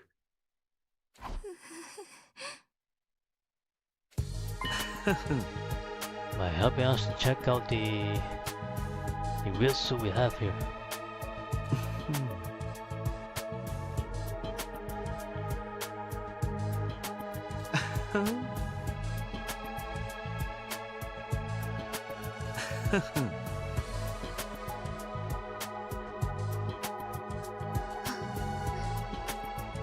Tsubasa didn't say anything for a while. She just stood there staring at her feet. Then she nodded, as if she'd come to an important decision.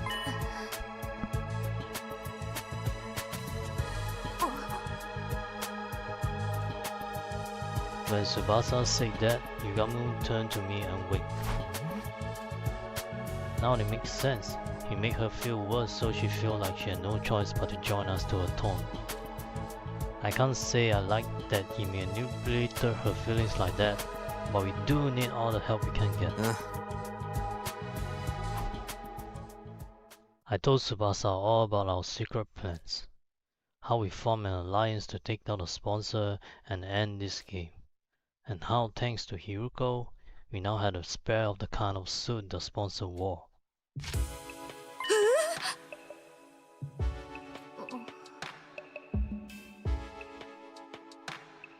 Ah.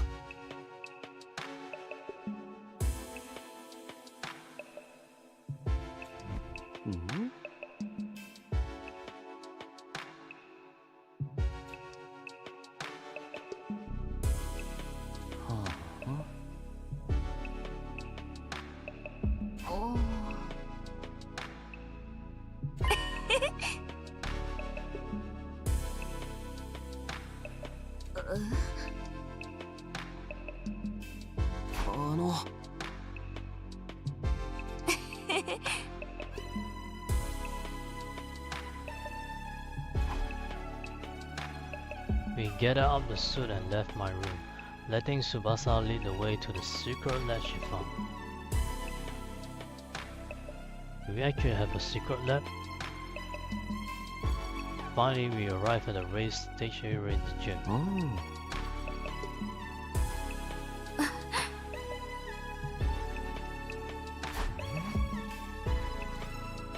Tsubasa shooed us to the edge of the stage, then knelt down and began pulling on a broken floorboard. All at once, the board came loose, and then a hole. Peeling back, that one board had somehow made a huge hole appear in the stage.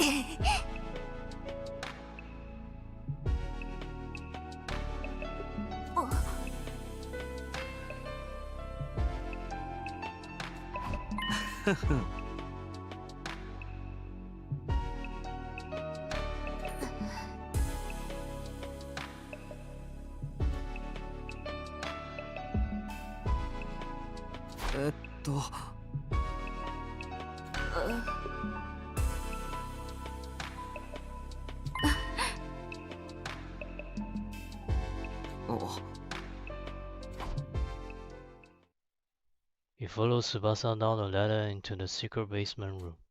Sure enough, what greeted us at the bottom was something I never have imagined. Whoa! Isn't this the escape pod? I had to hold myself back from letting out a wordless cry of surprise. Inside the lab was a large machine that looked like some kind of spaceship. Huh? I'd seen it before, of course, at the end of my first 100 days here, but I never expected to see it here like this.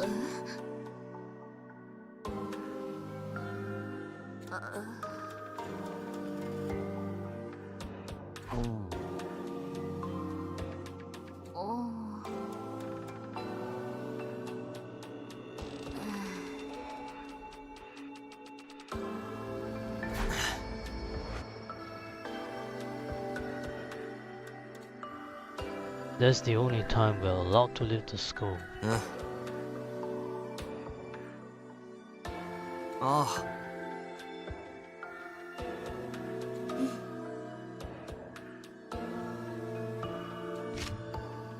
I look around the lab.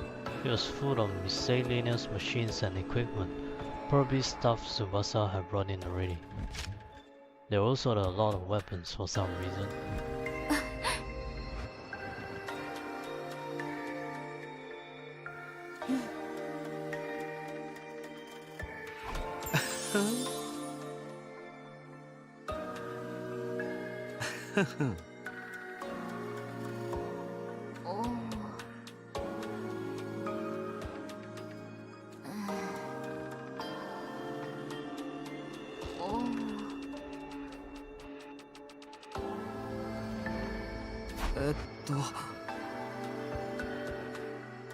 Some of those terms were lost on me, but at least one of us knew what we had been doing.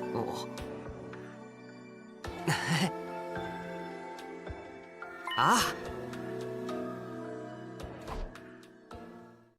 We spent the rest of the night testing and analyzing the suit any way we could.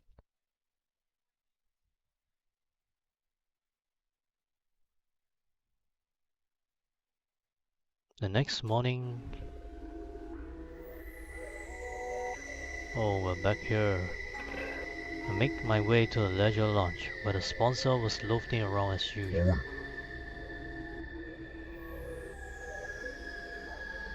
You creep